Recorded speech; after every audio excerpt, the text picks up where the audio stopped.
Chapter 11:27. Wang Shang remained silent with a bitter face. Su Fengnian said, "You think the wooden sword is precious now, but that's because you haven't seen a real good sword.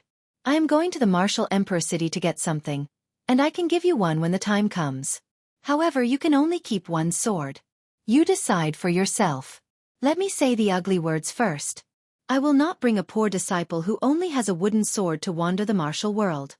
I can't afford to lose face like this. Besides, you won't be able to practice any superior sword arts with a wooden sword. Wang Shang, do you want to use this broken wooden sword to wander the martial world alone, breaking your head and bleeding? You won't be able to make a name for yourself for the rest of your life. Or do you want to accept a famous sword that everyone covets and learn profound martial arts from me? You will make rapid progress on the martial Tao. Don't be in a hurry to answer me. You can tell me your thoughts tomorrow morning." After Su Fengnian finished speaking, he went back to the carriage to rest, leaving behind a disciple who looked as if he was struck by lightning. The next day, the fog was heavy at dawn. The majestic martial emperor city in the distance fell into the clouds and fog. It was sometimes hidden and sometimes visible. It was like a perilous sea. Su Fengnian walked to the seaside and saw Wang Sheng with his eyes closed. He held the wooden sword and pointed at the sea. Probably because he had been holding the sword for a long time, there was a drop of fog on the tip of the sword. Before this, Wang Shang was wholeheartedly focused on practicing the sword. Su Fengnian didn't pay much attention to him and only taught him this ordinary sword stance. She treated it as a peerless martial art and practiced it tirelessly.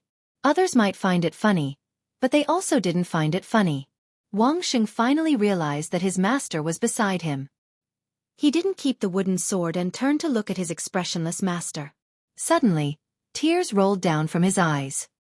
He choked with sobs and said, "Master." When a child met a threshold that they couldn't cross, they would naturally plead to their elders. Su Fengnian said coldly, "Let go of the sword." Wang Shang's expression was bleak. "Master, I really want to practice the sword. I want to use the wooden sword to make a name for myself.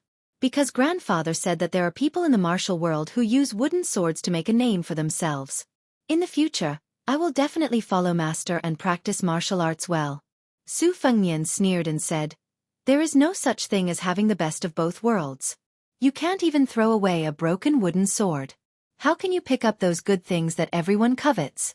10,000 taels of gold, Jianghu reputation, ranking in the Wushu evaluation, founding a sect.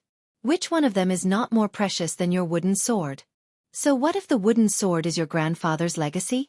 In the Jianghu, there were many newbies who would not hesitate to lose their family's fortune, disown their parents, kill their masters, and offer their wives to others, not to mention their family's fortune.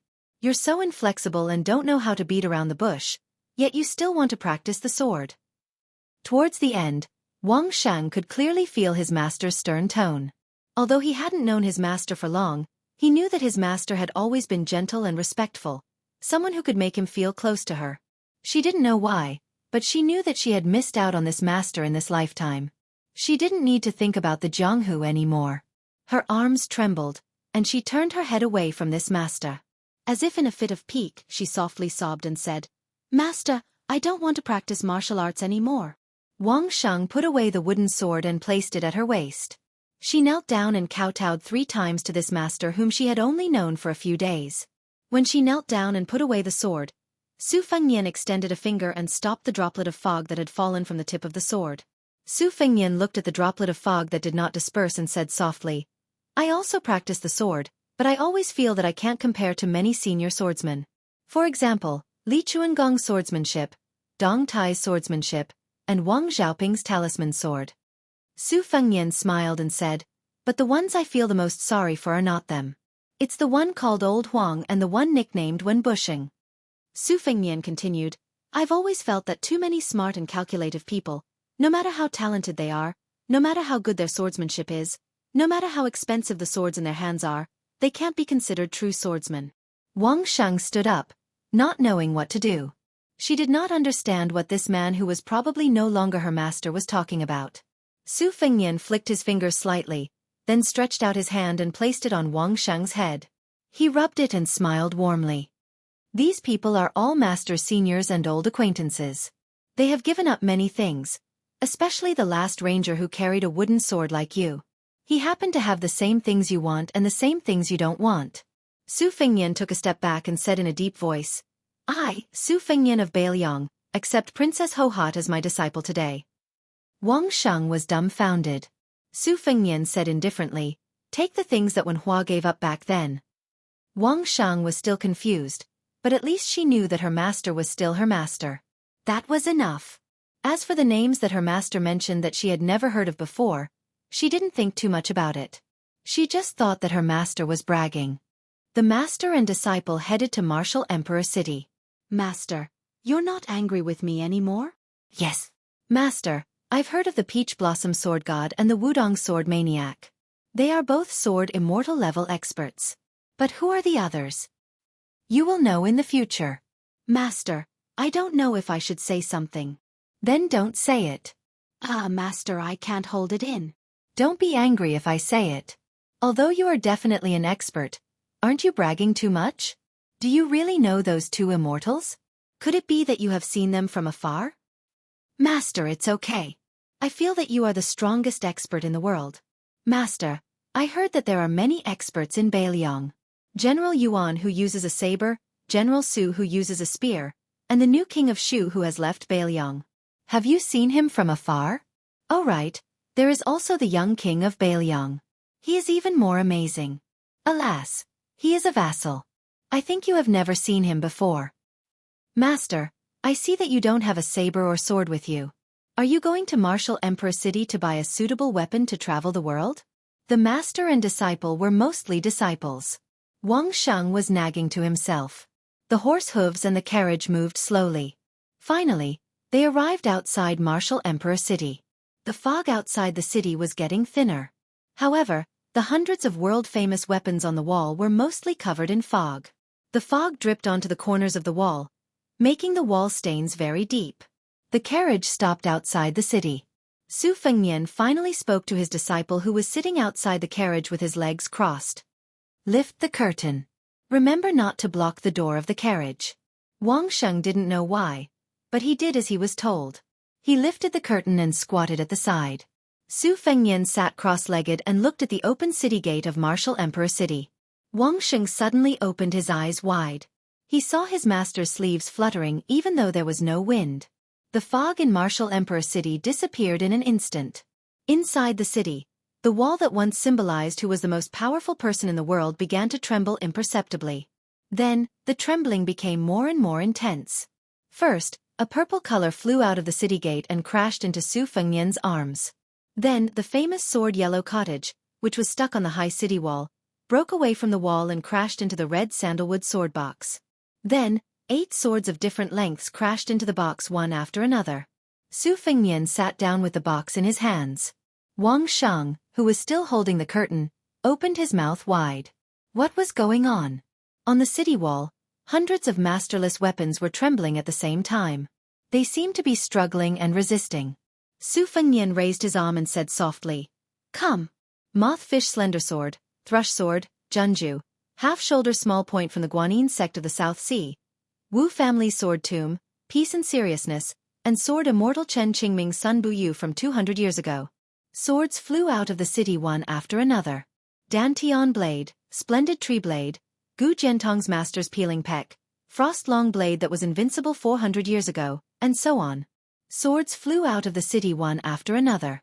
The 18 best weapons in the world left the city wall one after another. There was nothing left on the city wall. They went around Su Fengnian and slid into the carriage in an exquisite arc. No matter how fast they flew, they stopped abruptly after passing through the curtain and fell gently. The carriage was stuffed full of weapons. When it couldn't stop, the weapons that came later were nailed into the ground around the carriage. After half an incense stick's time, the 418 weapons on the city wall of Martial Emperor City all had owners after leaving the city. Wang Sheng was stunned on the spot. He couldn't think straight anymore. Her master was really an expert who knew a lot of experts. Su Fengnian at this moment was like the Jianghu in his hands. The new martial emperor of the Jianghu. The new invincible. At this moment, the Martial Emperor City, which had just received the shocking news of the city lord's death in Beiliang, finally believed that the young vassal king had indeed defeated Wang Xianji. After this, The whole world had to pinch their noses and admit that the son of Butcher was the new #1 in the world. Chapter 1128. Wuxia swallowed his saliva and pointed in the direction of the city wall. He said with a trembling voice, "Master, there are so many people here." Su Fengnian, who was hugging the red sandalwood sword box, asked with a smile, "Are you scared?"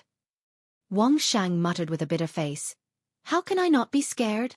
Su Fengnian said softly, "This time, we don't have to run away in a hurry." Outside Martial Emperor City, the city wall was packed with Jianghu masters.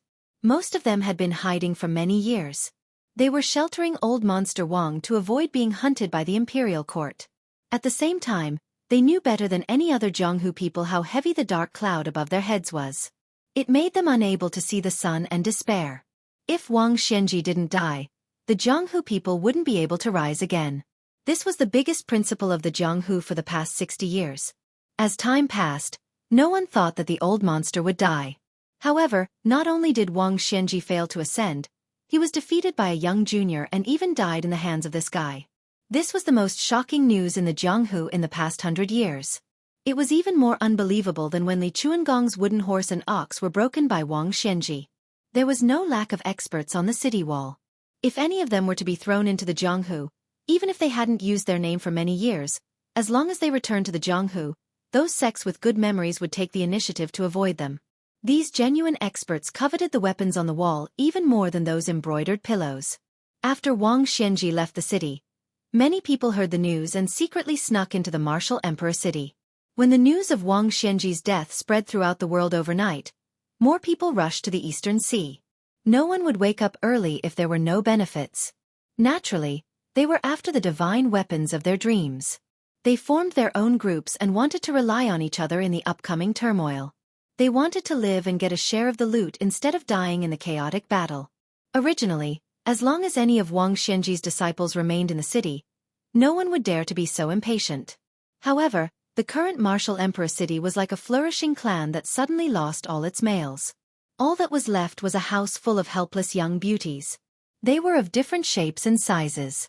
No matter how picky a man was, as long as he barged into the house and acted fast enough, he would be able to win over the beauties. In the end, a guy suddenly appeared out of nowhere and took all the women. Not only did he not let go of the family's wives and concubines, he did not even leave behind a single servant girl. How could the hungry men who were painstakingly leaning on the wall to look at the beautiful spring scenery behind the wall endure this? Everyone on the city wall was ready to make a move, eyeing covetously. However, no one was willing to take the lead in the beginning. This was what it meant to sacrifice one's friends rather than oneself. However, they were afraid that no one would make a move. By the time that guy turned around and left, no one had the courage to stop him. Finally, a man jumped down from the city wall with an unsheathed long and narrow saber in his hand. With a resplendent radiance he shouted, "Yen Mountain's king of killing crossbow, please enlighten me." Once someone left the city wall, more than a dozen famous experts were not willing to be left behind. For a moment, the voices of people announcing themselves rose and fell one after another. Fangshan County's ink sword Zhou Mu, please enlighten me. Jian Province's pipa player Su Wangfeng, please enlighten me. Southern Border's thousand-hand Guanyin Feng Baigu, here. Yendang Mountain's unfettered cultivator Situ Hongzhu, may I be so bold as to ask for a fight? I am Mount Yulong's monk Ling Miao, I would like to ask for advice today.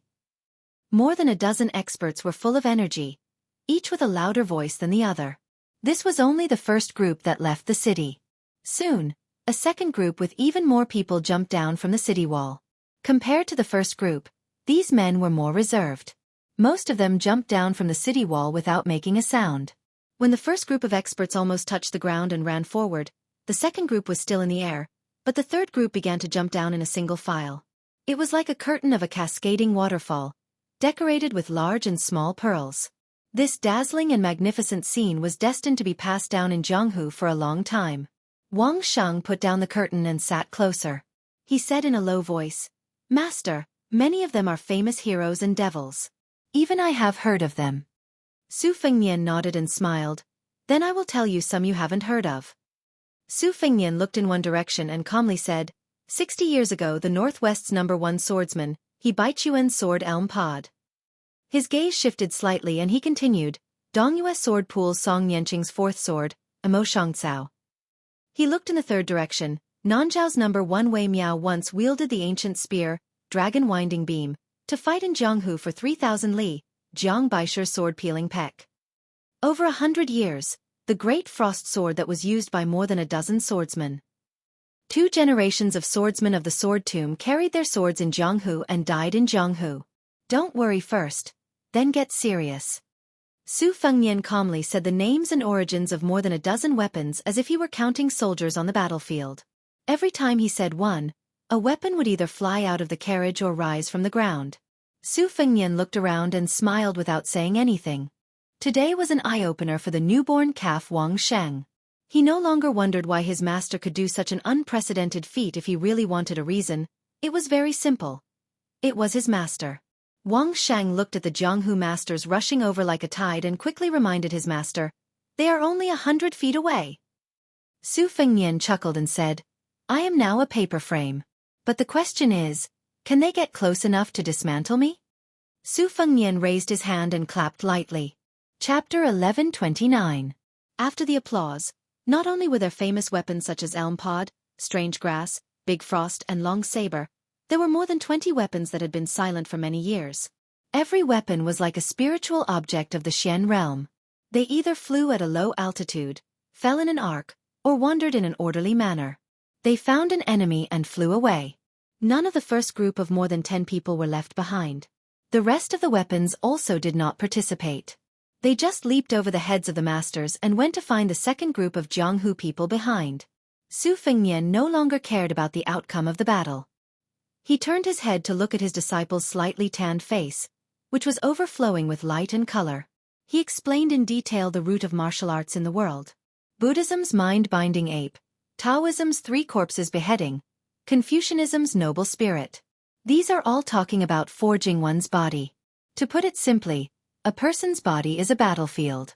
If an ordinary person catches a cold, he or she can get through it by drinking some hot water and recover by himself. Those with weak bodies need medicine and other external items as reinforcements to rush to the battlefield. Otherwise, the body will be defeated like a collapsing mountain. As for how to refine the body, there are countless methods.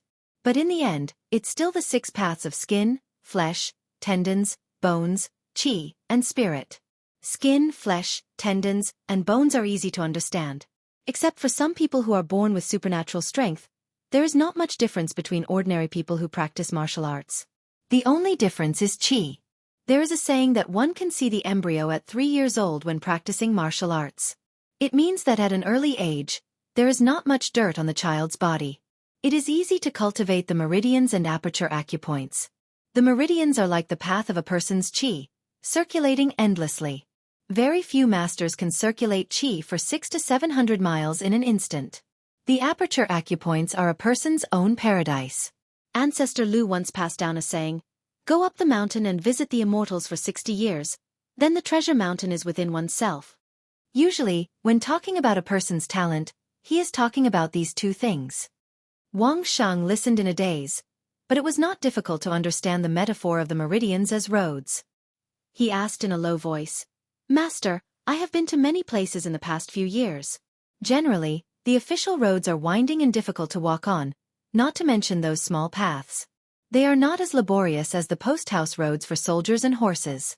Could it be that the qi of the experts is equivalent to taking the post-house route? Su Fengnian said with gratification. Exactly. The roads in the suburbs are divided into 5 levels according to the law. The post roads are undoubtedly the fastest way to transmit information. But when you really enter the room of martial arts, you will know that there are no rules. There are many unorthodox ways in Jianghu, taking shortcuts in the flow of qi. In Jianghu, in the 3 sects, there is no difference between the 2 realms. As Jianghu people who are not of the 3 sects but in the Jianghu who are not Jianghu people of the 3 sects as Jianghu people of Jianghu as well. In the Jianghu people. As a Jianghu and Taoist Tao, Taoist Taoism. In level Jianghu. While the master and disciple were chatting, the first group of Jianghu heroes saw that the situation was not good and had tactfully retreated. Among them, the thousand-hand Guanyin Fong Baigu hid countless hidden weapons and was very arrogant. He did not expect that just as he threw out a hidden weapon, his neck would be pierced by the peeling peck saber. This strong man from Nanjiang held his neck with both hands and staggered a dozen steps before falling to the ground and dying. A middle-aged swordsman wearing white had even worse luck. He encountered the frost saber, one of the top 10 famous sabers in the world. He turned and ran, but was still pierced in the back by this divine weapon that had not appeared in Jianghu for decades. His entire heart was smashed. He fell to the ground and died on the spot. On the other hand, the ink-soaked sword Zhou Mu was the only swordsman left who could contend with the flying sword Yu Ying. However, they were only evenly matched. Wang Shang was puzzled. Master, why are the masters so worthless? Each and every one of them is similar to the fake secret manual that I bought with a few taels of silver. Is it because master is too powerful? Su Fengnian did not answer directly. Instead he said, Wang Xianji once said that even if 9 of the 10 martial arts experts joined forces, he was confident that he could kill all 9 of them. This is the confidence of Wang Xianji as the world's #1, and also the spirit of a single person who can fight against the world. Wang Shang said with a fascinated expression, Master, the fist master that I admire, Linya, is also old immortal Wang's disciple. Su Fengnian made a sound of acknowledgement. Someone on the city wall shouted, Let's join forces and kill that brat together. Whoever succeeds will take the lion's share. I don't believe that we can't kill one with a few hundred people. Soon, someone else fanned the flames and agreed, Yes, let's call our friends in the city. With hundreds and thousands of people, we can drown that brat with just a mouthful of saliva. Wang Shang said angrily, Master, these people are too shameless. Su Fengnian smiled. He stood up and put the red sandalwood sword case upright. With one hand on the case and the other raised high, he said in a low voice, Please. After the death of a legendary figure like Sheepskin for who only appeared once every 500 years, who would care about the 2 halves of the wooden horse ox? What about Peeling Peck, which was once held by Jiang Baisher? What about the 2 sword crowns of the sword tomb? Jianghu had forgotten. Su Fengnian wanted Jianghu to remember them again. After the word, please. The 9 swords in the case rushed out first and lined up in front of Su Fengnian in a line. The weapons that had rushed to the top of the martial emperor city turned back. The weapons in the carriage and around the carriage bloomed with their own brilliance at the same time. 418 weapons, 418 strands of energy. The chi was soaring. Heaven and earth were moved. More than 400 weapons lined up in a line. In front of Su Fengnian and outside the martial emperor city, there was a line of tide. Who could get close? Chapter 1130. No one dared to leave the martial emperor city anymore. Su Fengnian did not push his luck. He bent his fingers several times and guided several weapons into the air. For example, the elm pod sword was nailed into the ground a few feet in front of the ink-stained sword Zhou Mu. The great spear dragon winding around the beam was nailed into the ground in front of a spear master. The slender crimson short sabers flew to the top of the city wall and fell into the hands of a machete man. More than a dozen weapons had new owners. After a brief moment of shock, these people, without exception, cupped their fists and bowed to Su Fengnian outside the city to express their gratitude. This was not only because they were happy about Su Fengnian's gift, but also because they were grateful for his recognition of their talents. Among the crowd, a nameless, thin teenager was the most eye-catching. He had actually obtained the great frost-long saber that had been returned to its sheath. After being gifted the saber, the teenager could not control the heavy saber that was as heavy as a living thing. He was dragged by the saber for dozens of steps before falling to the ground. Only then did he hug the great frost-long saber tightly and grin foolishly. No one could laugh. The teenager was born in the city. His parents were a pair of top assassins who had retired from Jianghu. A few years ago, they had died in a bloody attack by unknown enemies. The teenager ran out of the city with the saber on his shoulder. He told the guy who treated all the masters in the city as nothing that he would follow in the future. As long as he was willing to teach him how to use the saber, he, Lu Yunzhong, would be willing to work for him. Su Fengnian asked for 3 spacious carriages to carry the goods. An old spy of the Whisking Waterhouse who had been hiding in the martial emperor city for many years came out of the water and drove the first carriage. He could not stop crying as he drove. Lu Yunzhong had mingled with people from all walks of life in the martial emperor city since he was young. He was proficient in everything. He was in charge of the second carriage. His disciple Wang Shang, who had learned how to drive, was in the rear. Su Fengnian sat beside her and continued to talk to her about the basics of martial arts. In addition to the carriage, the old spy also had to take care of 6 horses. The carriage's load was beyond imagination, so horses had to be changed frequently. The 4 people, 3 carriages and 12 horses, along with more than 400 weapons, leisurely drove out of the East Sea. Then, along the southern border of Jingji and Pingfan, they made a small arc. When the team reached the top of the arc, Su Fengnian stood on a mountain near an isolated city pass and looked at the scenery of the south for a long time.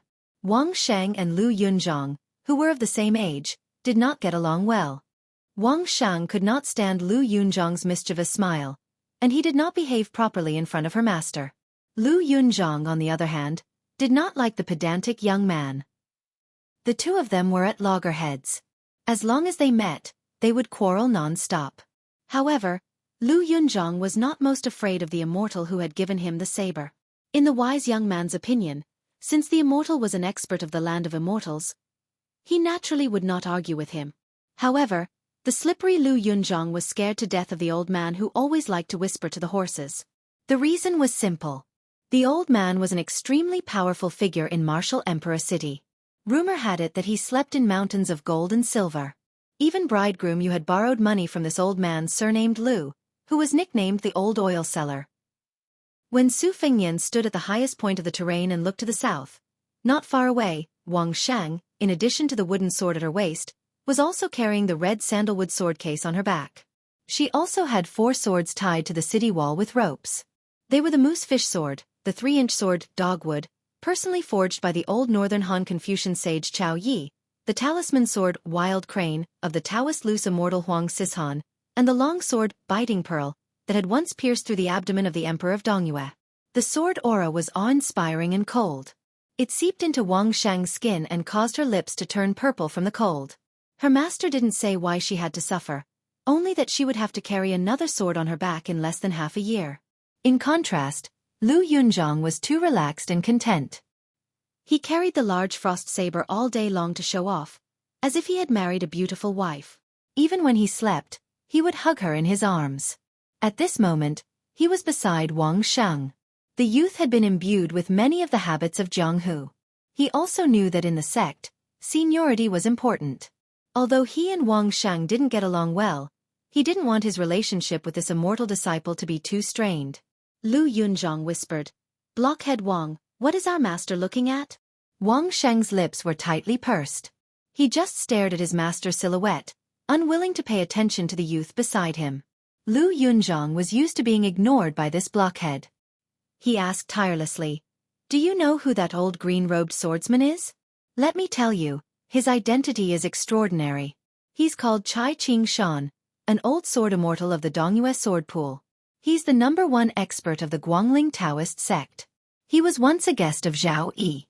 Even the sword pool sect master, Song Nianqing, has to call him martial uncle. Otherwise, why would our master return him 4 unfamiliar swords? Of course, it's not that our master is afraid of Chai Ching Shan. This is the knowledge between the heroes of Jianghu. Blockhead Wang, you should learn a little." Wang Sheng finally couldn't help but turn his head and stare. "Don't keep saying our master. My master has never acknowledged you as his disciple." Lu Yunzhang reached out and patted the scabbard of the large frost saber. He chuckled and said, "Speak with your conscience. Where can you find such a talented disciple like me? Look at you. You're carrying so many swords, but all of them added together aren't as famous as my saber." Wang Xing didn't want to talk nonsense with him. Chapter 1131. The old spy surnamed Lu was probably done chatting with the horse. He walked over to the 2 children, squatted down, grabbed a handful of soil in his palm, and sniffed it. Everything had its vanquisher. Lu Yunzhang immediately kept quiet out of fear and took the initiative to sew his mouth shut. Wang Sheng wasn't afraid of this taciturn old senior, but he couldn't get close to him either. The old man also didn't deliberately win over the 2 children who were destined to never cross paths in their lives. However, deep in his heart, he really envied these 2 children who were extremely lucky. They might not know how great this opportunity was for the time being. The most powerful vassal of the Liang dynasty, the king of Beiliang. He was also the martial artist who had personally killed Wang Xianji. The old man sighed softly for no reason. It's like sitting in a glass screen, surrounded by the wind. It's really been hard on our general's eldest son these years. Wang Xing didn't hear what the old man was muttering, but Lu Yunzhang's ears were sharp. He couldn't help but squat down and ask, "Old Master Lu, what are you talking about? Tell me." The old man rubbed the soil with both hands and looked into the distance. He said indifferently, "It's a coincidence to meet, but it's also the most difficult to understand. Kid, remember to cherish your fortune. You can't find many people with your good luck in the world." Lu Yunzhang didn't say anything. He sat cross-legged and carried the big frost saber on his shoulder. His hands were casually placed on the scabbard, and his eyes were firm. Then, they went straight to the northwest. Along the way, no one dared to touch this bad luck. Many of the local first-rate Jianghu sects took the initiative to escort the 3 carriages. At most, they stood respectfully by the side of the road. When they saw the young vassal on the carriage, they cupped their fists and bowed. No matter how old they were, they all did the Jianghu etiquette as a junior. When the carriage drove into River Province, Wang Shang had 8 swords tied to his body. He looked like a hedgehog, which was quite funny. Today, Su Fengnian was sitting in the carriage of the spy surnamed Lu, chatting about the war of the spring and autumn period. The old spy, whose real name had been abandoned for half his life, looked at the northwest wind that was already very unfamiliar to him and laughed softly. He was already 3 dust baskets of yellow dust with 2 dust baskets on his body. I really didn't think that he would be able to come back alive and smell the wind and sand here. As I get older, even if I can dream of this place, the memories of the old people and things will become blurry. Su Fengnian said calmly, "Martial Emperor City is no longer the focus of the southeast spies. Bei Mang will soon invade the south. We need you here." The old man nodded. "Even if we take 10,000 steps back, as long as we can die here, it's better than anything else." Su Fengnian smiled and said, "Master often mentioned you when he was alive." The old man lamented, "There are many green mountains and clear waters in the southeast. Although they are warm-hearted, they are cold. On the other hand, in the northwest, the sky is cold and the ground is frozen, but they don't feel cold." Su Fengnian smiled and said, "No wonder Master always says that you like to drop bags of books, and privately calls you the sour peddler." The old man was stunned for a moment before he burst into laughter. The old man's expression suddenly turned solemn. Su Fengnian waved his hand and said, "Go on ahead. Don't wait for me." A thin old man appeared on the road. He was empty-handed, but his sword intent was so strong that it was almost as strong as Li Chungang, an earth immortal. Su Fengnian got off the carriage and moved forward slowly. The 3 carriages brushed past the old man with an inconspicuous appearance. When Su Fengnian was about 10 feet away from the old man took a step back. Su Fengnian also stopped. Su Fengnian asked, "Tu Master didn't bring a sword?" The old man with a calm expression did not speak. He just stared at the young man who had turned the Jianghu upside down. The old man finally said slowly, "You're going downhill." Su Fengnian said indifferently, "It's reasonable.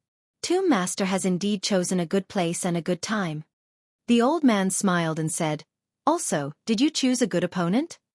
Su Fengnian did not speak, but a cold smile appeared on the corner of his mouth. The Wu family's sword tomb, the current head of the family, the true owner of the second most famous sword in the world, Su of Gojoseon, Wu Jian. An old man who had almost never fought with experts outside the sword tomb, but had become a worthy grandmaster of the sword. To be honest, Su Fengnian was related to the old man. However, when his mother gave up her identity as the Sword Crown and violated the rules of the Wu family, the sword attendant Ant's face was slashed by countless sword auras. Thus, she had no choice but to wear armor. Su Fengnian did not have a good impression of this old man, who his mother said liked to go to the Sword Tomb Mountain year after year to count, wash and sharpen his swords. Li Chungang had once gone to the Sword Tomb to obtain the wooden horse and ox sword. Dong Tai was the illegitimate son of the Wu family. He had once lived and died on the Sword Mountain. In the end, he established his own sect, raised his own flying sword, and became the Peach Blossom Sword God. The top swordsmen of 2 generations had not been able to bypass the sword tomb where countless famous swordsmen were buried. Perhaps because Li Chungang was in front of Dong Tai, the old man on the road could not be called the #1 swordsman. However, There were not many people who could let their guard down. In the past, only Wang Xianji could. Su Fengnian, who had defeated Wang Xianji, could naturally do it as well. However, he could not do it now. The old man's qi was restrained. He did not have the demeanor of an expert. He smiled as if he was chatting with a junior and asked pleasantly, "You asked me why I did not bring my sword?" Su Fengnian frowned, but quickly felt relieved. The old man finally took a step forward. When he came, his sword came. So what if he did not have the Su of Gojoseon? Chapter 1132. The three carriages were ordered to stay away from the disturbance, but they didn't go far. The most experienced old spy quickly stopped the carriage. Wang Shang and Lu Yunzhong didn't know what was going on, but they did as they were told. One old man and two young men stood side by side. Lu Yunzhong saw Wang Shang sweating profusely, his lips turning purple, and his body trembling uncontrollably. Just as Lu Yunzhong was about to laugh at this kid's cowardice, he saw the 7 swords tied to Wang Shang's body. Each of them was slightly unsheathed, especially Wang Shang's newest sword, goose yellow. It was tied to his waist, and 2 faint yellow sword auras were coming out from the 2 ends of the scabbard. Lu Yunzhong was experienced and knowledgeable. He knew many bizarre stories of the martial world in Martial the Arch City. He roughly guessed why the immortal young master asked Wang Shang to add a sword every once in a while. It was because he wanted this unnamed disciple to be immersed in the sword aura and gradually connect with those sword embryos. The more, the better. Through this, Wang Shang would be able to hone a natural and vigorous sword intent. The old spy said in a deep voice, "Wang Shang, try your best to use your divine intent to suppress Goose Yellow's sword aura. If you want to cultivate a superior sword, you have to be able to control the sword and not be controlled by the sword." The pale Wang Shang tried his best to nod, but it was a pity that he couldn't do it. Goose Yellow's sword aura was getting denser and denser, and the brilliance was lingering around Wang Shang's waist. The young lady looked like she was wearing a yellow jade belt. The spy with the surname Lu frowned. He knew that these famed swords were attracted by the old man at the post house. Wang Shang was just a beginner in the sword Dao and naturally couldn't restrain it. The old spy originally thought that by stopping here, he could deliver the weapons to the young vassal king in the shortest time possible and also have enough distance to resist the old man's sword intent. The old spy sighed in his heart. That sword Dao master was too experienced, and Wang Shang was too immature. Lu Yunzhong asked curiously, "Old man Lu, who is that 50 or 60 years old guy? Is he worth Wang Shang's and my immortal master's help?" Back then, even Chai Qingshan was polite and didn't dare to put on the airs of a senior in the martial world. The old spy sneered and said, "Regardless of sword intent or sword arts, how can Chai Qingshan be comparable to the person in front of us? He isn't some old man in his 70s, but an old man in his 90s. Lu Yunzhong said in shock, "Even the #1 person in the dynasty's southeast, Chai Qingshan, can't compare? How many swordsmen in the world can scare people like that? That old man doesn't look like the peach blossom divine swordsman Dong Tai. I heard that divine swordsman Deng is very young. Even if he doesn't carry a peach blossom branch, he will probably ride a little donkey in Jianghu." The old spy said in a heavy tone, "He is the tomb master of the Wu family's sword tomb. In terms of seniority, your master should call him great-grandpa." Lu Yunzhong was most annoyed by those who practiced the sword in the martial world. They practiced for decades and still didn't have any great achievements. How could they have the spirit to drag someone away with a swing of their saber? Playing with a saber was more enjoyable. However, the Wu family's sword tomb was a place shrouded in clouds and fog. The youth had only heard that there was a large group of half-dead withered swordsmen sitting there. The old spy kept sizing up Wang Shang as he spoke. He saw that her cultivation was still too shallow. Not only was she unable to suppress the eruption of Goose Yellow's sword aura, but the 4 swords of Moth Fish, Dogwood, Wild Crane, and Pearl were still relatively quiet. The 2 new swords, Little Dizzy and Youthful Swim, were all showing signs of being completely unsheathed. The old spy felt some regret. This was the first time this child had coincidentally sharpened her sword, but she had failed to face the difficulties head-on. This was especially disadvantageous for her future cultivation. The old spy waited for a moment. He didn't want Wang Shang and the sword executors to be defeated because of their personal feelings, so he planned to retreat. At this moment, Wang Xing seemed to be very angry. She lowered her head and stared at the most restless Goose Yellow. She reprimanded, "Be obedient. Lu Yunzhong rolled his eyes and the old spy didn't know whether to laugh or cry. However, the two of them were surprised to find that the famous sword had indeed calmed down. Most of the sword aura had been withdrawn and returned to its sheath. The remaining sword aura floated up and flowed around Wang Shang's 10 fingers. The girl's fingertips were like a yellow flower. The corner of Lu Yunzhong's mouth twitched. He said helplessly, "This works too." Although the old spy's face was calm, he was terrified. In every generation of the martial world, there would be a handful of geniuses. Among these rare geniuses, Buddhism and Taoism were the most mysterious. It was rumored that Qi Xuanzhen had the mysterious ability of prophecy. Back then, on the demon-slaying platform, he had single-handedly fought the 6 skyscraping demons of Zhulu Mountain. 3 of them had died under the great immortal Qi's incantation. The white-robed monks of the 2 Zen temples were also said to have a secret mantra that could determine one's life and death. As for the people of the Way of the Sword, they could make many famous swords of spiritual Qi feel close to them. They were called natural sword embryos. While the old spy felt relieved, he couldn't help but mock himself. When he was young, he was also regarded by many seniors as having outstanding talent. It was just that he had never been taught by a true master. As a result, he had no interest in instructing others. What he learned was a mixture of different things. In the end, he was unable to go far on the martial path. Regardless of one's aptitude, having a guide often determined one's level of achievement. The old spy hesitated for a moment before saying, "Wang Shang, follow me for 10 steps." Wang Shang grunted. Lu Yunzhong said impatiently, "Old Master Lu, what about me?" The old spy said unhappily, "Stay where you are and keep an eye on the carriage." Lu Yunzhong sighed heavily. He turned his head and glanced at the 5-foot-long frost blade on his shoulder. "We'll depend on each other for survival." At the front of the post house, after the head of the Wu family took a step forward, there was no more movement. However, what was even more unexpected was that the old man didn't seem to be in a life-and-death situation.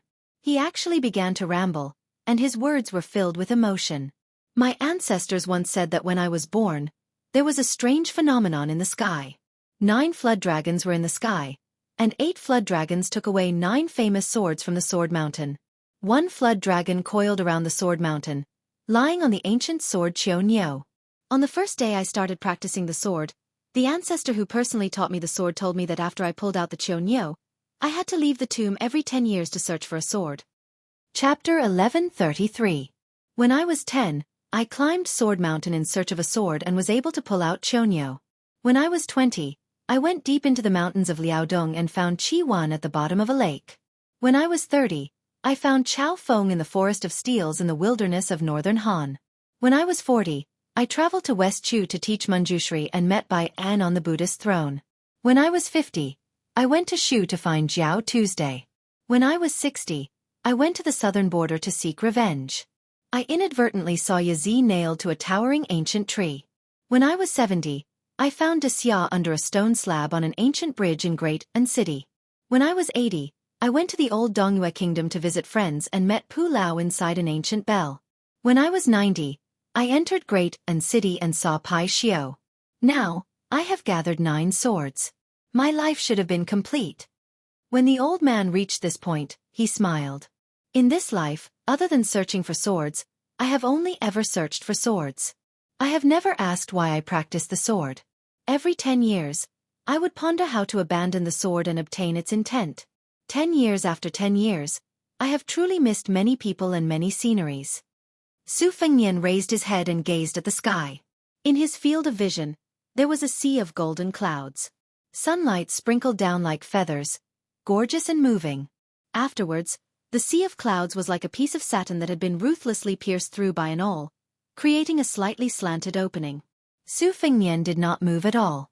However, a dozen or so famed swords from a carriage flew towards the opening in the sea of clouds. A massive sound exploded in the sky, like the striking of a bell, shattering one's eardrums. One could faintly see that the dozen or so famed swords that had been uprooted from the ground were all broken and fell to the ground. Wind and high spirits flew out from the sea of bamboo in western Shu. With Su Fengnian as the center, they circled around in a large circle, forming a prison and trapping Su Fengnian. Then, sword qi swept out from northern Han, transforming into 10 fragments. Each fragment was a sword, and the 10 swords became one qi. It was as if an immortal was leading the way. A majestic aura came from the northeast. A long rainbow pierced through the sky. With Liaodong as the starting point of the sword momentum and Hezhou as the landing point of the sword momentum, it drew a shockingly huge semicircle. It was wrapped in a stream of water mist, trying to repel the fire. Then, a qi appeared from the distant southeast. The sword qi, filled with an ancient intent. There was a total of 9 streaks of sword qi, each with their own merits. The old tomb master of the Wu family spent a total of 90 years to find the 9 swords. He did not use the ancient swords themselves to fight against his enemies, but only took the will of the swords for his own use. The old man had indeed chosen a good time to show himself. When he was rushing to River Province, the sword qi had already risen from the ground. If there really was an immortal who could look down on the mortal world from the 9 heavens, he would be able to see the 9 streams of sword qi coming from all directions on the ground, all heading towards the same destination, where Su Fengnian was standing. Su Fengnian had been standing in the same place all along, but other than the red sandalwood sword box on Wang Shang's back and the 7 bound swords, all the famous swords on the 3 carriages had already flown out of the carriages to fight the enemy. About 300 meters behind Su Fengnian, a large section of the road was torn apart by the thunderclaps. There were 2 places at different heights beside Su Fengnian.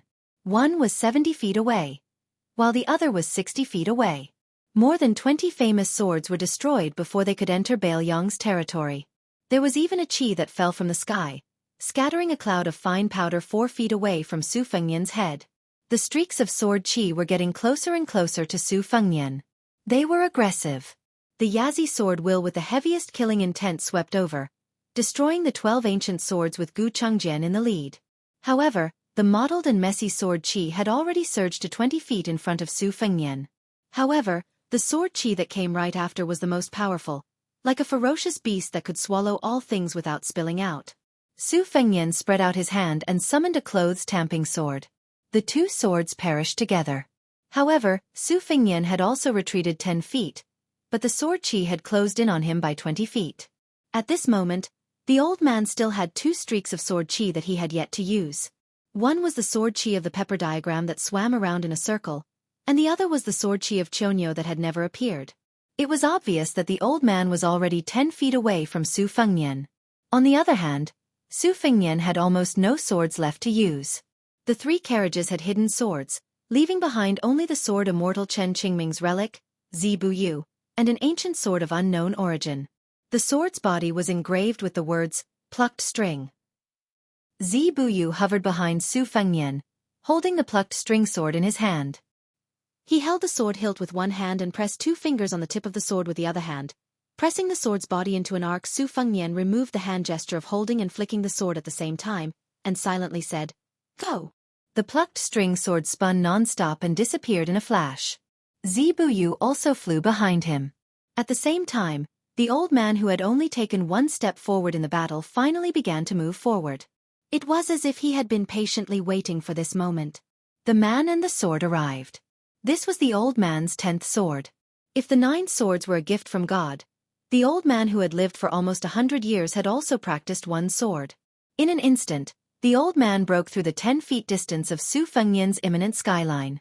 The 9 treasured flying swords were all deflected by the old tomb lord's majestic sword qi. 2 fingers were pointed at Su Fengnian's forehead. But Su Fengnian's fist was also on the old man's chest. The old man said softly, "Very good." Su Fengnian slowly retracted his fist, somewhat puzzled. The old man said with relief, "At this point, you are still willing to exchange your life for his. Great-grandpa has lost." Su Fengnian didn't know what to do when he heard the strange name. The old man touched Su Fengnian's head with a kind expression and said, "Great-grandpa was worried about others standing here, so he had to come here himself to escort you. I know you won't recognize me as your elder, and the sword tomb has indeed wronged little Su. But nothing can be accomplished without rules. Every family has its own difficulties. Your great-grandpa had no choice but to be the bad guy back then." Su Fengnian's lips trembled, but he still didn't say the 3 words. The old man didn't care. He retracted his hand and took a few steps back. He carefully looked at his great-grandson and smiled. Every family has its own rules. If great-grandpa didn't do this, there would be no reason for me to give you a gift that has been owed for many years. The old man continued, "The Wu family once broke through 10,000 cavalry with 9 swords. Great-grandpa was able to practice the sword himself, but not as the head of the family. Now, not to mention 9 swords, even 19 swords and 29 swords can't break through the 10,000 cavalry of Bei Mang. Your great-grandpa has never liked Su Xiao, his grandson-in-law, who told him to be so weak in martial arts. Even now, I still feel that this bastard is not worthy of little Su."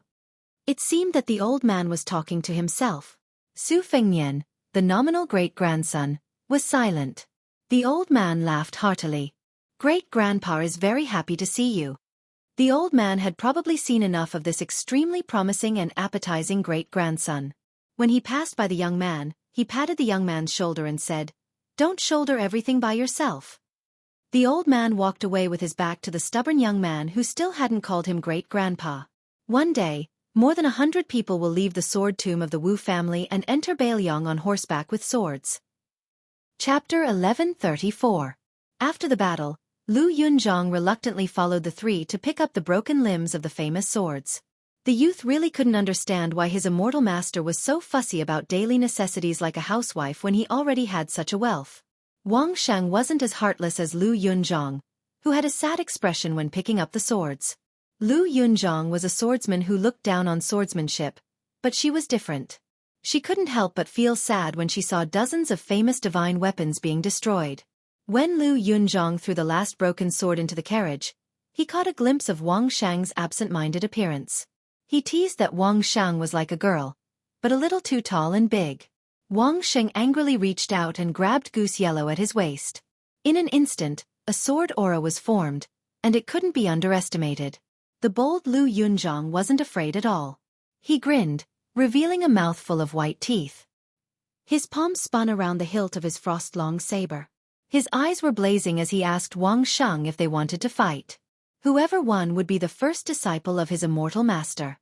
Wang Sheng's face changed, but he didn't speak. For a moment, the young boy and girl were in a deadlock. The old spy couldn't stand such a childish infighting, and wanted to punish each of them 50 times to let the 2 brats know the severity of the matter. But he didn't expect that the young lord not only didn't mediate, but also added fuel to the fire. He wanted them to make a vow to fight 3 years later. Afterwards, the old spy privately inquired about the reason. Su Fengnian laughed and said that he deliberately let the 2 children be each other's whetstones. Moreover, he wouldn't hide anything from either side. He would teach them the best swordsmanship and saber techniques in the world. He also wanted to see the outcome of this battle. When the carriage arrived at the border of Yuzhou, Lu Yunzhang heard a rush of galloping horse hooves that he had never heard before. It was a single sound, but it was abnormally heavy. The youth quickly let go of the reins and jumped onto the horse's back. He looked up and saw a scene that he would never forget for the rest of his life. Hundreds of elite cavalry were all white horses and white armor. They wore cold sabers and carried powerful crossbows. The movement of the horses' backs was exactly the same as the movement of the horses' hooves. No wonder they were galloping on the road. The horses of Beiliang and the cold sabers of the Su family were treasures that the other lords of Liang coveted. Lu Yunzhang couldn't be compared to the ignorant Wang Sheng. The martial emperor city was filled with crooks and honest people. The curious Lu Yunzhang had a rough understanding of the affairs of the Jianghu and the imperial court. Along the way to the west, the youth roughly guessed the identity of the immortal young master. However, as a Jianghu youth who lived in the streets of the Eastern Sea, he didn't know the scenery of the northwest frontier fortress. He also couldn't imagine the magnificence of the cavalry of the northwest Su family. Now that he saw it with his own eyes, the youth had the most intuitive impression. He felt that if he was given a few thousand cavalrymen, no matter how many experts there were in the martial emperor city, he would be able to crush them a few times. For a moment, the youth was a little dazed. He felt that if he were to practice his saber behind closed doors, it would be better to go to the border and practice a saber that could kill people. Half of the 800 white horse cavalrymen arrived. When they saw Prince Liang, they dismounted and knelt down. Su Fengnian casually glanced around. Most of them were new faces. This wasn't strange. Back then, most of the cavalrymen were his trusted aides and had infiltrated into the various armies. Especially those who had followed him to the Iron Gate Pass to assassinate Prince Zhao Kai. Most of them had high official positions. Although their official ranks weren't high, they had some real power in their hands. Some of the young people who had shown outstanding performance on the battlefield, such as the ruthless Hong Shuwen, were like carps jumping over the dragon's gate. They had a bright future ahead of them. Su Fengnian raised his arm, indicating for the white horse cavalrymen to get on their horses and continue on their journey. Su Fengnian didn't go straight to the prince's residence in Liangzhou. Midway, he turned south to Lingzhou. He only brought Wang Shang and Lu Yunzhang with him. The old spy followed the white horse cavalrymen into Liangzhou first. Then they went to Chu Lushan's Fu Shui room for the roll call. Su Fengnian was going to see the Tangerine provincial governor, Su Beiji, whom he had kidnapped from Beimang. The northwest solar terms were connected by spring and autumn. Thus, it was known as the long winter without summer. It wasn't that there wasn't a hot summer season. When it should be hot, it was often much hotter than other places. The ground was high and the sky was close, and there was nowhere to hide. Naturally, the sun was fierce. However, it was close to the beginning of autumn, and there was no sign of a cool breeze. This made Lu Yunzhang, who was not acclimatized to the climate, feel a little sick. Wang Shang, who had been tortured by life at the bottom, was still fine. He practiced his sword diligently as usual. Huangnam County, which they passed through on their way south, was where Bailiang's granary was located. The reed stream was continuous, and the water was fertile. It was not only the throat of the fortress, but also the waist of the Liangxi corridor.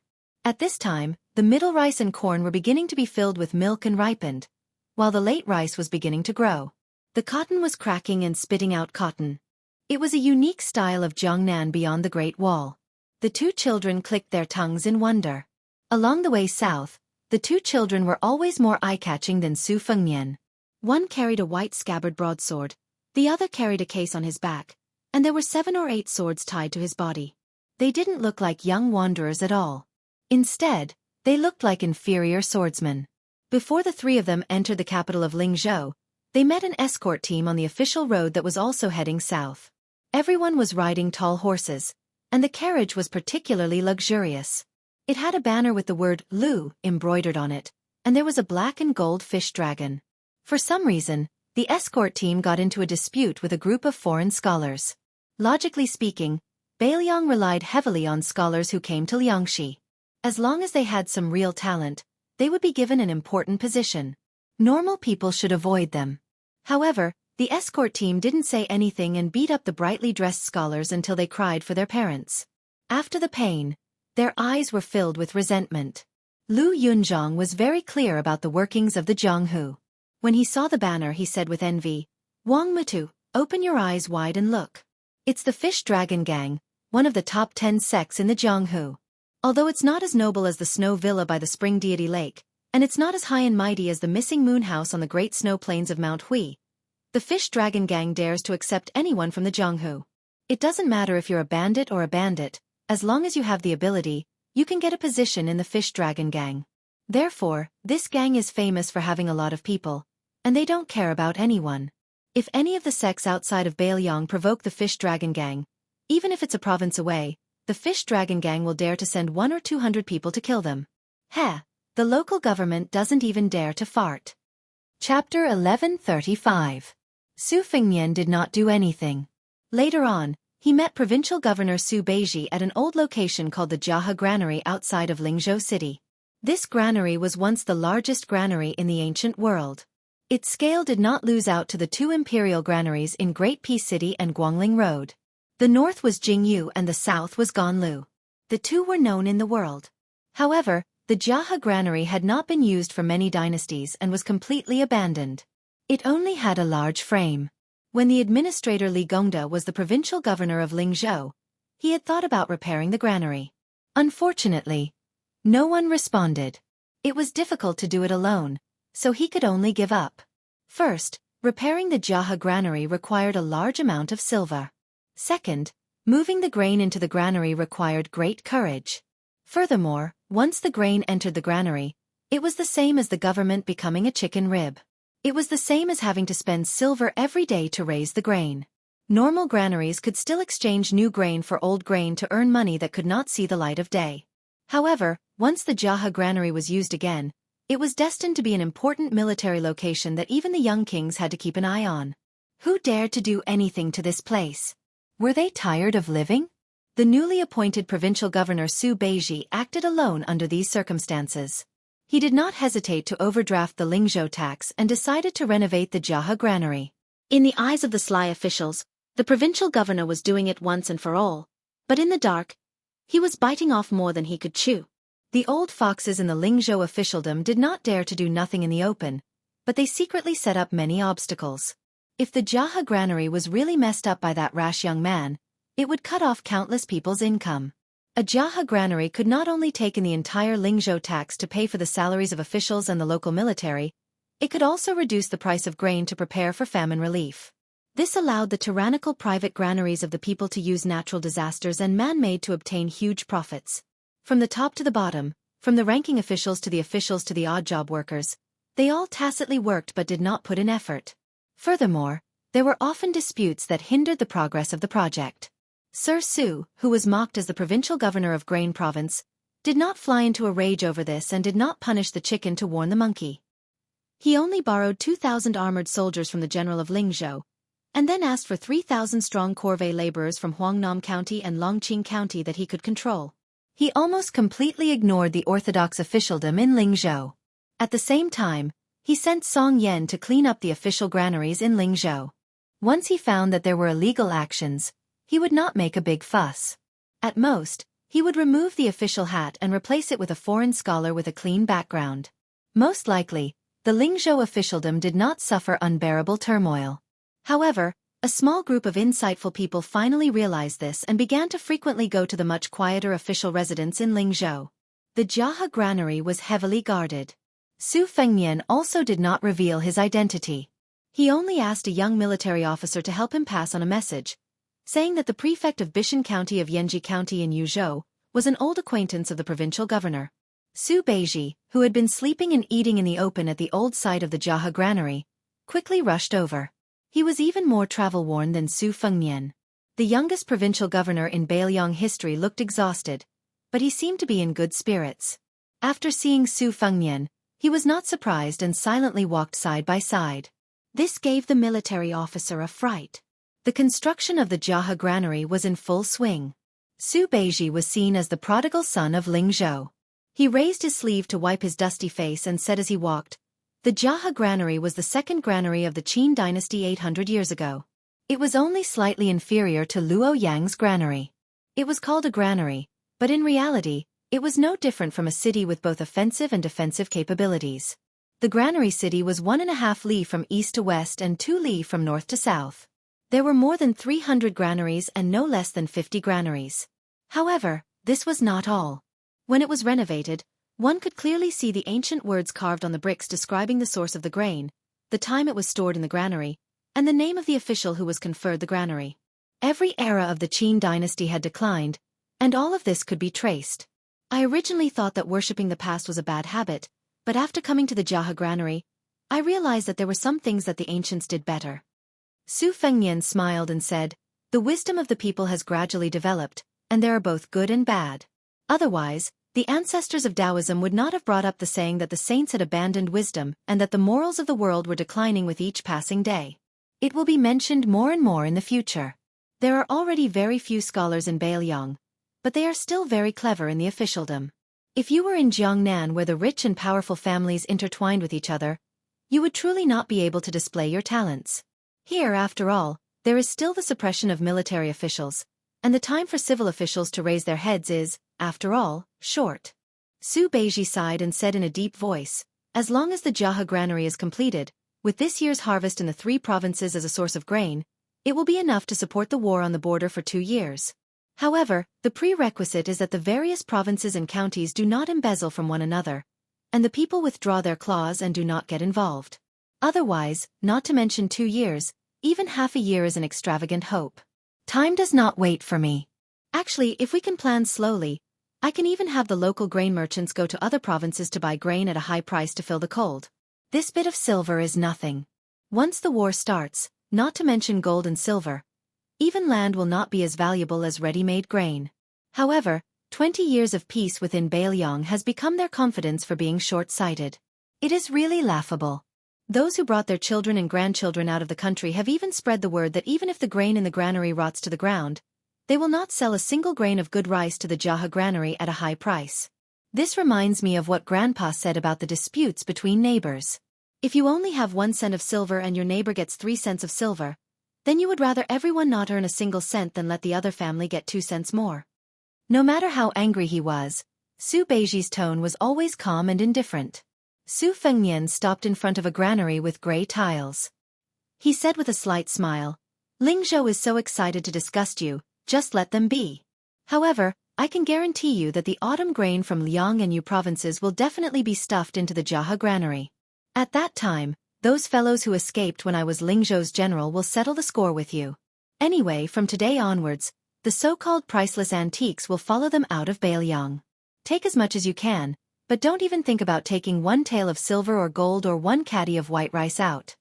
Su Beiji said with a cold smile without holding back.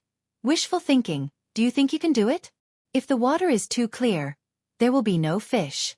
Which of those generals and commandants guarding the border is not related?" Su Fengnian said helplessly, "It's better than not doing anything, right?" Su Beiji's expression relaxed a little and he nodded. When the vassal king beside him swaggered out of Lingzhou, he did not really touch the bottom line of Lingzhou's officialdom. With the Lingzhou general and his royal highness protecting him, no one really dared to fall out with him.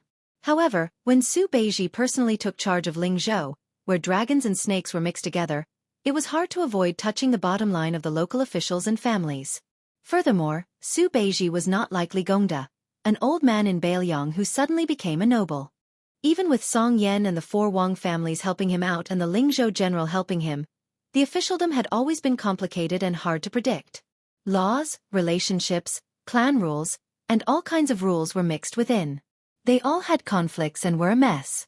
The so-called cutting the Gordian knot with a knife could only succeed for a while, and would leave behind a long-lasting disaster. Su Beiji was in the middle of it. As long as he did something, he would naturally make enemies on all sides. Chen Shiliang, who had taken care of the salt policy and the transport of grain, was an example. It was not that Chen Shiliang did not have good medicine at that time, but so what if he had a strategy? Didn't he still hit a wall everywhere? Su Beiji sneered in his heart. He had a soft personality and could be bullied by everyone. How could he stand on his own in Beiliang where the people were strong? In Liuzhou, the 4th province of the land of refugees, even if Chen Shiliang successfully defended the city and did not let nearly 10,000 horse gang break through, he was still criticized for being indecisive and soft-hearted. In the future, even if he had the chance to take charge of a territory, he would not be able to make any achievements in local politics.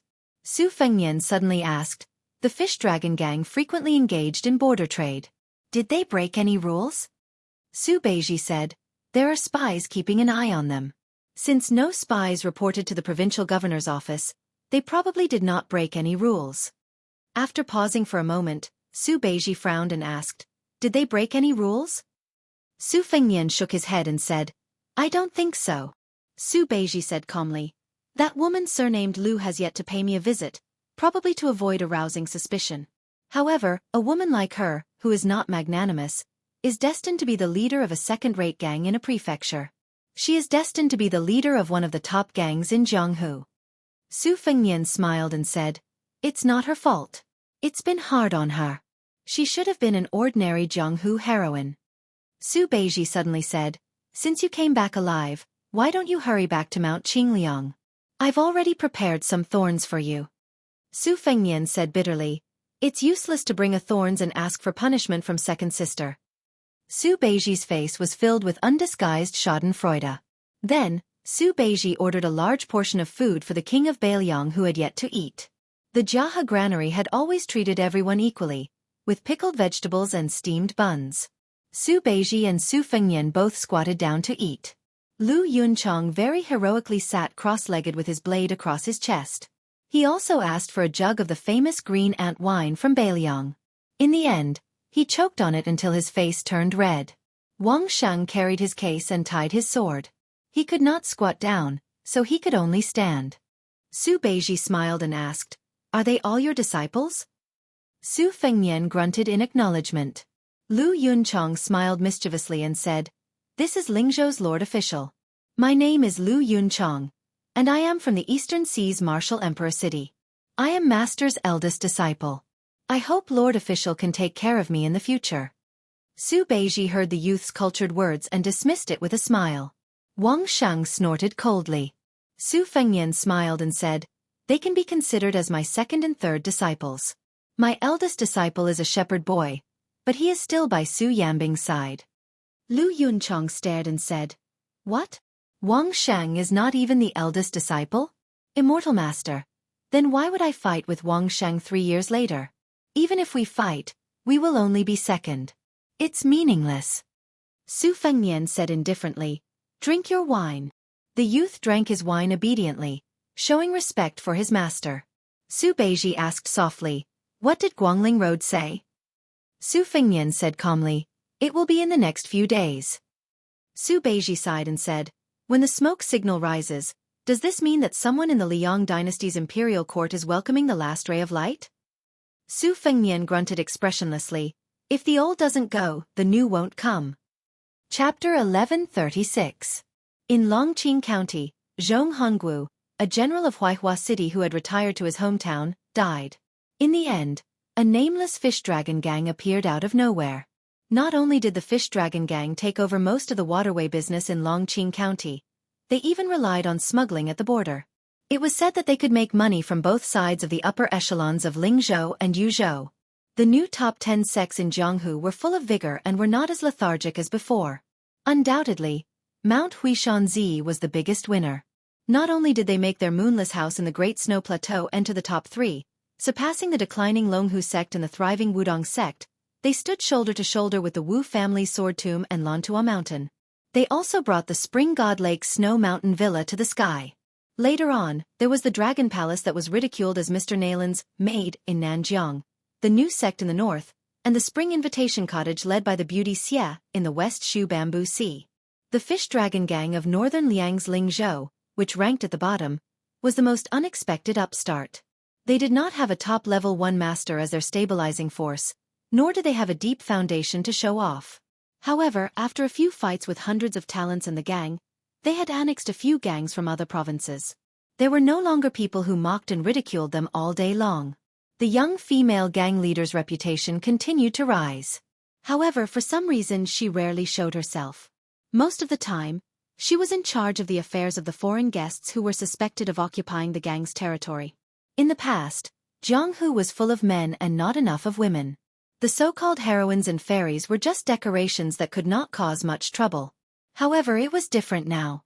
Among the top 10 sects, there were 4 female leaders: the leader of Wulin Alliance Shenyuan Qingfeng, the new palace master of Dragon Palace Lin Hongyuan, Xianxia from West Shu, and Lu Narong from the Fish Dragon Gang. They were almost on par with the men. However, among the 4 women, Lu Narong was undoubtedly the most inconspicuous. She did not have the beauty of Xianxia, nor did she have the peak martial arts of Shenyuan Qingfeng. She even vaguely retreated behind the scenes in the Fish Dragon Gang like a puppet. Many locals of Lingzhou couldn't help but feel indignant for him. It had always been the bigger shop bullying the customers. How could there be the logic of the bigger customers bullying the shop? In the famous Nanxiangzi restaurant in Longqing County, a heroic-looking woman went up alone. She ordered a few signature seasonal dishes and drank wine by the window. The manager was an old man in Longqing County.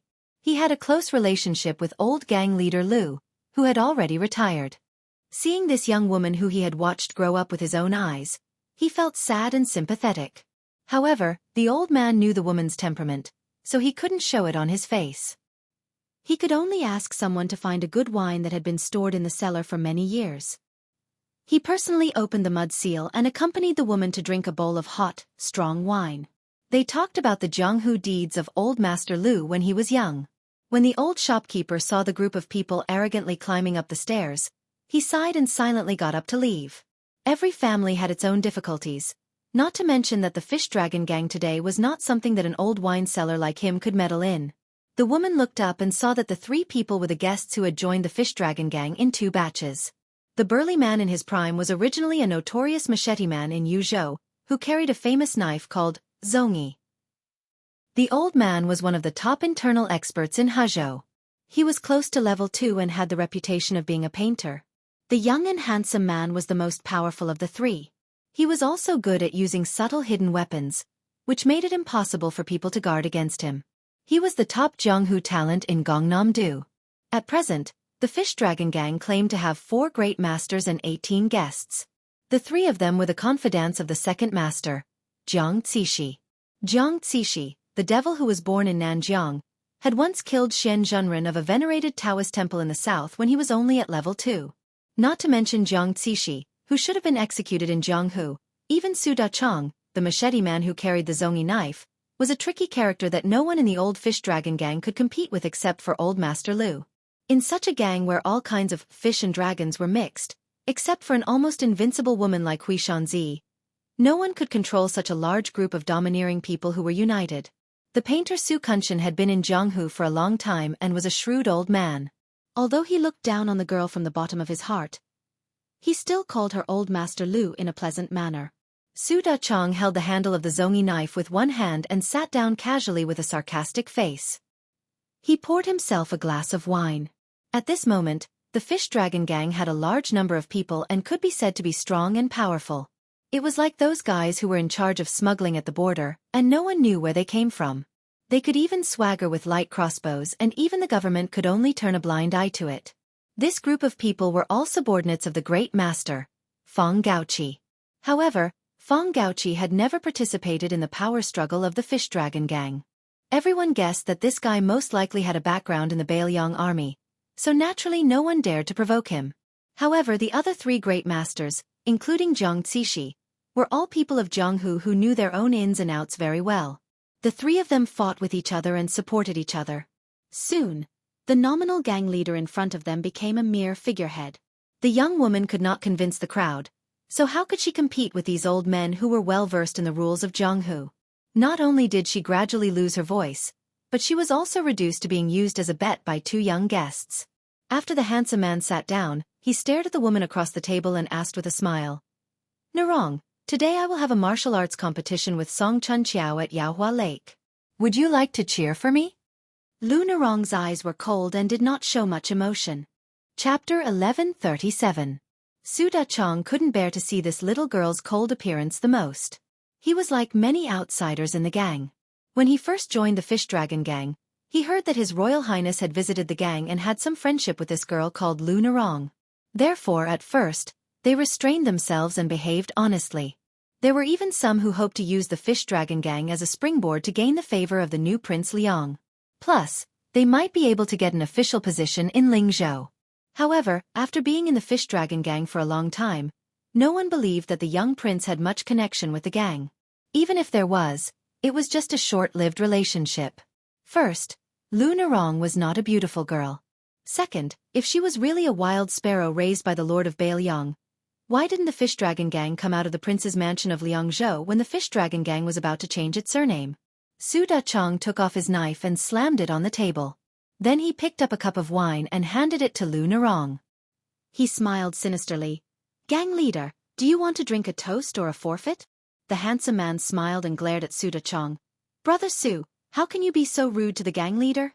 Su Dachong put down the wine cup and said with a fake smile, "I don't recognize any gang leader. If it's my sister-in-law, I'll treat it as a big deal." Lu Narong finally asked calmly, "Chi Gume, I heard that the outcome of your martial arts competition with Song Chun Chiao decided who I belong to?" The young master who had the demeanor of a famous scholar in Jiangnan said innocently, "Narong, are you angry?" Lu Narong glanced at him and sneered, "Why don't we postpone it for a few days? Since it's a martial arts competition, the more important the person is, the more fun it will be. I'll try to invite the provincial governor of Lingzhou." Chi Gume said with a smile, "Provincial Governor Su is in charge of the affairs of a province and is very busy every day. I'm afraid that Narong won't be able to invite him." Su Dachong crossed his legs, took a sip of wine, and sneered, "Gang leader Lu, don't try to puff yourself up at your own cost. Our brothers have already found out everything about the Fish Dragon Gang. Do you still want to have a relationship with a third-class border governor? Even if you don't feel embarrassed, I feel embarrassed for you. Besides, with your mediocre skills, you might as well be a good housewife for Brother Qi. If the Fish Dragon Gang is left to Brother Qi to manage, with Elder Zhang's deterrence, the Fish Dragon Gang will be on the right path. Why didn't you choose the suave and elegant Brother Qi?" Are you blind to choose that short Song Chunqiao? He's as black as charcoal. Speaking of this, Su Dachong laughed out loud, his eyes burning with filth. Song Chun's orifices are a complete mess, but sect leader's skin is still fair. If we meet each other in bed, it will be quite interesting. Lu Nerong was about to teach this reckless person a lesson, but Su Kunshan, who had been watching coldly from the side, smiled and tapped the table with his finger. The wine cup in front of Lu Nerong's table jumped a foot high, and then under the influence of the leakage of qi, the wine cup stopped. This trick was definitely not something that Lu Nerong could do. Qi Gumei, who had been observing Lu Nerong, suddenly frowned. He saw a flash of brilliance that he had never seen before in the woman's eyes, but it quickly disappeared. Su Dachong turned his head and saw 3 people, one big and 2 small, walking up the stairs to the 2nd floor. The one in the middle was even more beautiful than Qi Gumei. The 2 little brats beside him didn't look like normal people either. One of them had his hands lazily resting on a long knife on his shoulder, while the other had a sword tied to his back. They looked funny like a hedgehog. This was a rare scene in Lingzhou. Bailiang was much more boring than the Jianghu outside. Not many people liked to pay attention to fancy gimmicks. It was related to the customs of the people, and most of them were straightforward. Many of the newcomers in the fish dragons were not used to it at first. This place was far from the Jianghu of the Central Plains, where people liked to nag for a long time before a fight, talking about who was the master, the reason, the rules, and so on. But here, people often fought when they wanted to. Even if 2 people didn't like to look at each other, they would pull out their knives and fight to the death. The 3 unfamiliar faces in front of him were obviously more outstanding. Su Dachong didn't act rashly. There were as many seedlings in Lingzhou as there were hairs on a cow. Maybe he could pee 3 or 4 of them. Although these fops were like dragons swimming in shallow water, not everyone could casually step on them. Su Dachong cast a glance at Su Kunshan, who had a great amount of qi, and the latter nodded confidently. The old man must have recognized that the 3 strangers' qi activity was ordinary, and they were not elites who could cause them to fail miserably. Su Dachong gained confidence. He twisted his butt and turned around with his chair. He said stiffly, "Get lost, I have already booked the 2nd floor." The young man who looked more aristocratic than Qi Gumei smiled and asked, "Is the fish dragons very impressive?" The young man was asking Lu Nerong. He completely ignored the other 3. Su Dachong had a bad temper. He immediately stood up with a grin and picked up the knife on the table. The young man with the knife grinned and said, "Master, why don't I do it? And Wang Shang, don't fight with me." Wang Shang snorted. Su Kunshan's expression changed drastically. He quickly gave Qi Gumei a look. Qi Gumei stood up calmly and said gently, "Leader, I still have to rush to the Yaohua Lake to compete. I will take my leave first." Lu Nerong was expressionless. Su Dachong was confused, but he still followed Qi Gumei and Su Kunshan downstairs. On the stairs, the 3 of them could clearly hear the young man with the knife and the young man with the sword tied to his waist complaining. "Blockhead Wang, sword energy is used to kill people, not to scare people. Didn't you alert the enemy? You made me lose 3 training dummies? No matter how broken they are still dummies. You have to pay." "Master, you can be the judge." Su Fengnian ignored Lu Yunzhong. He looked through the window and saw the 3 people walking out of the building. Qi Gumei happened to look up. This young master didn't forget to smile gracefully. Su Fengnian ignored him. He sat at Lu Nerong's table and said softly, "Let's not talk about asking Su Beiji for help. You could have at least talked to Feng Gaoqi of the Whispering Room. It wouldn't have ended up like this." Lu Nerong didn't say anything. Su Fengnian took a clean cup from Wang Shang and poured himself a cup of wine. Lu Nerong suddenly smiled, because for some reason, she remembered the scene of this fellow squatting by the well and haggling with the water ruffian back in Yanhui Pass. Chapter 1138. Lu Yunzhong was greatly disappointed with this trip to Longqing County. His immortal master had only freeloaded some wine with that woman and chatted about some trivial matters. There was not even the slightest bit of romance, let alone slaughter the shrimp soldiers and crab generals of the fish dragon gang. Before leaving, Lu Yunzhong had been rambling, saying that the female master of the 10th largest gang in the world had average looks and cultivation. In short, he was fighting for justice for his immortal master. The implication was that if it were him, he would not waste his energy on such a woman. Su Fengnian, who had never been willing to talk nonsense with Lu Yunzhong, spoke his mind for the first time. He said that he was not looking for a wife. It did not matter whether Lu Nerong was beautiful or not. As for Lu Nerong's martial arts aptitude, it did not affect whether she was a heroine in his heart. When Lu Yunzhong heard this, his eyes widened. Was Lu Nerong worthy of being a heroine? Su Fengnian rewarded the youth with a 4-word evaluation. It was like playing the lute to a cow. After that, the three of them rushed to Liangzhou.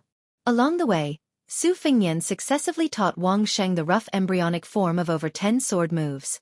There were Old Huang's 9 sword moves, the old man's 2 sword moves, and Wen Hua's 1 sword move. He allowed her to not ask for a deep understanding and only understood his intentions. He did not deliberately favor Wang Sheng. The moves he taught Lu Yunzhong were all top-notch. He did not even hide Gu Jiantong's thunder core. This pair of youths could endure hardships and work hard.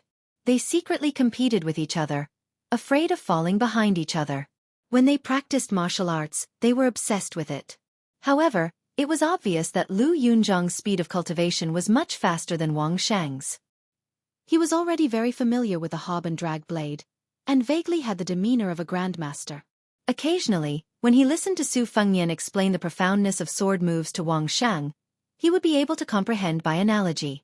On the other hand, after Wang Sheng acknowledged Su Fengnian as his master, for some reason, he became more and more introverted. He was silent and was no longer as naive and unaffected as before.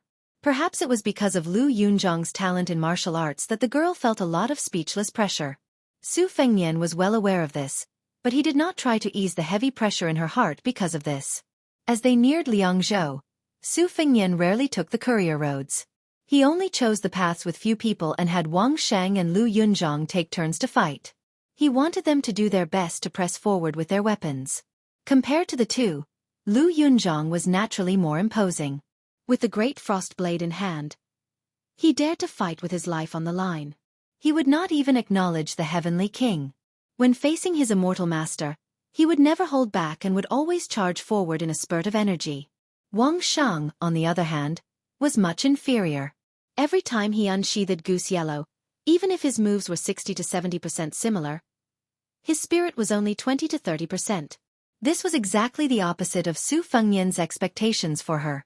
Over time, Wang Sheng also realized the crux of the problem. His originally dark and rough face became more and more stiff. Every time he looked at Su Fengnian's calm expression, he wanted to say something but hesitated. He felt guilty and uneasy. After crossing the Yellow Flower Pass, they would arrive at Liangzhou a dozen miles away. Currently, there were 14 military officers stationed in Bailiang's Taoist realm to guard the 14 passes.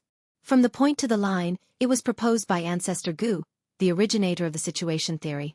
There was a flintlock for 5 miles, a block for 10 miles, a fort for 30 miles, and a city for 100 miles. In the past, Bailiang did not have flintlock forts. On the contrary, they were not shabby in number.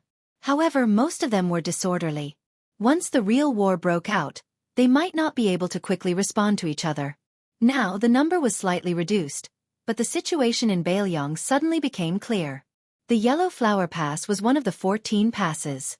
It was led by a senior military officer named Li Maozhen, who was an experienced military officer. Li Maozhen was old and wise and was deeply trusted by the old King Liang. Otherwise, Su Xiao would not have let him guard the east gate of Liangzhou. The Huaiyuan Gate of this pass was the favorite of frontier poets of the past generations. This gate symbolized that the imperial court was conciliatory and far-sighted. The dark green city walls that extended out from the two sides of the pass were like a dragon traversing the desert. The dragon's head extended to the north and connected to the red-shooting Wild Goose Mountain.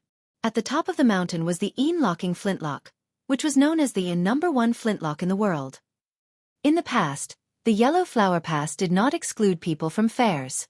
Especially on the 1st and 15th of every month, people would come and go. It was unusually prosperous. However, after becoming one of the 14 passes, the Yellow Flower Pass became much more deserted. The trade caravans that passed through the northwest region of the dynasty had to take a detour. There were complaints everywhere. So much so that the weak military officer Li Maozhen sent a memorial to the Qingliang Mountain, requesting to reopen the city gate and military camp. The 3,000 elite soldiers would not need to be paid by Liangzhou and could even be used to support the border army. At that time, Su Fengnian was not in the palace. The Red Hanlin Academy in Wutongyan argued about this.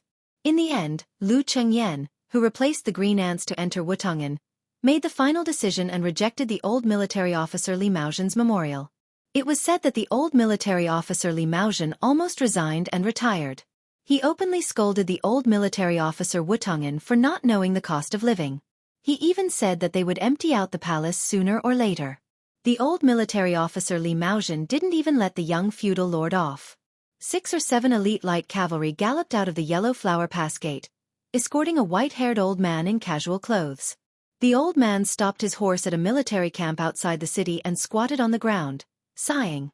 Although Beiliang Road imitated the court's Ministry of Works and established a military camp division to be in charge of all military camps and fields, the old man, who was familiar with the rules of officialdom, thought that this was just a helpless move by the new Prince Liang to settle down foreign scholars. The essence of a military camp was the 2 words, land reclamation. Once it was handed over to outsiders, it would only become a tool to make money. However, the old man was an official of Beiliang. How could he really go and wrestle with the Beiliang Palace? Fortunately, the young scholar in the military camp division with the official title of Minister Counselor had not stretched his hands too far. Although he was not familiar with military affairs, his subordinates could be considered competent and dedicated. The new residents who had migrated from Beiliang Road's 4th prefecture, Liuzhou, were also well-behaved and peaceful. Only then did the old man pinch his nose and admit it. Otherwise, he really would have taken the bold action of driving them out of the country with troops. Not long after the old man arrived at the military camp, a few young civil officials rushed over upon hearing the news. Among them, the young man in the lead had an 8th-level embroidered official patch. The 2 behind him were 9th-level quails. Their ranks were not high, but they held real power. The 8th-level official was one of the 6 minister counselors of Beiliang Road's military camp division. His name was Lu Gongren. The other 5 were all at the border. He was the only one in charge of the military camp matters in Liang and Yu prefectures. It was said that this was because the military camp division was wary of Li Maozhen, who was in the bag. Lu Gongren was implicated and had no choice but to remain within the borders. After Lu Gongren arrived here, other than surveying the fields, he had also paid a visit to the Yuji general's residence several times. Unfortunately, Li Maozhen, a military officer with real power, did not give this young man any face. Each time, he was met with a closed door. After Beiliang Road's 14 military officers surfaced, it was like a military town. Most of them were new faces. At this time, the arrogant old man who was squatting by the field with his but facing Lu Gongren was the backbone of Yellow Flower Pass, the weak military officer Li Maozhen. The old man did not pay attention to Lu Gongren's courteous words. He snorted coldly and did not even raise his head. He sneered. "Sir Lu, you really have the leisure to come here and worm your way into being friends with me. Are you not afraid of delaying the great undertaking of the military camp of 2 prefectures? Or do you think that being familiar with a weak military officer will be beneficial for your future climb in the bureaucracy?" Chapter 1139. When the 2 8th-rank counselor and assistant officials, who were as young as the main official, heard this, they were filled with righteous indignation. They were about to speak when Lu Gongren, whose mouth and tongue were parched, waved his hand. He took a few steps forward and was about to walk to the old man's side when a strong retainer blocked his path with a knife. Lu Gongren smiled. The retainer weighed the pros and cons in his mind. He probably felt that this 7th-rank civil official's eyes were clear and couldn't bring himself to hate him. After hesitating for a moment, he moved aside and allowed Lu Gongren to walk to the side of the field. He sat down next to the old man and shook the collar of his official robe. It turned out that this counselor was sweating profusely. There was dirt under his fingernails, and even his official patch was stained with dirt. Li Maozhen's discerning eyes allowed him to catch this flaw with just a glance. He clicked his tongue and said, "Sir Lu, you are a good official. Wearing your official robe to work in the field, who would think that you are incompetent? Or are you afraid that others won't recognize you as a 7th-rank official?" Lu Gongren smiled calmly and said, "Not only is it not cool to work in official robes, it is also cumbersome. However, if I don't wear official robes, I will be chased out of the field by your ferocious troops." Li Maozhen furrowed his brows and didn't make a sound. At this moment, the retainers who had followed Li Maozhen out of the city were somewhat wary. 3 strange people slowly walked over from the side of the field. When the two sides were about 10 meters apart, the empty-handed young man smiled and asked, "Are you Li Maozhen?" Li Maozhen, who had been called directly by his name, turned his head and looked at the somewhat familiar face. His heart was in turmoil, but he wasn't sure. Li Maozhen was a veteran of Beiliang and naturally remembered the peerless beauty of Beiliang's Wu Wangfei. However, how could the old man believe that the young man in front of him was that him? The young man with two youths with swords and knives on his back smiled and said, "Li Maozhen, standing in front of you don't curse?" Hearing this ridicule, how could Li Maozhen not recognize this person's identity? He abruptly stood up and was about to kneel in greeting. However, at some point, the scholarly-looking young man had walked over to Li Maozhen's side. He and Minister Councillor Lu Gongren sat on the old man's left and right. Li Maozhen's light cavalry retainers were all startled. Just as they were about to protect the old man, Li Maozhen ordered them to retreat and return to the city. Lu Gongren and the two assistant officers of the Army Garrison Division, who had been standing all this time, were somewhat at a loss. Li Maozhen was so excited that he did not know what to say. The old man was not really stupid. If the king of Beiliang really sat next to him, he would not dare to scold him even if he had 10 times the courage of a bear's heart and leopard's guts. Moreover, when his memorial was refuted, he only said a few words out of anger. He regretted it afterwards. In fact, at that time, if the young king of Beiliang wrote it himself instead of those women in Wutongen, then let alone refuting it, even if the king of Beiliang scolded Li Maozhen to his face, he, as a weak military officer, would not talk back. Li Maozhen, who held great power in his hands, recognized two things more than many people. One was Beiliang, and the other was the Su family. It did not matter if you were a kitten, a dog, or the head of the Su family after great General Su Shao. As long as you sat in the position of the Lord of Beiliang, Li Maozhen would serve you to the death. The person who came was naturally Su Fengnian. He leaned around Li Maozhen and looked at the 8th-rank official Lu Gongren. He smiled and said, "You should be the Minister Councillor Lu who once studied at Xianxia Academy. You can continue talking. I'll just listen." Lu Gongren mistakenly thought that this was a local snake that even old General Li was afraid of, and that he was the son of a general with a strong background in Liangzhou. However, since he was here, he might as well take the opportunity to explain to the old military officer why Beiliang wanted to draw legs on a snake and set up the military field department. However, before the young civil official could speak, Li Maozhen turned his head and glared at him fiercely. "The king is sitting next to you and is personally supporting you. What nonsense are you talking to this old man about? In the future, I will strictly control those subordinates who deliberately make things difficult for the military field department. If you, as the minister councillor, have any difficulties, you can directly enter the UG General's mansion in the pass." Lu Gongren and the two young officials behind him were stunned. Su Fengnian raised his head and waved his hand. He smiled and said, "Sit down and talk." They sat side by side on the side of the field. Other than Li Maozhen, who was able to maintain a calm expression on his face, the others, including Lu Gongren, were all restless and had an uncontrollable excitement in their chests. In the cultivation of the government, one rank followed another, and the threshold followed the threshold. There was almost no end to it. For the 6 ministers who were the pillars of the imperial court, not to mention the officials from other places, even the officials from the capital who could participate in the court assembly might not be able to get in front of these important figures in their entire lives, much less speak a few words with them. However, other than the Grand Secretary Zhang Julu and Gu Zhentang, the vassal kings who had divided the territory were undoubtedly rarer than these pillars of the dynasty. These scholars who had gone to Liang had long heard of the various deeds of the new Liang prince. He was different from the notorious reputation of the past. The rumors that were becoming more and more intense were mostly the heroic deeds of the young vassal kings. However, even if Su Fengnian was an embroidered pillow that could not be supported, as long as he was the master of Beiliang, then he was destined to have a large group of famous heroes on the battlefield, such as Chu Lushan, Yuan Zuozong, and Yan Wenluan, standing behind him. Su Fengnian saw that they were not willing to speak, so he could only smile and ask, "Official Lu, how many roads have you traveled since you became the minister councillor?" Lu Gongren said respectfully, "I have been the minister councillor of the army division for more than 2 months. I don't know how many roads I have traveled, but I have already changed 4 pairs of boots." Li Maozhen said softly, "Lu Gongren, this 8th-level official, is not quite the same as the previous pests in Beiliang. I have investigated his background. Since he took office, he has not bought a private residence or kept a servant. However, I can't rule out the possibility that he is not familiar with the network of officialdom, and did not dare to enter the water too early and ruin his future. Lu Gongren did not know whether to laugh or cry. He said in a muffled voice, "Old General Li, are you saying good or bad things?"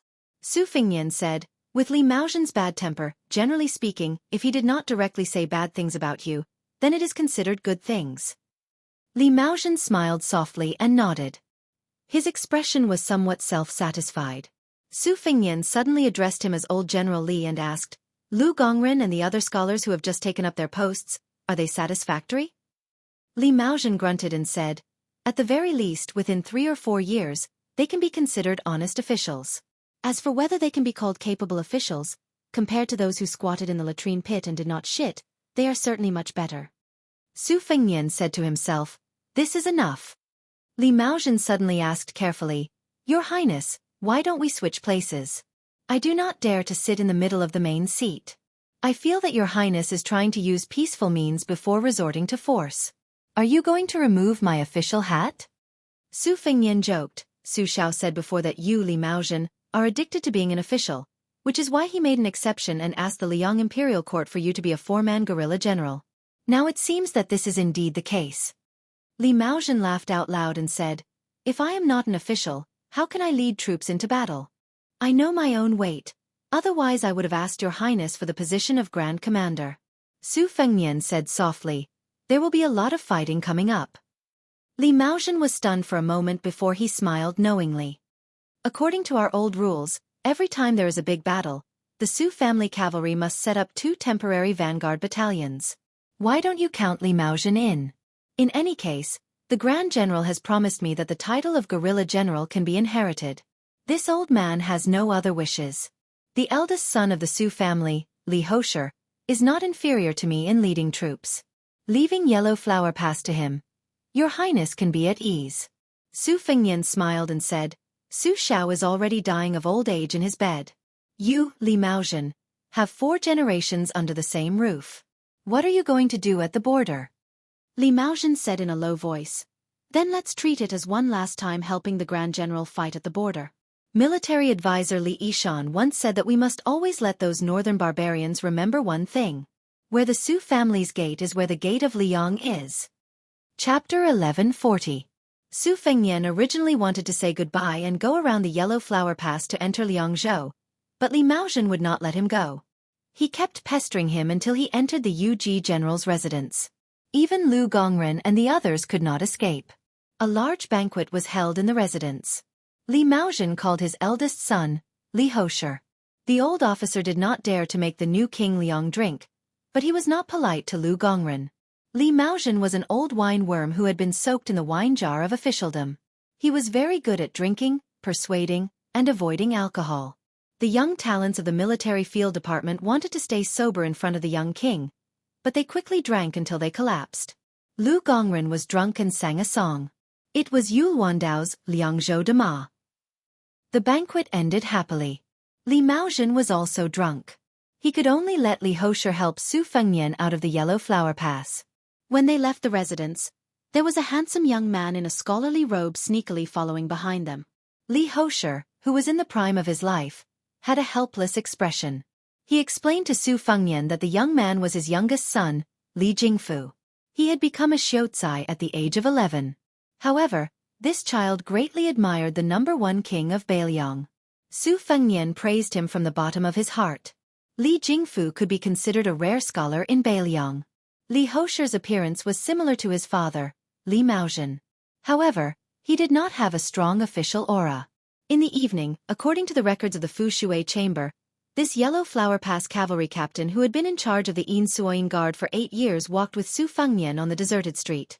The young man, Li Jingfu, saw that the king of Beiliang and his father did not reprimand him for not knowing the rules. He tiptoed behind the 4 of them. He looked enviously at Lu Yunzhang, who was carrying a blade, and Wang Sheng, who was carrying a case. Li Hosher hesitated and said softly, "Your Highness, my father does have selfish motives. He wants me to take over the Yellow Flower Pass. Father has always said that even if I can inherit the title of Yuji General, it is meaningless. I hope Your Highness does not mind." At this point, Li Hosher, who was not good with words, blushed and smiled. He probably did not know how to continue. Su Fengnian smiled indifferently. Your father's addiction to being an official is not small. This banquet is also to pave the way for you. It's good that you leave an impression in the prince's mansion of Mount Qingliang. In the future it will be easier for you to be promoted. However, you still underestimate your father too much. Before your father entered the city, he made a bet with me. If after I saw you, I felt that you could shoulder the heavy responsibility of guarding Huanghua Pass, then I would allow him to serve as an old soldier in either of the vanguard and breaking enemy battalions. If you want to put it this way, your future Ruoshui commandant was exchanged with your father's life today. Li Hosher's face turned red. After holding back for a long time, he finally said, Your Highness, don't listen to my father. This old man is already so old. He can still ride a horse in casual clothes, but if he wears armor and holds a spear, he won't be able to last an incense stick of time. Su Fengnian nodded his head. Li Hosher continued. Your Highness, our Li family's bloodline is still flourishing. I still have 2 younger brothers who are in the military. The family business of Huanghua Pass is not lacking in successors. My father's wish should be fulfilled by me, the eldest son of the first wife. Su Fengnian didn't comment. He turned his head and saw Lu Yunzhang hugging the Confucian-robed youth's shoulder and whispering to him.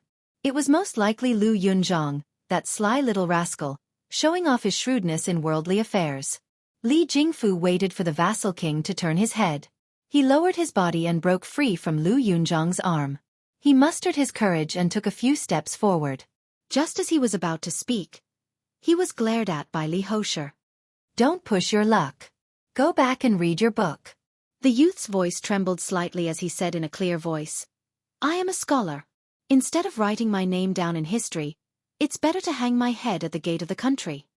As soon as these words came out, the already deserted street became even more silent. Li Hosher was a rough man who was used to using a bow and spear, but rarely used a pen. Wang Sheng and Lu Yunzhang were even worse. They only felt that this person of the same age spoke in a scholarly manner. Su Fengnian raised his hand and motioned Li Hosher not to make a sound. He said with a smile, Kid, you are still young, but your tone is not small. I have seen Huang Longsher, Chao Chongqing, and Shenyuan Jingcheng. These 3 people are the Confucian sages among the land immortals. Hearing this, in just a short sentence, 3 thunderous names appeared. The young Li Jingfu's eyes shone brightly as he stared at the great hero in his heart. He thought that the king of Beiliang, who had traveled thousands of miles, had seen the world more than anyone else. Su Fengnian continued, but they didn't speak as if they could swallow mountains and rivers like you. Li Hosher couldn't help but chuckle. However, when he saw his young son's pale face, he sighed quietly. Su Fengnian seemed to be talking to himself. The name of a scholar goes down in history, while the head of a military official hangs at the gate of the country. They don't interfere with each other. If the former can write more good things about the latter when they are behind closed doors writing beautiful articles, that would be very good. Su Fengnian looked at Li Jingfu and said, I'm not laughing at you for overestimating yourself. A journey of 1,000 miles begins with a single step. When I practiced the saber back then, I also harbored great ambitions. At that time, no one thought highly of me. When one's heart is moved, one's intention will be born. The reason why I'm telling you this is because I feel that you are still too young. Even if you throw away your pen and join the army, you will only be a burden to others on the battlefield. Besides, Beiliang has 300,000 cavalry that are the most powerful in the world. How can a young scholar like you cut off your head and study? After saying this, Su Fengnian told Li Hosher that there was no need to send him off. He took his 2 disciples and walked straight out of Yellow Flower Pass. After a long time, Li Jingfu came back to his senses. He pinched his cheeks and laughed foolishly. Prince Liang talked to me? Li Hosher, who always felt that the older the child got, the more difficult it would be to talk to him. He laughed softly and said, Silly boy. Li Jingfu happily walked toward the Yuji general's residence. Li Hosher silently followed behind him. Looking at his son's still slender figure, he felt somewhat proud. Li Jingfu suddenly turned his head and asked, Father, do you want to go to the Jade Wall restaurant to drink? Li Hosher was taken aback then said, I can still drink a caddy of 8 taels. Li Jingfu grinned and said, Then I'll treat you to a drink. Li Hosher was confused. Li Jingfu blinked and walked next to Li Hosher. He said quietly, "This year, I went out of the city for a walk and saw a girl. Her father is the shopkeeper of the Jade Wall restaurant. Every time I am tired from studying, I will go there. Just looking at her and not thinking about anything else, I feel refreshed." Li Houshi roared with laughter. The corners of Li Jingfu's mouth curled up slightly. He purposely said bitterly, "But that girl likes a street wanderer who is not in the pass right now." Li Houshi rubbed his young son's head, not knowing how to comfort him. Li Jingfu looked up and said with a smile, "Father, I want to learn from Zhao Chongling and Li Yishan, the two Beiliang strategists. In the future, when I am successful, I will give Prince Liang advice and strategize from thousands of miles away." Li Houshi made a sound of acknowledgement. The father and son walked together to the restaurant 2 streets away. Li Houshi said softly, "Since you have a girl you like in your heart, and you also have ambitions, your grandfather won't let you drink, but your father will let you drink." 2 hours later, the commandant of Yellow Flower Pass, Li Houshi, walked out of the restaurant with his drunk young son on his back. The rough man had a warm expression. As he walked, the commandant's gaze gradually became determined. If he wanted to study, he should study. But there was one thing that the vassal king had said. Beiliang had 300,000 cavalry. Only if everyone, including Li Houshi, lost their heads would it be the people's turn. Didn't the Beimang claim to have 1,000,000 people controlling the strings? Even if they took down Beiliang, would there be tens of thousands left? The youth on his back murmured drunkenly, "Father, I will study hard and become a Confucian saint. I will not be afraid of walking the narrow path, but will pave a bright path for the people of the world." Li Houshi smiled and said, "You are so reasonable even when drunk. You are better than father." Chapter 1141. Since the first year of Xianghu, the night curfew in Liangzhou city had become extremely strict. However, when Su Fengnian arrived at the city gate, there was already a group of elite spies waiting for him. The gate slowly opened, and Wang Shang could clearly see the faces of the armored soldiers under the light of the city gate. Regardless of whether they had experienced the vicissitudes of life or immaturity, they were all brimming with a contradictory aura that made her feel unfamiliar. They were hot because of reverence, and cold because of bravery. The simple-minded Lu Yunzhang did not feel much, but he keenly felt that these armored soldiers were taller and stronger than the light cavalry soldiers he had encountered along the way. They were also more dangerous. In comparison, one was like a noisy chicken or duck waiting for its owner to feed it every day, while the other was like a wild dog digging for its own food in the wilderness. It did not like to bark, but it could really bite people to death. For this pair of extremely lucky young men and women, the title of King of Beiliang was too far out of their reach. It was far less approachable than the tranquil demeanor of their immortal master. However, Lu Yunzhang soon had the most direct impression. When the young man saw the 2 jade stone lions as tall as 2 people at the gate of the king's mansion on Mount Qingliang, he was extremely shocked. He quickly trotted under one of the lions and reached out to touch the cool and huge lion claws. He clicked his tongue in wonder and chattered endlessly. One moment, he said that it was too damn imposing and that no family in the martial emperor city had such a facade. Another moment, he speculated about how much money it would fetch if he stole it and sold it. The king of Beiliang returned home after a long journey, but there was not much movement in the mansion. A middle-aged housekeeper came out to symbolically lead the way into the mansion. The housekeeper walked behind Su Fengnian and whispered to him. The 2 bumpkins, Wang Shang and Lu Yunzhang, stared with their eyes wide open. It was too much for their eyes to take in. The 2 children stared at each other for a long time and did not show any signs of stopping. Only then did they reluctantly blink their sore eyes. They looked at each other and smiled, seeing each other's uneasiness. The 2 children, who were always at loggerheads with each other, finally had some tacit understanding. Lu Yunzhang felt as though he had walked into a fairyland. The sisters were all like immortal sisters who had walked out from the murals of temples. Their clothes were extravagant, and their auras were indescribable to an uneducated youth. Any one of them could easily beat Xiao Mei, who liked to put on thick rouge in the neighboring alley of the martial emperor city, by more than 18 streets. Lu Yunzhang was at the back of the group. He even turned his head to look at a young woman in a distant corridor. Her figure was graceful, and even from afar, one would find it hard to shift their eyes away from her.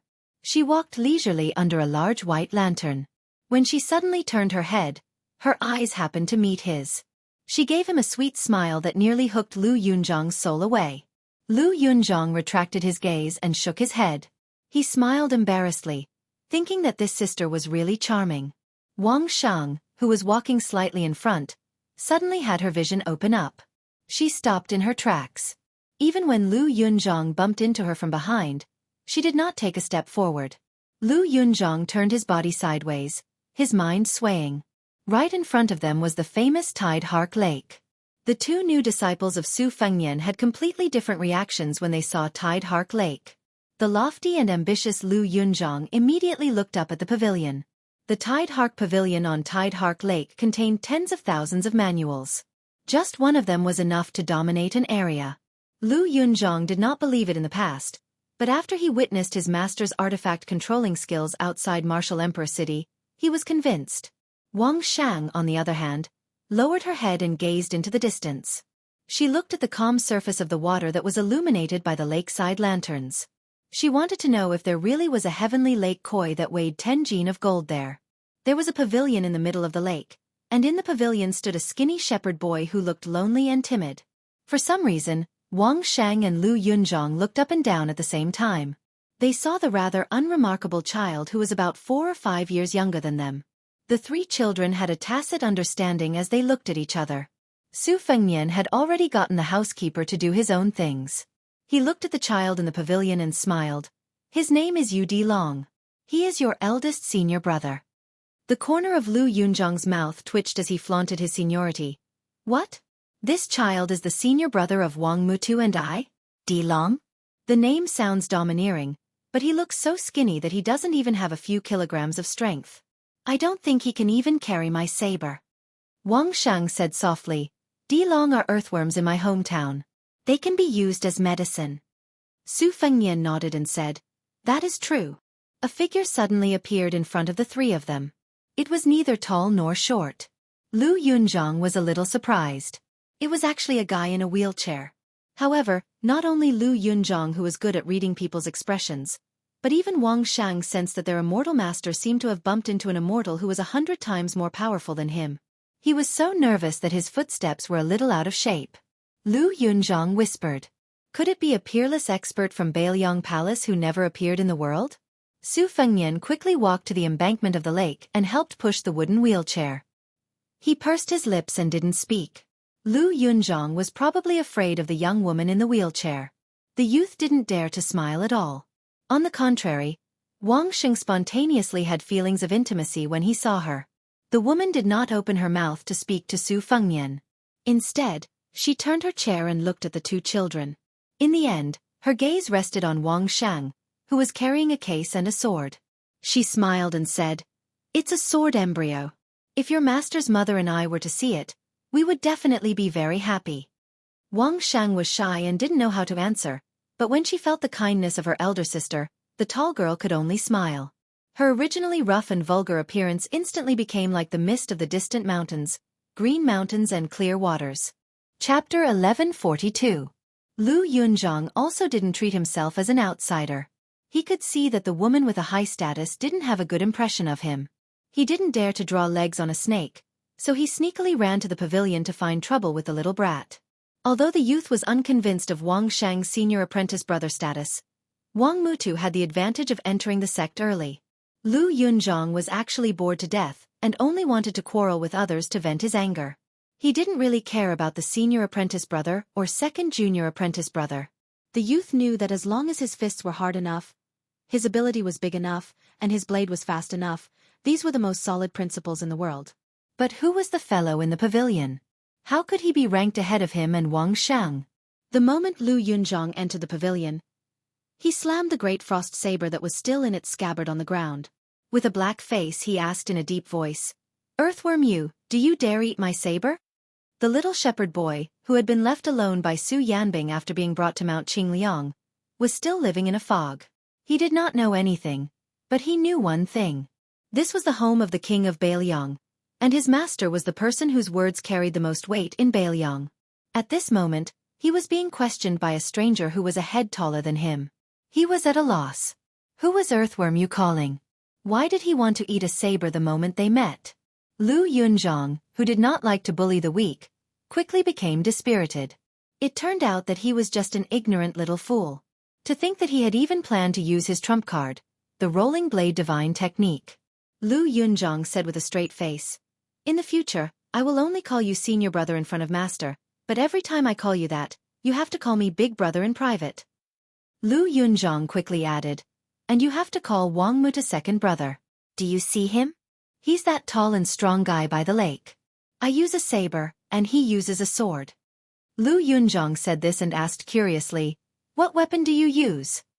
The little shepherd boy had obtained the nickname of Earthworm Yu and two elder brothers for no reason. He was momentarily stunned. After hearing Lu Yunzhong's question, he glanced enviously at the saber in the youth's hand. He shook his head and said, I don't have anything. Lu Yunzhong's eyes quickly turned. Your father is a high-ranking official in Beiliang? Yu Dilong shook his head vigorously. Lu Yunzhong pressed. Then, is your father the founder of some pugilistic sect in Beiliang? After Yu Dilong subconsciously shook his head, he asked in a low voice, what is the founder?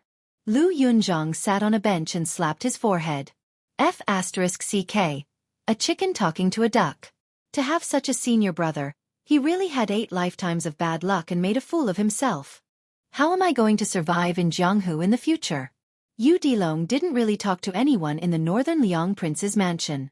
Although this robust young man looked fierce, Yu Dilong was still a child. He liked to be lively. He carefully sat beside Lu Yunzhong and stared at the large frost saber. He muttered to himself, you only took 1 item, but it's as thick as my thigh. I counted the items by the lake. There were 15 items, but each of them was as thin as a pinky finger. You look more impressive. Lu Yunzhong pretended to be fierce and asked, what thick thighs and thin pinkies? Are you out of your mind? Yu Dilong pointed at Lu Yunzhong's frost saber and said with an aggrieved look, isn't there a white gas on your saber? Can't you see it? Lu Yunzhong's face was calm, but his heart was in turmoil. He was shocked and pleasantly surprised. He was shocked that if the child wasn't spouting nonsense, then his eyesight wasn't tacky. He was pleasantly surprised that he had gone further than Wang Mutu on the path of martial arts. Lu Yunzhong suddenly stared at this junior-senior brother of strange origins and asked, what about you? Do you have that kind of qi? Yu Dilong chuckled and did not say a word. Lu Yunzhong rolled his eyes and said, so you aren't stupid. Wang Sheng walked into the pavilion and saw that Lu Yunzhong and the shepherd boy had already become friends. He could not help but feel envious and disappointed. Yu Dilong struggled for a long time as he scratched his ears and cheeks. He finally mustered the courage to say, junior sister? He probably felt that it was inappropriate to address an older sister on their first meeting, so he probed, why don't I call you senior sister? Having his identity exposed, Wang Sheng was slightly angered. Sword Qi immediately appeared in the pavilion. Yu Dilong did not seem to notice it as he scratched his head. He did not know what he had done wrong and felt apologetic. Lu Yunzhong exclaimed, I must be blind with my dog eyes. I was wondering why you, Mutu Wang, would wish to run 7 to 8 miles just to pee. So you are just a little woman? Wang Sheng said angrily, since you are blind with your dog eyes, then shut your dog mouth. Lu Yunzhong suddenly stood up. Muta Wang, don't push your luck. Are you looking for a beating? Although Yu Dilong was the youngest, he hurriedly tried to mediate. He anxiously said, don't hit, don't hit. If you really want to hit, hit me. Lu Yunzhong could not help but roll his eyes. You sure are righteous. Wang Sheng smiled and cupped his fists. Senior brother. Yu Dilong was at a loss as he could only grin foolishly. By the lake, Su Weisheng retracted his gaze and ignored the 3 children playing in the pavilion. He said with a sigh, is this the providence of the pugilistic world you inherited from Wang Xianji? Su Fengnian nodded and said, that should be the case. Otherwise, how could you find 3 children with such outstanding talent at once? Lu Yunzhong has a martial aura, so he was able to obtain the recognition of the great frost saber. Wang Sheng is a natural sword embryo that only appears once in 100 years. As for Lu Long, he obtained 30% of Wang Xianji's legacy. These 3 disciples of mine will probably have a place in the top 10 experts of the pugilistic world in the future. If this were to spread, it would be so good. Even Wang Xianji couldn't do this when she was still alive. Look, not only did I defeat Wang Xianji, even my disciple is more promising than this old fellow. Su Weisheng looked up at his brother and said calmly, "Look at how happy you are. Quickly close your mouth. Be careful not to crack it behind your ears." Su Fengnian squatted beside her and asked nervously, "Sis, aren't you angry? When I went to Wudong Mountain to practice my saber skills, you were unwilling to talk to me when I returned home. Later on, when we went to Bei Mang, you almost didn't acknowledge me as your brother." Su Weisheng placed his hands on his knees and looked at the calm lake. His eyes were warm and gentle as he said, "Back then Dad was in charge. You were fooling around. Now, you are in charge and shouldering the burden." Su Fengnian acknowledged and rubbed his cheeks with both hands. "Don't worry. I won't have the time to mess around in the pugilistic world. I'm about to make a trip to the border, unlike the previous review. This time, I'm going to call all 14 lieutenants. It can be said that the 50 or so generals who hold real power in Beiliang will all be meeting together." Su Weisheng turned his head and flicked Su Fengnian's head. "You're still showing off." Su Fengnian smiled helplessly and did not refute. Su Weisheng tapped the edge of the chair with one hand and propped up his chin with the other.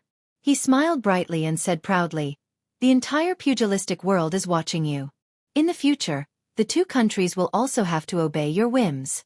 Regardless of success or failure, how many people can there be in 1,000 years?" Su Fengnian only glanced at the sky. Chapter 1143. In the darkness of the night, Su Fengnian walked alone to the Yellow Crane Tower on Mount Qingliang. The Spring Festival couplets on a white background were still pasted on the gate of the mansion, and the lanterns in the mansion were all white as snow. After the death of the old man, this solemn mansion was no longer joyous. It was not until the whole of Beiliang learned that the young vassal state had defeated Wang Xianxia of the martial emperor city that the atmosphere of Mount Qingliang took a big turn. Many of the thoughts that had been hanging on the tip of their tongues were suddenly put to rest, and the haze that had shrouded Beiliang Palace was swept away. After Su Fengnian entered the mansion, he did not go to the Wutong Inn where he had spent his youth. Instead, he went to Su Zhao's house and sat there for a long time. The two standing clothes racks still held the old-style boa robe of Prince Liang and the model general's armor. Outsiders would think that it was reasonable for Su Xiao to care about the latter. After all, Su Xiao, the lone thief, had climbed to the top of the court by virtue of his military exploits. However, few people knew that the butcher actually did not scoff at the vassal state's robe as outsiders mistakenly thought. Su Fengnian was well aware of this. What Su Xiao cared about was not the vassal state's identity as the vassal state's king, but the credit behind it. It was the credit of rebuilding the Zhao dynasty that many powerful officials in the imperial court had deliberately forgotten. At that time, Liang was just a barbarian dynasty in the northern region.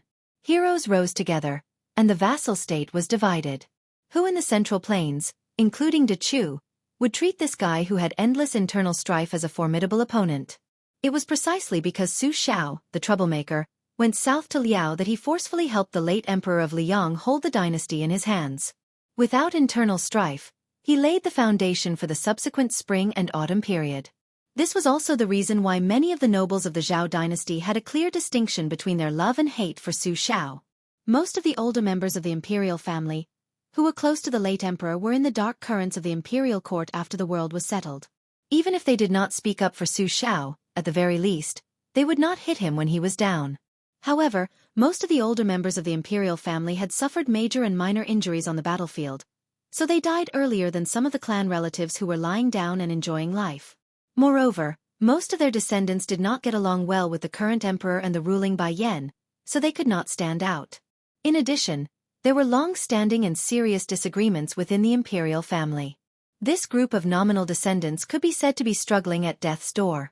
As a result, they did not have a share in this southern expedition to West Chu. Most of it was another group of young nobles who swaggered south with a few old generals to seize the credit. In any case, their parents and ancestors had relied on this kind of trick to climb up. This was probably the origin of their family's knowledge. Practice makes perfect. Su Fengnian walked slowly on the mountain path and then stopped halfway up the mountain to look at Liangzhou. The lights in Liangzhou were dim. One part of the city was extinguished, while other parts of the city were lit up.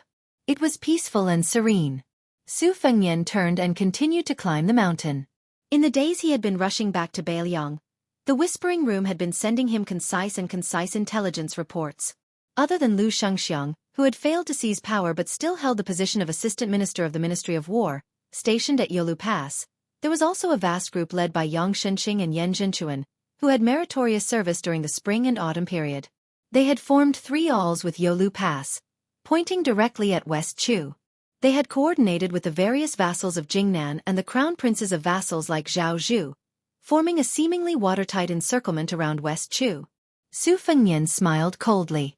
Other than the trick of killing the rooster as a warning to the monkeys, how could the Zhao family not have the filthy idea of bringing trouble to the king of Yanqi? On the eastern front, there was the king of Guangling, Zhao Yi.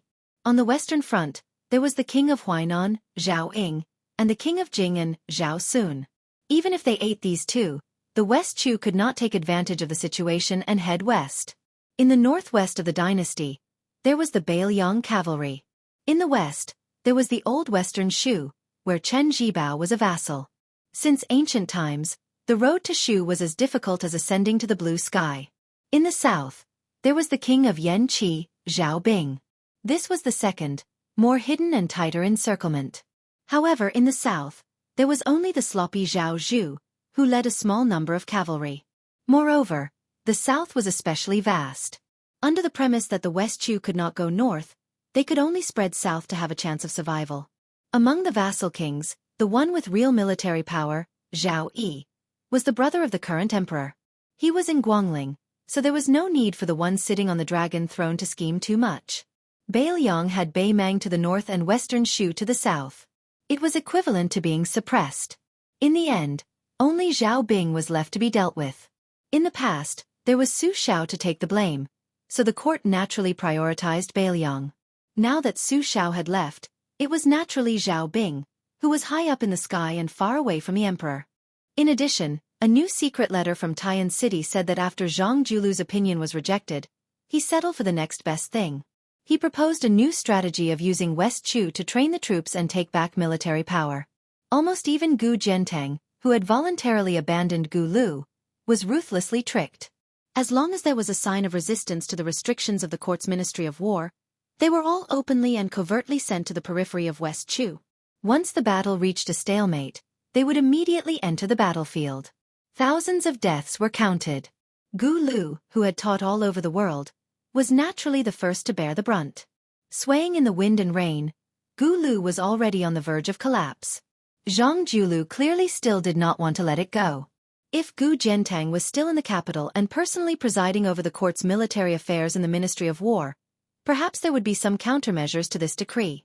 However, Gu Jiantang already held the title of pillar of the country and led the military affairs of the northern land.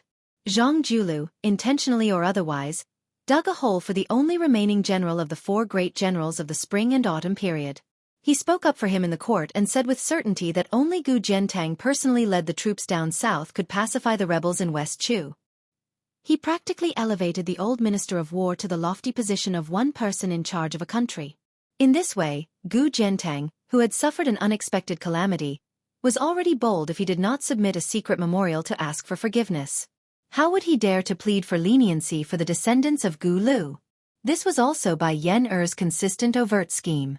From beginning to end, it was for the sake of the country and the people, without the slightest bit of selfishness. Zhang Julu's balancing technique was pervasive. He cut off the struggles between civil and military officials, the early struggles between the foreign relatives and internal officials, the revived struggles between various factions, and even the struggles between factions of friends. Bai Yen had always remained calm and collected, taking a leisurely stroll in the courtyard. If Wang Xianji could be said to be undefeated in martial arts, then Zhang Julu could be said to be even more shrewd and ruthless, undefeated in literature. For example, the Ministry of Personnel, the head of the 6 ministries, had been tossed back and forth between Yu Lian and Zhao Yuling, who had betrayed Zhang Julu several times. Looking at the flowers in the fog outside the palace hall looked like child's play, but inside, it was nothing more than a matter of Zhang Julu's word. Under his watch, whoever did something that crossed the line would have to obediently pack up and get lost. If one were to say that Zhao Yuling was Bai Yen Er's disciple, he was naturally lacking in confidence, but one must know that the old head of the Yu family in Jiangxin, Yu Zhenkong, who was Yu Lian's father, was a big shot of the same school as Zhang Julu's benevolent teacher and West Chu's son Shiji's teacher. He was a master who evaluated the ranking of the clans under heaven, and was also the instigator of Xianxia's escape to the north. The old fellow only needed to play down the word up, and the clan would be like a carp leaping over the dragon gate. If the word down, it would mean that the entire clan would fall into the dust together. The entire group of Jiangnan scholars, including Lu Daolin and Lu Baijie, including the Lu family, as well as the dragon general Su Gong of the Gumu Su family, all had to follow this person's lead. But after so many years, Zhang Julu still did not give the old man the slightest bit of face. Su Fengnian unwittingly walked to the top of the mountain. There were stone tables and stone stools downstairs, and then he saw an unexpected fellow. He borrowed the white fox's face from the spring thunder embroidered winter, but he did not say anything after that. Su Fengnian sat opposite him. There was a large pile of green ant wine jugs on the table, and there were even 2 wine cups. It was obvious that he was waiting for him. White Fox's face was slightly sarcastic. First pin 4 realms. You've collected all 4 false realms. It's definitely unprecedented. This is even more admirable than you killing Wang Xianji. Su Fengnian laughed. It's worth it to be able to make you admire me. White Fox's face poured him a cup of wine for the first time. He pushed the wine cup forward and asked, have you ever thought that when Huang Longshe stirred up the Jianghu, in the end, he used Han Xiangxian and you to end it? Why don't you count the number of first pin masters who died in the hands of Catman and you? Don't add up to 20? How many first pin masters can there be in any generation of Jianghu for 100 years? At most, there should only be this number, right? Su Fengnian raised his wine cup and laughed at himself. He then finished it in one gulp. When he reached out to ask for more wine, he shook his head and said, I really didn't think about this. White Fox's face threw him a wine jug and said, I promised Mr. Li that I would help you once. You killed Wang Xianji, who was on my enemies list. This means that I, Nangong Puji, owe you twice. But I'll say this first. After I finish reading on the last floor of Tide Listening Pavilion, I'll go to Beimang first. If I can come back alive, this promise will only be valid. Su Fengnian asked, Are you looking for trouble with Tuoba Bodhisattva?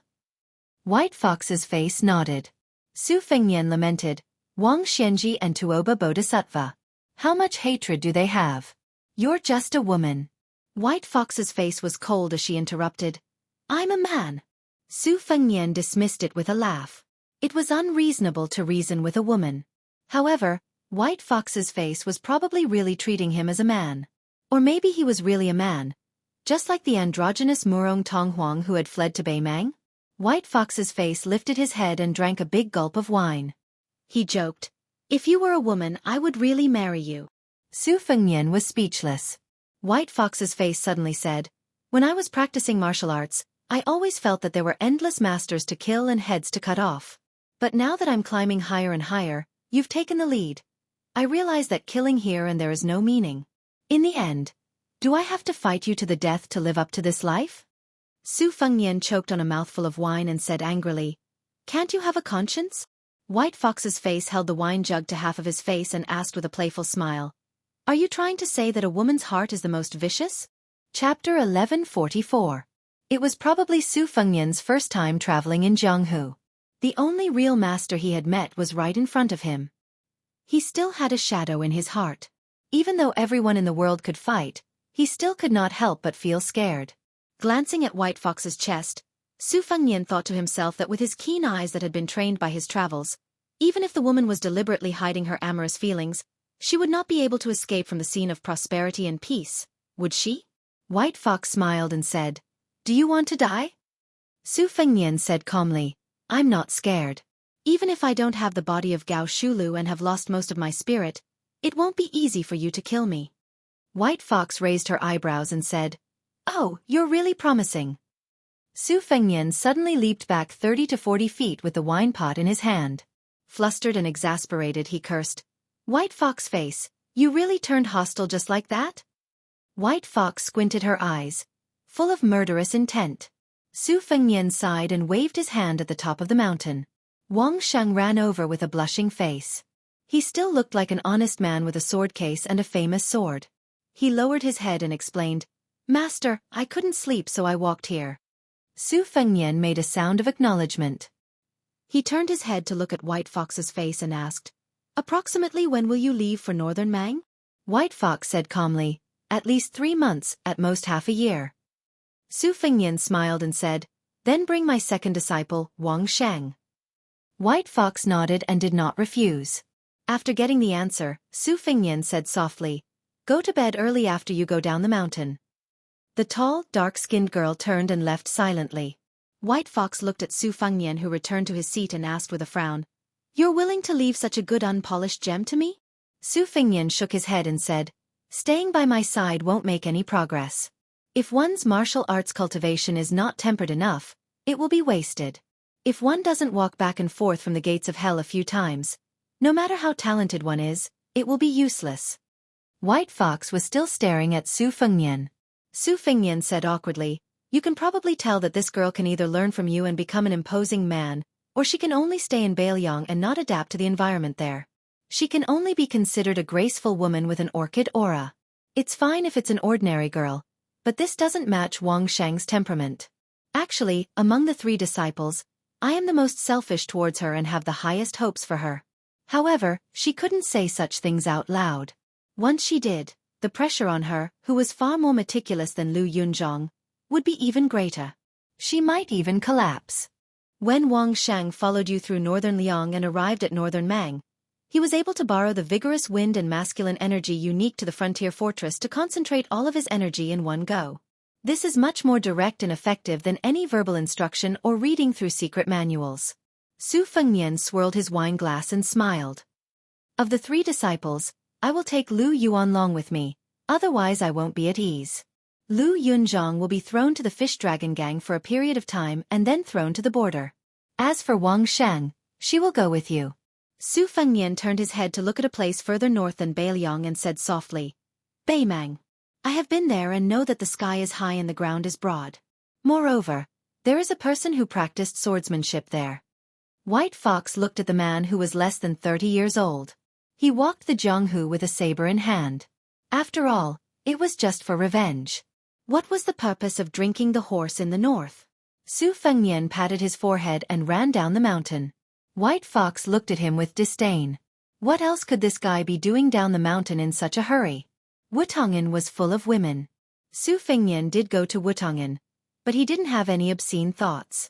The 2 future concubines of Mount Qingliang, Wang Chudong, who was only second to his second sister, went to give lectures at an academy in Liangzhou. Lu Chengyan was burdened by her troublesome family and had to work hard. She could only stay in Wutongan to accumulate merits for the Lu family's disciples. It was a bit like making up for her mistakes. Even Su Weisheng had mentioned that Su Fengnian must go to the courtyard to see his poor sister-in-law who was not well received by her in-laws. Su Fengnian walked into the elegant and quiet courtyard where the lights never went out at night. He felt a little sad and thought of the exquisite maids, Green Ant, and the others. They had no choice but to live in a different Jianghu. They were not young and vigorous at all. From the beginning to the end, there were only cold schemes and betrayals. Su Fengnian didn't rush into the house. He looked around the familiar courtyard where the lights were as bright as day and the smiles of those young women lingered. He wondered if they were really happy when they played here year after year. Tonight, Lu Chengyan and a third-rank maid, Xianxia, were on duty. The 3 tables were piled up like a mountain. Xianxia grew up in Wutongan since she was young, so Su Fengnian was very familiar with her. At this moment, she was concentrating on holding a sharp stone badger pen. The pen was heavy with ink, but the ink was evenly spat out evenly. It was easy to write for a long time, and it had always been Xianji's favorite pen. Probably because she was hesitant about something, she didn't dare to write for a long time. The tip of the pen dipped in ink had already drawn ink stains of different shades on her face. She was completely unaware, like a cat with a dirty face. Other than Xianxia, there was another fresh face. Su Fengnian knew that she was a young girl that second sister had carefully selected. Her name was Jun Qiu, and she could be considered a newcomer in Wutongan. The secret files in her hands were somewhat cruder than the senior Xianji's. She was originally using her 5 fingers to hold her other wrist and gently turned it. Very quickly, she saw the figure of the king of Beiliang and jumped in shock. She was about to spring up and solemnly pay her respects. Xiangu also came back to her senses. Su Fengnian made a gesture to them to keep quiet and quietly walked to the innermost table. He saw the young woman who was more unfamiliar than familiar leaning over the table and sleeping. Her slender shoulders and light snoring sounds indicated that she was exhausted. Su Fengnian gently moved a chair over and sat beside her. He looked at the piles of official documents that had been neatly placed after being signed and then carefully sorted out. Her arms were pressed against a document that had not yet been written. Su Fengnian lowered his head to look. It was an official document from Liuzhou. It talked about the large change of personnel that was currently being carried out in secret. Batch after batch of refugees were being moved into the prosperous Lingzhou in an orderly manner. Then, the foreign scholars who did not have a seat in the Liuzhou officialdom would be moved into Liuzhou to become officials and officials.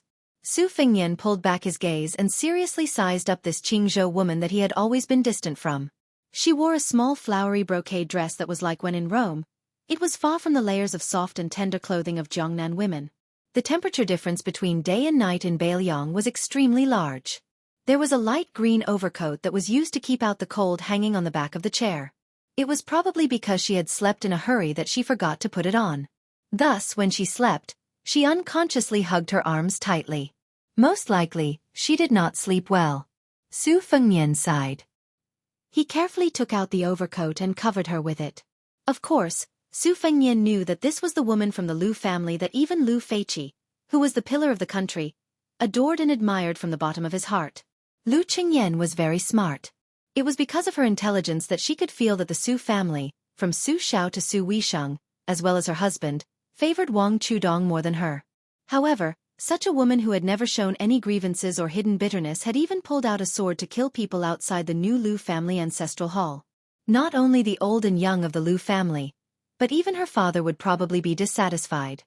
Although it was inevitable that a married daughter would be like spilled water, her elbows were too biased towards the Su family. She actually did not let the Lu family, her maiden family, gain any advantage. Anyone would inevitably criticize her silently. Then why did she, Lu Changyan, marry into the Su family? The Lu family had gone through untold hardships and came to this poor place to settle down. Shouldn't they enjoy some good fortune and bask in some glory? Su Fengnian sat next to Lu Changyan and began to personally annotate the official documents. During this time, the third-rank maid, Xiangu, tiptoed over and whispered that Miss Lu wanted her to wake her up in half an hour. Su Fengnian waved his hand. In the dead of night, only the tip of the brush could be heard as it brushed across the Xian paper. The new maid, Jun Qiu, would occasionally pluck up her courage and turn her head to sneak a peek at the extremely wealthy young man. When the sky outside the window turned white, Su Fengnian finished annotating all the official documents and quietly walked out of Wutongan. Jun Qiu did not feel sleepy the entire night. Every time she peeked, she could not see how this elegant young vassal king could kill that martial emperor city's city lord. That was an old monster who had lived for 100 years. Xiangu, who had not dared to make a sound, took a pile of waste paper and threw it at the ignorant maid. The latter playfully stuck out her tongue. When Lu Chengyan woke up in a daze, Su Fengnian had already left the city and rushed to the border. She only saw that the mountain of documents on the table had been emptied.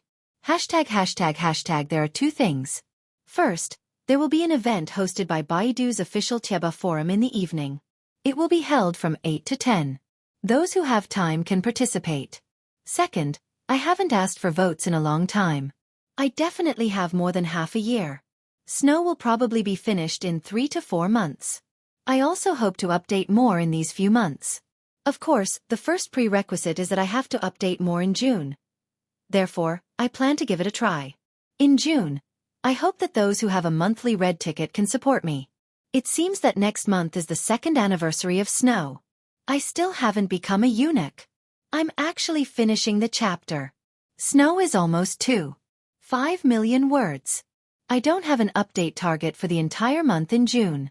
I'll try to be a monk for a day and strike the bell for a day.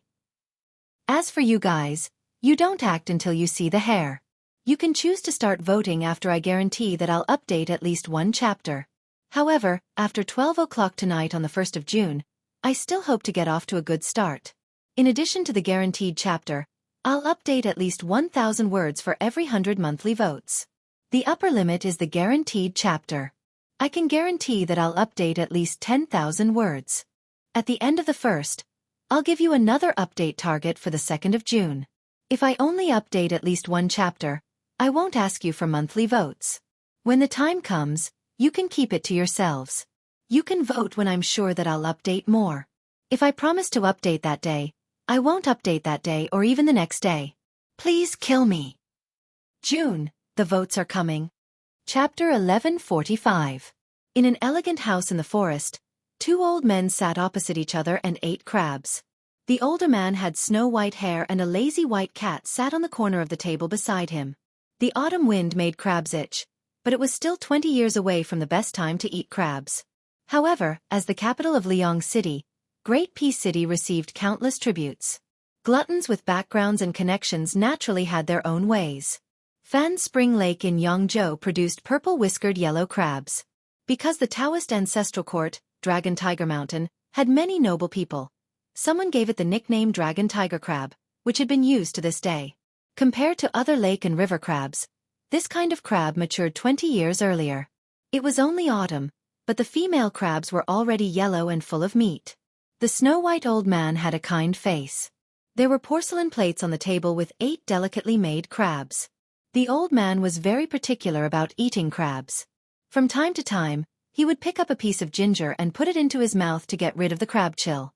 There was also a pretty maidservant carrying a plate with a bunch of chrysanthemums that were picked from somewhere to wipe his hands and get rid of the smell. This old man ate the crabs in an orderly manner. He was clearly an old glutton who knew how to eat crabs. The person opposite him was not young either. Compared to the old man who raised the precious snowy lionette, he was still half a generation younger. When he ate the crabs, he obviously had to wolf them down. He ate sloppily and did not have the trivial crabs. He ate until his 10 fingers were golden and greasy. He did not forget to put them into his mouth and lick them off. Seeing this, the maidservant of the white-browed old man felt her scalp tingle. However, she did not dare to show any disdain. One had to know that this old man was the world-famous Tantanon, the head official of the Liang dynasty's Wuxia province. If he did not change sides at the last minute, no one in the imperial court would dare to confront Grand Secretary Zhang Julu. However, the old man that she had carefully served for several years was not an ordinary person. He was the ancestor of the Yu family in Jianghu, Yu Zhenkong. Strictly speaking, even Tantanon should call him martial uncle. The maidservant felt somewhat helpless in her heart. The old ancestor had originally invited sword immortal Tang Shi to this banquet to put in a few good words. Unexpectedly, the Minister of War, Liu Baijia, was temporarily tied up with military affairs, and old Master Huan was unwilling to wait. The Yu clan's old ancestor also couldn't say anything. Yu Zhenkong was precisely the dignified old man who was able to force Taoist nun Huang Guan to throw herself at Bailiang's heir apparent in the mountains behind Gongnamdu's Baogua Temple. It was also precisely because of him that sword immortal Tang Shi, a junior, was able to enter the capital and become an official, allowing Linlong's Liu clan to have its current flourishing atmosphere. After the old man finishes eating the crab, he rinses his mouth and wipes his hands. He exhales softly, and the servant girl who has taught him cleverly leaves. Yu Zhenkong reached out to pet the white cat's head. He looked at Tantanon, who was casually wiping the grease on his clothes. He laughed softly and said, "Sir Poosh, when do you have time to go to Jiangnan? Let this old man do his duty as a host." Tantanon smiled and said, "Elder Yu, our relationship hasn't reached that point yet, so let's not blindly exchange pleasantries. To tell the truth, there are still a few old debts that haven't been settled yet. However, no matter how I calculate them, they're all muddled up. I, Huan, have been able to deceive myself these past few years, but Elder Yu shouldn't continue to deceive others." Yu Zhenkong deeply looked at Tantanon, whom he hadn't seen for over 20 years. He suppressed the gloomy feeling in his heart, like a small lotus that had just revealed its tip, and said self-mockingly, "Back then, this old man truly underestimated you and broke up a pair of mandarin ducks. This is also one of this old man's greatest regrets." Huanwen shook his arm and got straight to the point. "Don't worry. Elder Yu is Elder Yu, Yu Lian is Yu Lian, and Liu Baijia is even more so Liu Baijia. I, Huan, am not so petty as to take my anger out on others. It's just that Huanwen can't become the Minister of Personnel who has entered the palace 3 times. He can't compete with Zhang Lu's disciple, Zhao Yuling. I, Huan, am indeed one of the obstacles, but it's not because of personal grudges. It's just that Yu Lian, this wooden pillar, can't support the Ministry of Personnel. If it were a yamen like the Ministry of Revenue or the Ministry of Works, Huanwen could still turn a blind eye to it. However, if he wants to take control of the Ministry of Personnel, which is about to be raised in rank, then he, Yu Lian, will have to pray that thick smoke will rise from his ancestors' graves. The elderly head of the Yu family, who had been indirectly scolded, smiled. He didn't get angry, and it wasn't that he was deliberately concealing his anger. It was just that the old man with snow-white eyebrows really wasn't angry. Huanwen continued bluntly, the Ministry of War was incompetent and made the Guangling Road a mess, giving Cao Chongqing an opportunity to easily wipe them out. I, Huanwen, have a bit of resentment in my heart. If I don't scold the Minister of War, Liu Baijie, who else can I scold? If you want to blame someone, blame him for sitting in that position. If it were Gu Jiantang or Chen Jibao, I'd scold them all the same. Of course, Liu Baijie hasn't been an assistant minister for long, and he hasn't even warmed up from the position of minister yet. He's been scolded quite wrongly this time. Even Yu Zhenkong didn't know whether to laugh or cry. He said helplessly, you don't just scold people with your mouth. You also hit people. Right now, the entire world knows that sword immortal Tongxi was almost kicked in the chest by you, Lord Push. Huanwen slapped the table and said angrily, I'm just a bag of old bones, and I almost sprained my ankle. Who am I supposed to judge? Yu Zhenkong sighed. He didn't plan on tangling with this scoundrel over this matter. Everyone in the court knew that it wasn't important whether or not Tantanon kicked Minister Liu. What was important was that the left push of the provincial governor was furious at the newly appointed Ministry of War. This would affect the entire situation. Even if Liu Baijie was highly regarded by the emperor, if he gave off a terrible impression of being hated by Tantanon, then Liu Baijie's ambitions would be hindered in many ways. Even if he could succeed, it would be greatly reduced. The hearts of the people in the Ministry of War were already wavering, and the Ministry of Appointments, which had been suppressed for a long time, showed signs of rising again. As the new leader of the Jiangnan scholar group, Liu Baijie, who had a clear reputation, originally even had hopes of reaching greater heights and not being constrained by the Ministry of War. In the end, he was kicked by Huanwen, and everything changed. Among the Jiangnan scholars, there was Yu Zhenkong, who had once been evaluated, but weren't there just a few old fellows hiding behind the scenes in Jiangnan? Yu Zhenkong could pick up and let go. He asked, then what about Su Gong? Huanwen glanced at Yu Zhenkong and said unhappily, I'm not a green-eyed child. It's not difficult for me to hinder someone's future, but I can't and don't want to do the work of promoting someone else. Elder Yu has picked up the wrong pig head and entered the wrong temple. Besides, with Elder Yu's decades of friendship, it doesn't seem like he needs to burn incense to anyone. In the past, the Gumu Su family was propped up by two pillars. The outstanding dragon general Su Gong was outside, and Su Shufei was inside. Unfortunately, because the latter was Su Zhao's eldest daughter, she was caught by the empress and thrown into the cold palace. She probably wouldn't be able to see the light of day for the rest of her life. When she went to Chongchun Palace, not only did the Gumu Su family suffer a great blow, the entire Jiangnan scholar group was seriously affected. Aristocratic families were bound together for good or ill. This had been the case since ancient times. At the time, Su Shufei had just fallen out of favor. Very quickly, a few famous Jiangnan officials with bright futures were forced back to their original positions by Zhao Yuling's Ministry of Appointments. In officialdom, laughing at others and being laughed at often happened in a single night. There was no such thing as 30 years in the East and 30 years in the West. If it wasn't for Liu Baijie's meteoric rise in Great Peace City, the scholars in Jiangnan would have had an even harder time. Disregarding everything else, the day Liu Baijie was promoted to Minister of War, the number of people in the guild halls in the various provinces of Jiangnan doubled.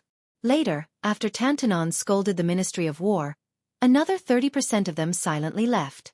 Yu Zhenkong gently stroked the white cat's back. He shook his head and sighed. The difference between being in the palace and not being in it is like the difference between heaven and earth. Inside, if you ask someone to do something, they should be deeply grateful. Outside, asking someone to do something isn't very effective. Yu Zhenkong used the pretense of interceding for Liu Baijie, but in reality, he was plotting for Su Gong's future. Because the two old men were very clear about the situation, Liu Baijie's temporary rise and fall on the stage couldn't stop the trend of this favored person. However, Dragon General Su Gong was different. The court already had an undercurrent that suppressed generals. The Ministry of Appointments promoted him higher than the Ministry of War. Gu Jiantang was confined to the northern border by a gaudy title of Pillar of the Country. Why were Yang Shenxing, Yan Zhenchuan, and the other military veterans in such a hurry to go down south? Wasn't it because they could see that there wouldn't be such a shop after this village? They were all trying to accumulate as much merit as possible for their descendants. If Su Gong missed this once-in-a-lifetime opportunity, it would be even harder for him to stand out in the future. In the entire spring and autumn period, there was only Su Xiao the butcher who could create his own momentum. Gu Jiantang could only be considered half a person. As for the others, even someone as ambitious and ruthless as Lu Xianxia, no matter how talented they were, was just borrowing power. Chapter 1146. Huanwen hesitated and didn't say anything. Yu Zhenkong was stunned. This fellow had never been one to drag his feet, yet he was actually hesitating about something? The old ancestor's expression immediately turned serious. Huanwen suddenly asked an inexplicable and unrelated question. Elder Yu, how many years do you have left to live? How about 15 years? Yu Zhenkong couldn't grasp the mystery and could only tell the truth. He smiled and said, I don't dare to think too much about 15 years, but I definitely won't be able to lie down in a coffin within 10 years. Huanwen nodded and said in a deep voice, All right. Then I, Huanwen, will make an exception and help Su Gong say a few words. Within 3 years, I will definitely make him a general with real power. To be honest, if we follow the way you Jiangnan scholars operate, Su Gong won't be able to get promoted. Only death awaits him. As repayment, Yu Zhenkong, will have to write 2 words for someone before you die. Yu Zhenkong frowned and was somewhat puzzled. Huanwen used his finger to write 2 words on the table, then stood up and left. Yu Zhenkong looked at the empty table without any words and didn't send Tantanon off. After a long silence he sighed and said, By Yen with such a good friend, what is there to be afraid of in death? The Beimang Empress was far more open-minded than any man in the world. She allowed the Southern Dynasty to form its own imperial court. The Southern Dynasty had 6 ministries but didn't have the 2 provinces of the Hall of Secretaries. However, there was an additional king of the Southern Courtyard. However, the minister of the 6 ministries was still 1 rank lower than the North Court. The king of the Southern Courtyard, Huang Songpu, had a declining status in Beimang, especially after his trusted aide, Hong Guan, was buried at the gentleman's pavilion on the border. This dealt a heavy blow to Huang Songpu, who was born from a small noble family in Beiqian. The general Lu Guai, who was born as a commoner, and Yang Yuanzhan, who had joined the army, didn't take advantage of the situation to wantonly encroach on Huang Songpu's power and territory. Ever since the Longxiang army crushed the front line of the tiled gentleman's pavilion to pieces, many of the first-class noble families had become much more restrained. The old people who had dared to criticize the 3 generals felt the oppressive atmosphere before a storm. They no longer spoke carelessly about how they didn't even need 100,000 soldiers to overturn Beiliang. The Southern Dynasty had profited from the disaster. A rare harmonious atmosphere had appeared in the Southern Dynasty. Dongzhi was increasing power and almost irresistible external forces had risen. Hong Jingyan had obtained all of the Ruran cavalry. The confrontation between the 2 in the Southern Dynasty's imperial court had, to a large extent, diverted some of the old contradictions from before. The king of the Southern Courtyard, Huang Songpu, was increasingly unable to command the 400,000-strong army of the Southern Dynasty. Both inside and outside the imperial court were well aware of this. However, a starving camel was still bigger than a horse. As long as the 2 generals, Lu Guai and Yang Yuanzhan, didn't fall out with Huang Songpu, no one dared to challenge him face to face. Except for that damned fatty. At this very moment, Dong Dong, who had even more military power, had nearly 100,000 men and horses under his command, and all of them were elite soldiers. This Dong Dong, who had an extremely bad relationship with people in the imperial court, was cursing loudly. He was practically pointing at Huang Songpu's nose and spitting saliva. Old man Huang, have you been blinded by lard? Are you thinking of fighting Beiliang to decide the outcome of the battle? Let me ask you, how did that Hong Guan, who should have been dragged out and whipped, die? He had the advantage in numbers and geography, but didn't he still lose to the Longxiang army, which had temporarily switched from heavy cavalry to light cavalry? Let me make a bet with you. If you do this, let alone flatten Beiliang, His Imperial Majesty's tent might even be raided by the Su family's cavalry. You damned old man, are you blind? After great ancestor Gu passed away, The great defensive line in Beiliang, which used 14 passes as key nodes, became a quagmire. They were determined to stay at the second line of defense with you, slowly flirting with us. If the 400,000-strong army pounces on us, Beiliang can afford it, but can we? Do you really think that the Su family's cavalry on the other side won't intercept us and allow us to freely transport the provisions? The more Fatty Dong spoke, the more unscrupulous he became. The white-haired Huang Songpu remained expressionless, too lazy to wipe off the fatty's saliva. For the first time, Yang Yuanzhan and Lu Gui didn't stop Dongzhu's unruly behavior. While Dongzhu took a break to catch his breath, Huang Songpu calmly asked, "Are you done scolding?" Dongzhu bent over and hurriedly raised his arm. "Wait a little longer." Many of the old officials in the imperial court, who were used to seeing strange things, rolled their eyes. Some of the young nobles were more or less shocked. Huang Songpu really didn't say anything. Dongzhu moved his mouth, as if he was trying to produce some saliva so that he could scold more efficiently. Dongzhu straightened his back and was about to scold Huang Songpu to wake up this muddle-headed old man. At the entrance of the main hall, several tall men with profound authority walked in. They weren't too old, but their official titles couldn't be any bigger. Most of them were important officials of Beimang who lived in the Southern Dynasty but could completely ignore this imperial court. The abbot. As for the others, they were as rare as phoenix feathers and qilin horns in northern Mang, but their statuses were even more transcendent. Dongzhu felt the strange atmosphere around him. He turned his head and opened his mouth wide. "Oh my! Is this still the imperial court of the Southern Dynasty? Isn't this the most solemn meeting in the king's tent?" These uninvited guests included the two abbot of Gusai State and Dragon Waste State, the abbot of Orange State, Murong Bao Ding, and the great general Zhong Shintong. Huang Songpu slowly opened his mouth and said, "I've already sent a memorial to His Majesty.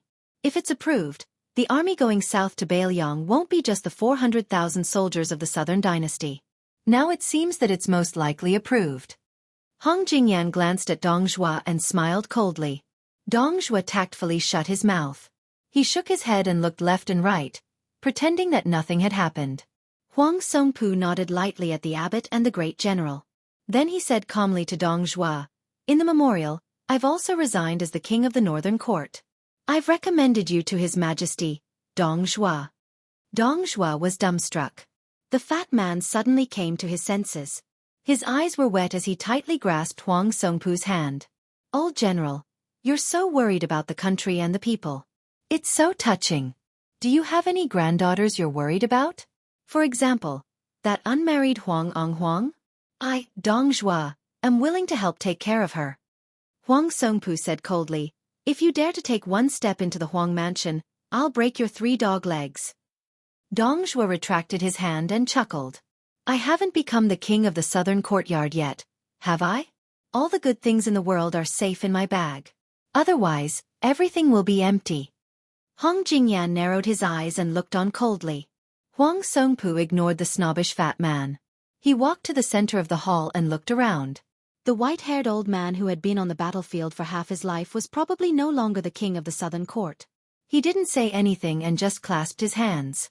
Not only the generals who had made great contributions on the battlefield, but even the civil officials also clasped their hands subconsciously to return the greeting. On the border of Beiliang, a cavalry troop slowly moved forward. There were more than 50 riders. No one was anyone's retinue. Everyone had an official position.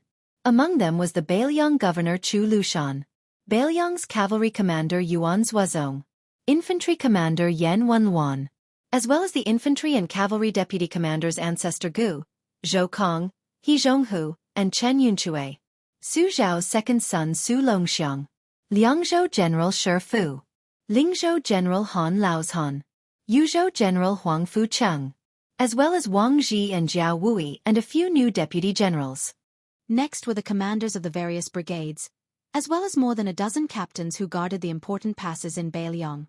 Tongguan Captain Wei Zhuqing, Xian In Horse, Weak String Captain Li Maozhen, Fengqiu Captain Zhu Boyu, North Country Captain Ren Chun Yun.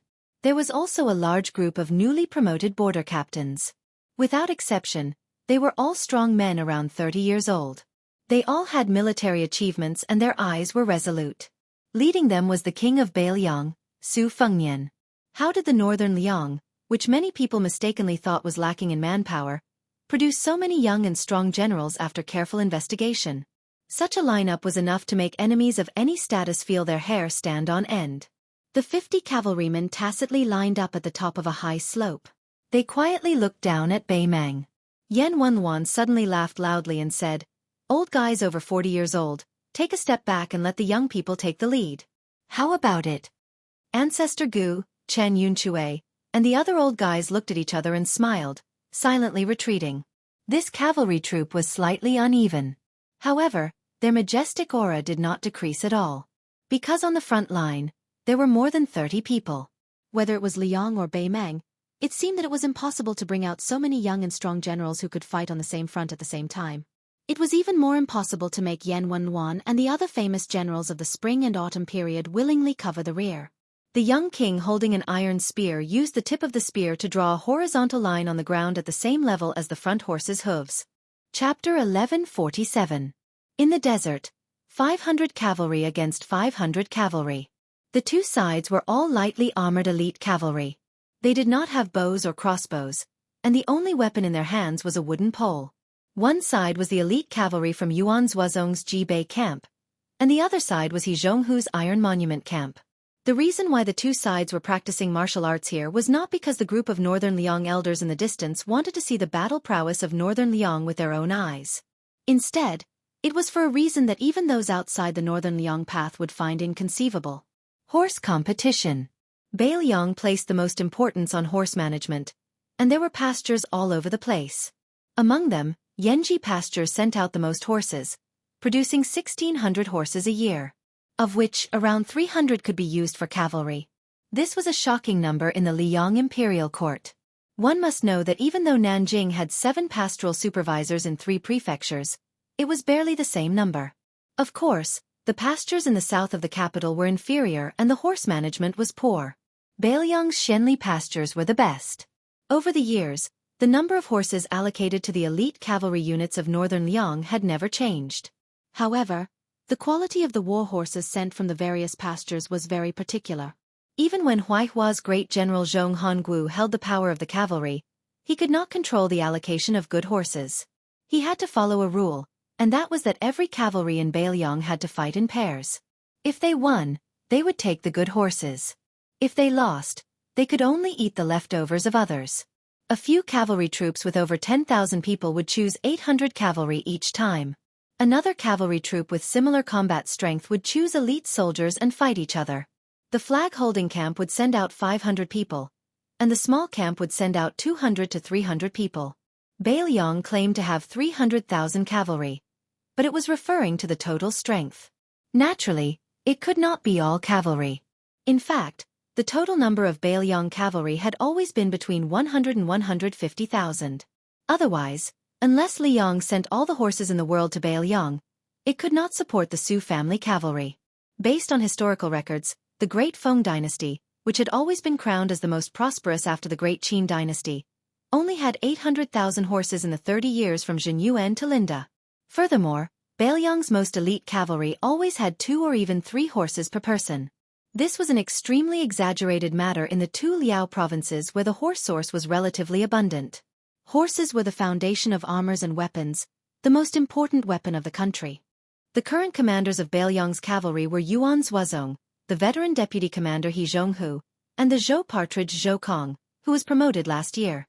Out of the Su family's 140,000 cavalry, Yuan Zuozong did not lead any personal troops, other than the 3 old battalions that existed before Su Shao became the king of Beiliang. Excluding the Great Snow Dragon Cavalry and the Longxiang Army, He Zhonghu led the left cavalry of 40,000, and Zhou Kong led the right cavalry of 30,000. The Jibei Battalion was one of the old battalions of Beiliang, and was directly under the command of the great commander Yuan Zuozong. The Jibei Battalion's name had a deep history. After Su Shao became the vassal of Beiliang, Jizhou, where the Han family ruled, was the largest source of horses outside Beiliang. During the Spring and Autumn War, Su Shao formed many good relationships with the Han family. Later on, the entire Han family was executed, not only because they had offended the old Grand Secretary of the previous dynasty, but also because the Liang imperial court had long coveted the vast pastures of Jizhou. Thus, they could legitimately send good war horses to the northern defense line. However, the Han family's words carried enormous weight in Jizhou, and they never tampered with the numbers. However, they intentionally or unintentionally lost good horses to Bailiang. Although the Han family and the Su family became enemies later on, they were already a thorn in the side of the Zhao family. At that time, for Zhang Julu to be able to sit on the Grand Secretary seat, the Han family played an important role. The two armies charged forward, and dust filled the air. A rider of the Ji Bei battalion tilted his head and dodged a wooden pole that looked like an edgeless spear. He then used the pole in his hand to point at the heart of the rider opposite him, knocking him off his horse. The light rider of the Iron Tablet battalion was only hit by the pole, but before his body landed on the ground, he was grabbed by the shoulder by his comrade and thrown back onto the horse. Then, he continued to charge forward, tearing apart the enemy line. On the other hand, the riders of the Ji Bei battalion and the Iron Tablet battalion pierced each other's chests with their wooden poles at almost the same time. With the momentum of the warhorse's charge, the sturdy poles bent at an astonishing angle, knocking the weaker riders off their horses on the spot. No matter how skilled the cavalry was in spear techniques, they would never use the fancy technique of killing the enemy with a single point of the pole. They would always rely on the momentum of the cavalry's charge, and the cavalry would always be so clean and neat. After each side penetrated the enemy's formation, both sides had changed positions. However, the Ji Bei battalion and the Iron Tablet battalion did not slow down their horses, nor did they stop their horses to turn around and charge again. Instead, after the cavalry successfully pierced through the enemy's formation, both sides took a large and precise arc at almost the same time, striving to gain more momentum from the collision as quickly as possible. During this period of time, the riders who fell off their horses had to immediately lead their horses away from the battlefield. After all, this was not a real battle, and falling off a horse meant death. Chen Yunxue was the deputy commander of Bailiang's infantry. He narrowed his eyes and watched the situation on the battlefield. He smiled and said, "Old He, the 120A class warhorses from the Xianli Ranch and the 400B class warhorses from the Koa Ranch should have nothing to do with the Iron Tablet battalion." He Zhong was calm and said calmly, "This is just a charge. If we were at a disadvantage in the early stages, we would have lost. You, Chen Yunxue, would have died 7 or 8 times in the Battle of the Western Wall." Chen Yunxue laughed and said, "How can it be the same? The Iron Tablet battalion is fighting against the Ji Bei battalion, one of the best elite troops in Bailiang. They are not the hotheads from West Chu." He Zhong suddenly sneered and said, "Old man, why don't we make a bet? If I win, you will give me that yellow parasite scout. How about it?" Chen Yunxue laughed and scolded, "I only have 4 yellow parasite scouts in total, and they are all my treasures. I won't make this bet. I definitely won't. Also, why don't you say what you will do if you lose?" He Zhong said calmly, "The soldiers I have trained will never lose." Chen Yunxue turned his head to look at the young king of Bailiang, who was sitting high on his horse and carefully watching the battle. He smiled and said, "Your Highness, look. Isn't Commander He's face as thick as the city wall?" Su Fengnian smiled and did not say anything. Chapter 1148. He Zhonghu led the troops and governed the troops. His style was ancient. He had to personally attend to everything, just like an auntie taking care of her own children. Even though he was the deputy commander of the cavalry, his eating and sleeping were no different from ordinary soldiers. Moreover, He Zhonghu did not have a wife or children. He only raised several lame old horses. This veteran general who had meritorious service throughout his life had made up his mind to live and die at the border. If it was based on military merit and seniority, Zhong Hongwu simply wouldn't be able to sit on the cavalry commander's position.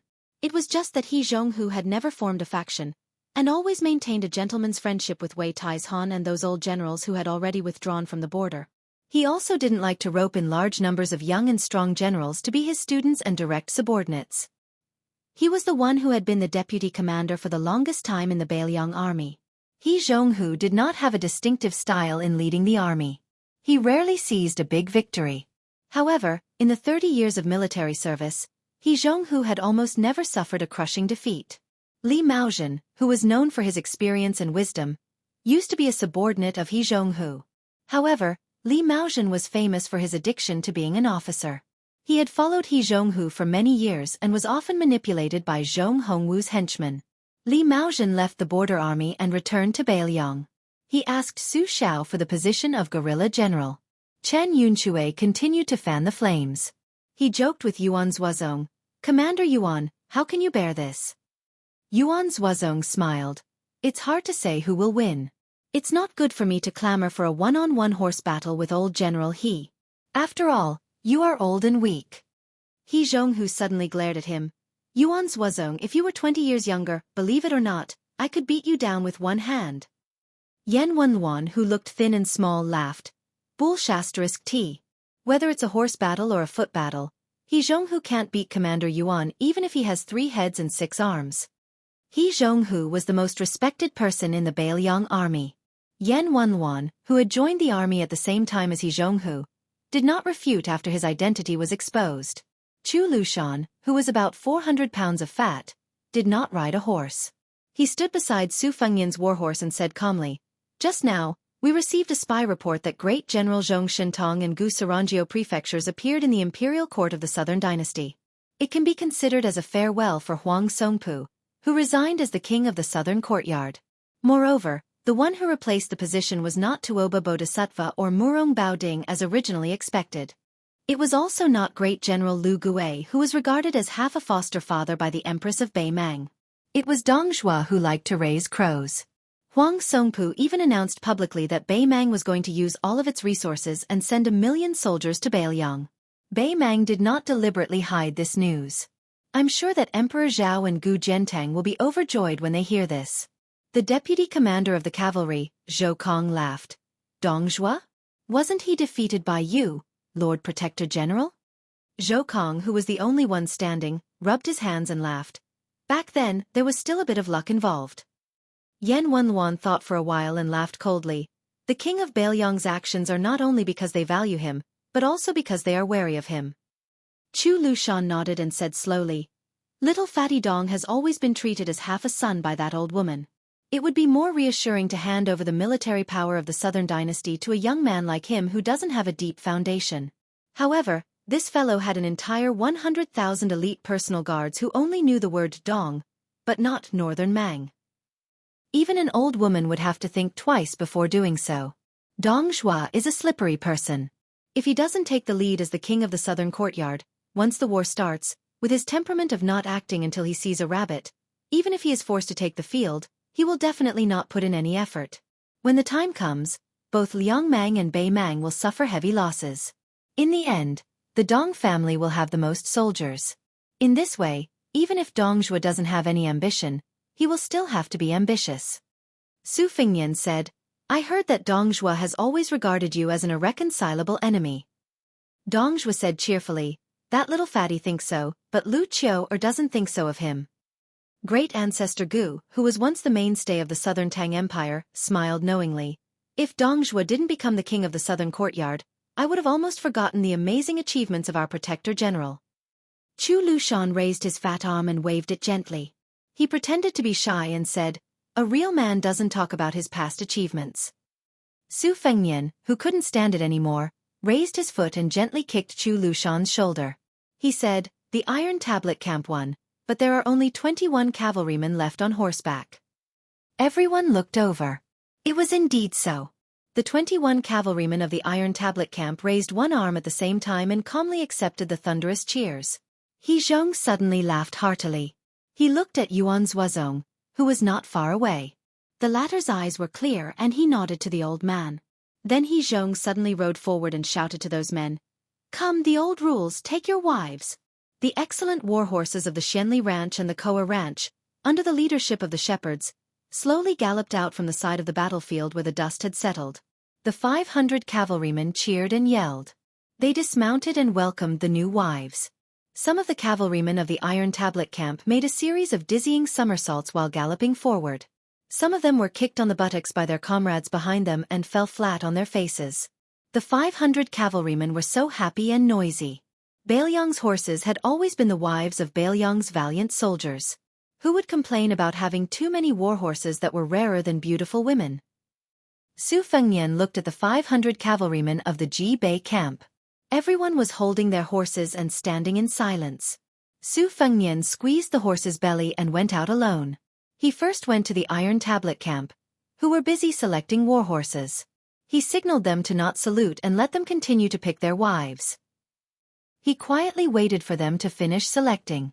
When everyone got on their horses, he looked at one of the cavalrymen who had killed the enemy the most. Su Fengnian took the new cold saber from his waist and threw it up high. The young and burly cavalryman caught the cold saber. He was stunned at first. Then his face turned red and tears filled his eyes. He shouted and raised the saber up high. Su Fengnian still rode forward. He came to the front of the Ji Bei camp and dismounted. He led the horse forward and handed the reins to the leading cavalryman. Chapter 1149. In autumn, Su Fengnian's trip to the north took about 20 days. Most of the time, he strolled leisurely around Jinyuan, Qinghe, Wengzhong, and Huaiyang. During this period, Yan Wenluan, Chan Yunchue, and a few other veteran generals with heavy military duties gradually left. Then, Han Laozhan, Huang Fuqian, and the other provincial generals and deputy generals left for the south. Then, Wei Shaking, Xianxia Ma, and the other captains who had real power in the territory left. Finally, it was the turn of the second-line border army generals and captains who were not stationed here. Huang Laifu, the lieutenant of Huaiyang, wanted to give up his official residence, but the governor-general, who was always fond of extravagance, did not agree. Instead, he casually bought a residence from a big family in the pass. It was said that after receiving the 3,000 taels of silver, the head of the family could not sleep well for several days and repeatedly wanted to return the money to the governor-general where Lu Qiu'er was in charge. Unfortunately, the governor-general ignored him. Later, the head of the family was so restless that he could not eat or sleep well.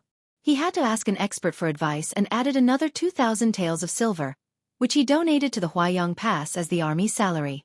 This family, who had been rich from the border trade in the early years, finally felt a little relieved. However, they still secretly moved to a Wubao residence dozens of miles south of the Huaiyang Pass. Chu Lushan's fierce reputation was evident. In addition to Chu Lushan and Huang Laifu, the two landlords of Huaiyang Pass, there were also a group of young captains from the border and the territory.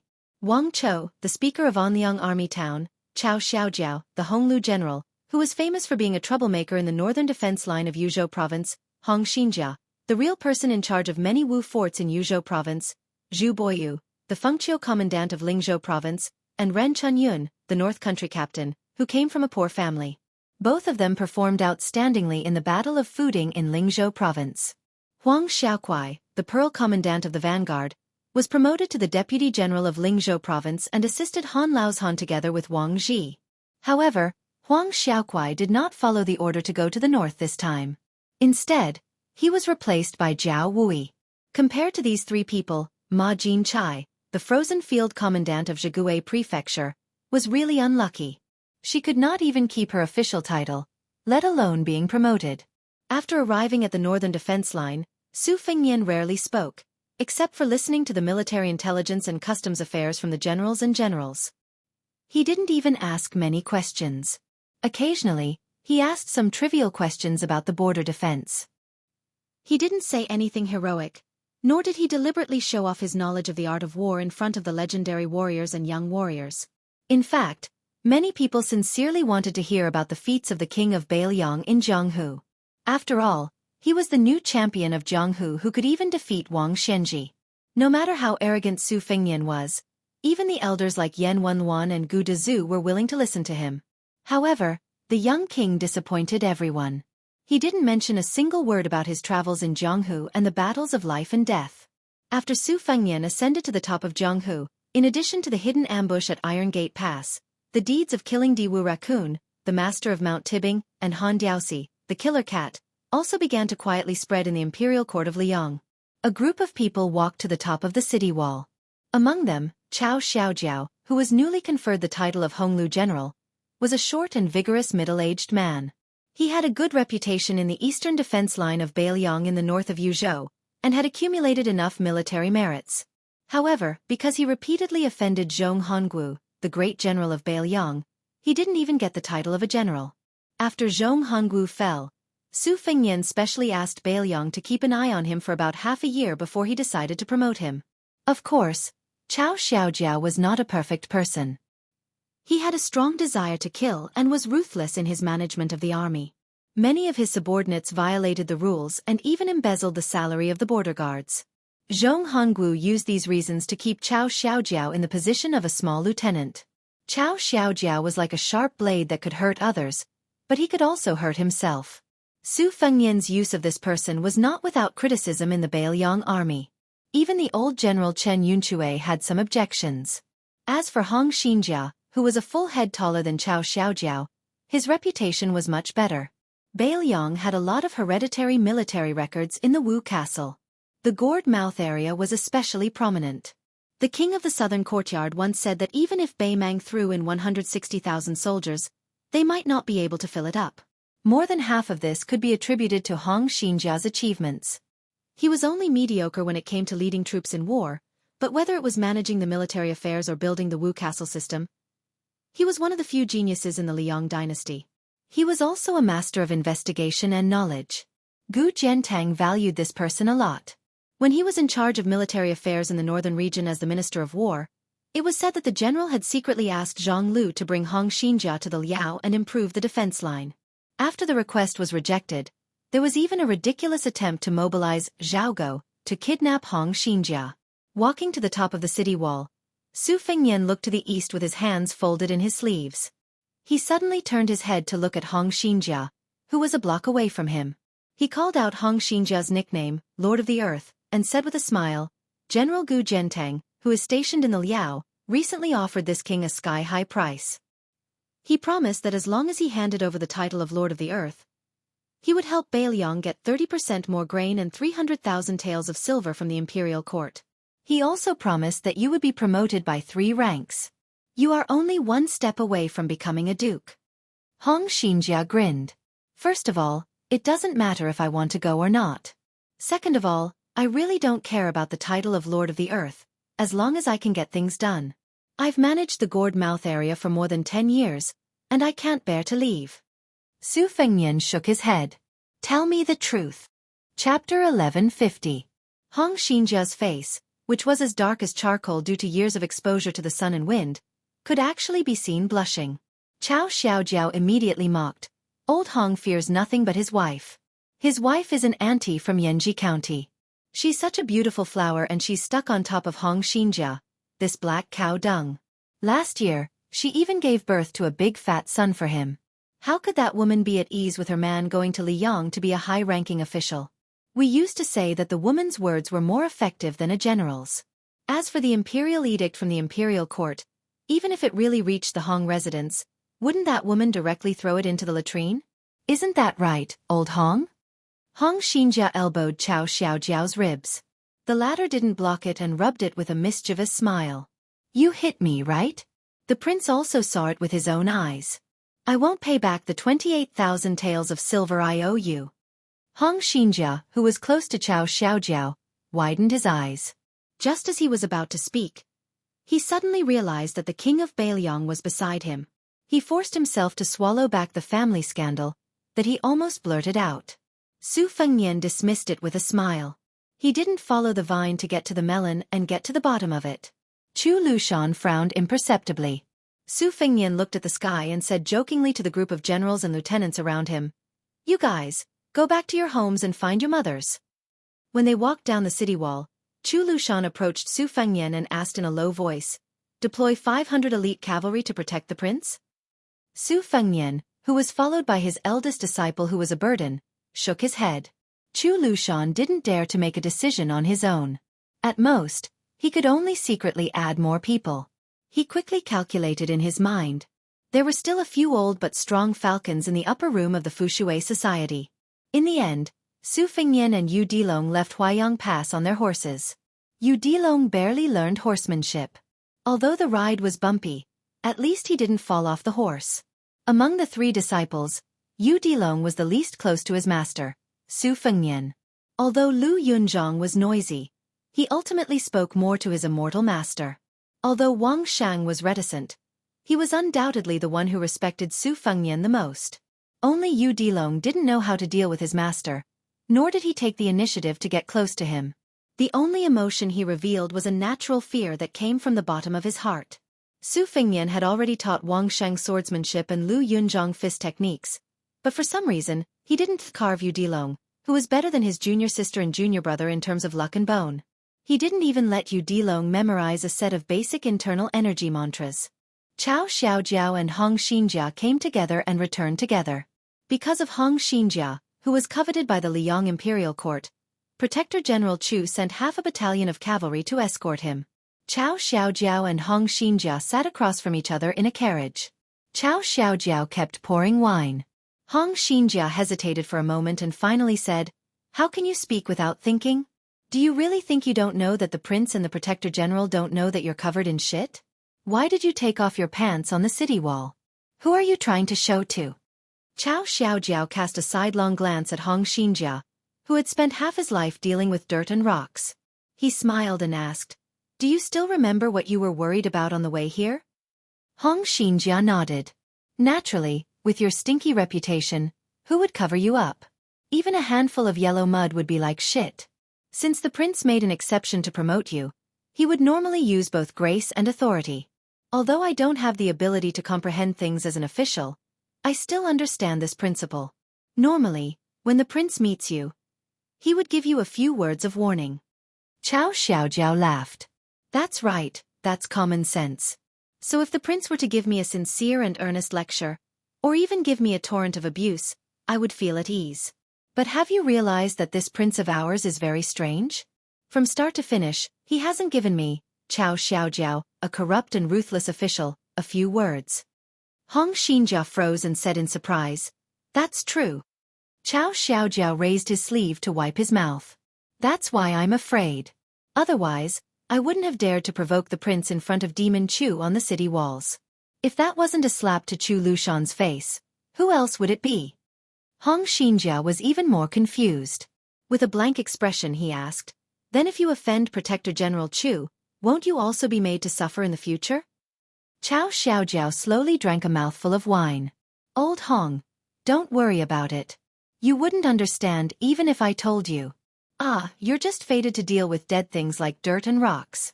Don't get mixed up in this mess." Hong Xianxia smiled. "No matter what, a promotion is a good thing." Cao Xiaojiao said in a muffled voice, "I, Cao Xiaojiao, will display my abilities according to how high an official I'm given. But if anyone wants me, I'm willing to give up my life. Don't even think about it. There's nothing in the world that's more valuable than life. I'm not an empty-handed little pawn that needs to use my life to fight for my future." Hong Xianxia was half flustered and half angry. "You should just keep these words to yourself and rot in your stomach." Cao Xiaojiao raised the curtain and gazed at the autumn wind sweeping up the yellow sand. Wave after wave, it swept across the desert. Hong Xianxia slapped his thigh and suddenly said, "I remember something. When I was drinking with old General he accidentally let it slip. Do you still remember that day when the two battalions confronted each other and after the victor was decided, the prince gifted him a saber and a horse?" Cao Xiaojiao nodded and smiled. "It's just a little bit of skill to buy people's hearts." Hong Xianxia's expression was rather strange. He whispered, "The prince actually said something at the time." Cao Xiaojiao raised the wine pot and listened attentively.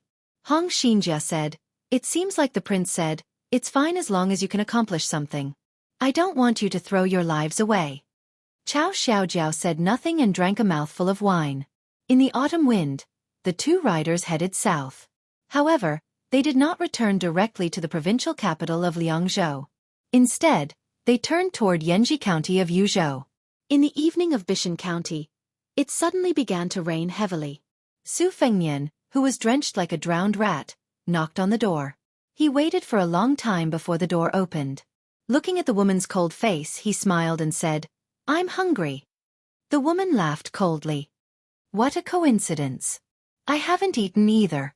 Su Fengnian slipped past the woman holding the umbrella. "I'll go." Yu Dilong would never be able to forget that scene for the rest of his life. At that time, the child only thought that this beautiful woman was either the empress or an expert more powerful than the 10 martial arts referees combined. Otherwise, it didn't make sense.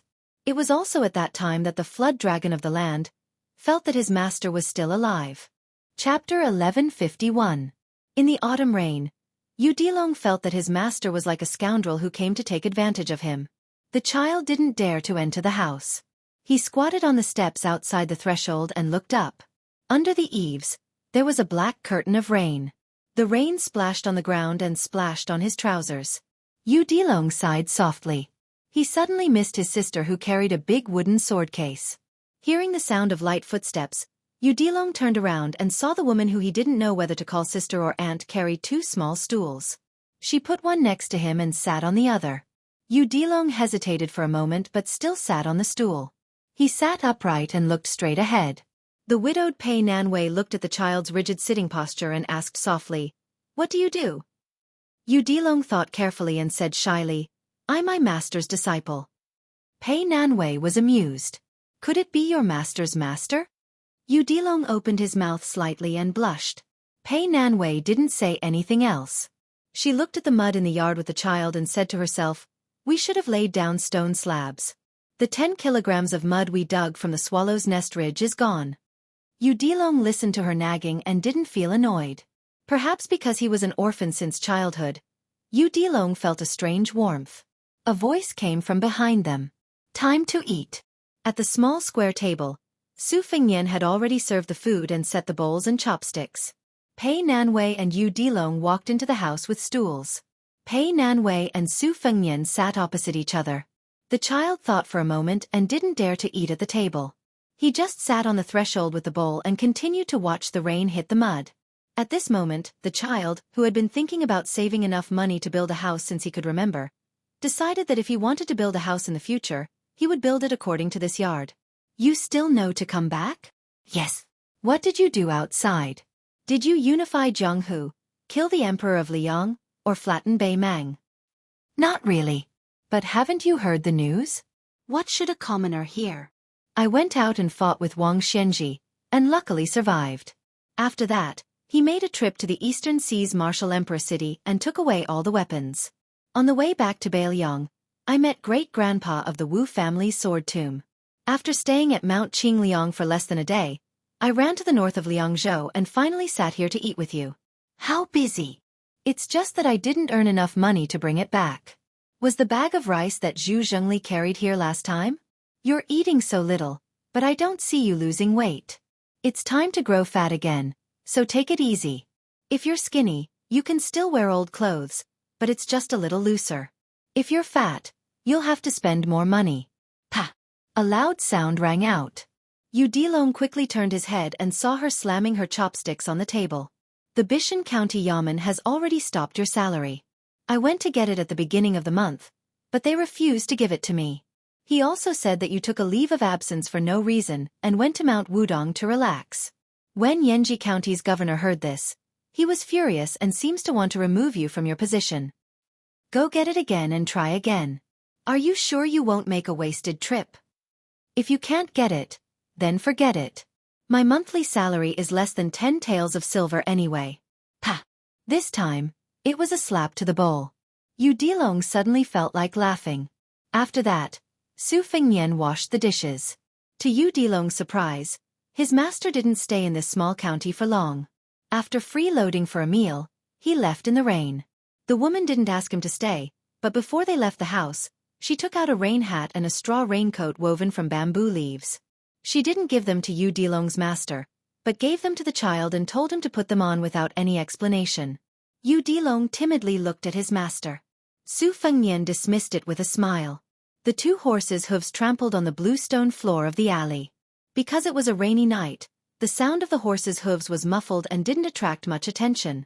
Although Yu Dilong's body was thin and weak, his bones were abnormally strong. Wearing the rain hat and the straw raincoat didn't seem heavy or cumbersome at all. It was just that they didn't fit him and looked really funny. Yu Dilong turned back to look at the courtyard. He didn't know why, but the child didn't rely on Beiliang Palace at all.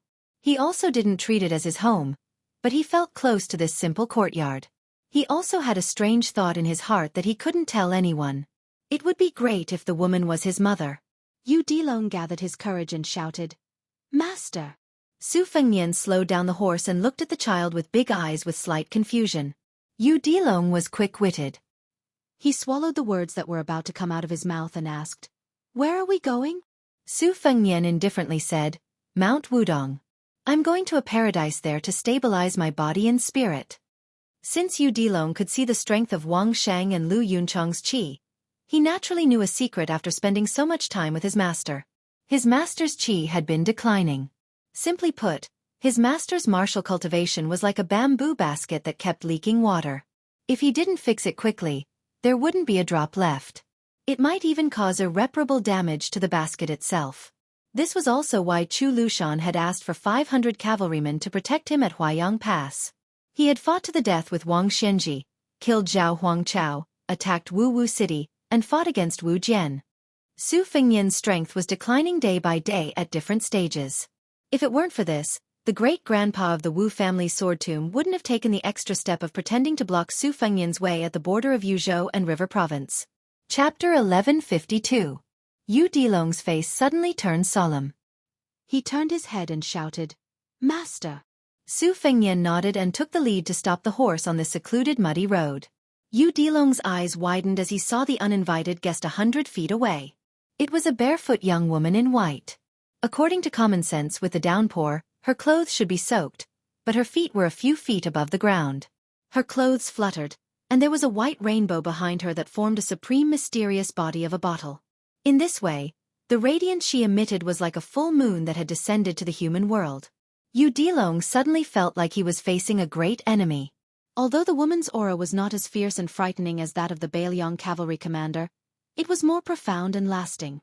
Su Fengnian stared expressionlessly at the qi cultivation genius of the Guanyin sect of the South Sea who had picked up scraps along the way. First, she forcibly stole 100 swords on the lake of Yuyan Mountain Villa. Later, she sat on the mountain and watched the tigers fight outside the Shenwu city. She probably wanted to fish in troubled waters, but she did not expect that Han Xianxia would suddenly die under the sword of Xianxia Valley. She did not succeed in absorbing his dissipated fate after his death and then disappeared. But after he defeated Wang Xianji, this woman began to absorb his constantly lost qi. In terms of the ability to grow fat, there was no glutton in the world who could compare with this woman who was nicknamed the Charcoal Girl. However, Su Fengnian had an agreement with the old woman of the Guanyin sect of the South Sea. The other party was polite, so Su Fengnian did not deliberately stop the woman's stealing action. Everyone in the world had their own bad karma and good karma. Su Fengnian also did not feel that he had to monopolize the fate of Jianghu. As long as he was not provoked, whether the strange woman who was born with a sword embryo like Wang Shang became a sword immortal and became the leader of the martial arts world, or whether Xianyuan Qingfeng was 1 foot tall and the devil was 10 feet tall, what did it have to do with him? After the Charcoal Girl obtained Su Fengnian's lost qi, she was like a fish in water. Compared to Yuyan Mountain Villa, she was much more powerful. After she appeared, she looked at Su Fengnian. Her mouth curved into a condescending, playful smile. She stretched out her hand and waved it in front of her. It was like a beautiful painting scroll drawn by a celestial being. Under the Charcoal Girl's hands appeared one after another. There was the tall and sturdy old man Wang Xianji, who was riding the waves of the Eastern Sea.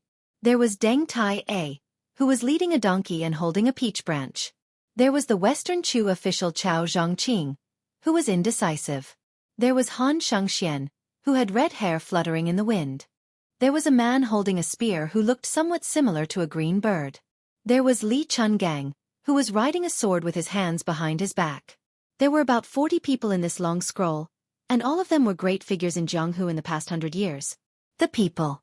Dead people. Of the people. Dead. Those who were still shining brightly were those who were still alive in this world. Su Fengnian knew most of them. After the scroll was unfolded, he was ranked second. The third was Tuoba Bodhisattva. It was just that the positions of those who had passed away did not change, but the portraits of those who were still alive in the mortal world began to quietly change their positions. The most obvious change was undoubtedly that Tuoba Bodhisattva had squeezed out Su Fengnian's second place and became the second person on the left of the scroll. Among them, Huang Sonjia suddenly appeared on the list, showing an unknown scene. Moreover, the color of this spring and autumn demon was different from the black and white of the others. After the Charcoal Girl revealed this skill, she giggled and said, "This is the treasure of our Guanyin sect. Not only can it subdue demons and devils, it can also summon gods." Back then, my master, yes, the one who was defeated by Li Chungang, should have used this to shine in the spring and autumn period. Su Fengnian said calmly, "I know. It's the land pilgrimage painting." The Charcoal Girl said, "Wow, Su Fengnian, you've even heard of this?" Su Fengnian was silent. The charcoal girl of unknown origin smiled and pointed at the person on the top of the scroll with her slender finger. Su Fengnian, don't you want to know who this person is? Su Fengnian shook his head. The girl in white narrowed her eyes and said to herself, everything has its vanquisher. Back then, the nameless Taoist sealed the invincible Gao Shulu. The Taoist mansion of Longhu Mountain suppressed the devil Lu Songtao of Zhulu Mountain. Wang Xianji suppressed Li Chungang. In the end, you subdued Wang Xianji. Then, aren't you curious who's going to subdue you? Su Fengnian frowned. The charcoal girl was slightly surprised. She looked at a fresh portrait that appeared out of thin air in the scroll. She glanced at the earth dragon, then stared at Su Fengnian and continued, Su Fengnian, don't you want to know who Qi Xianzhu and Hong Shixiang, who are also the reincarnations of ancestor Lu, suppressed when they were born? Su Fengnian looked at the portrait at the top of the scroll. It was not the same as the other people.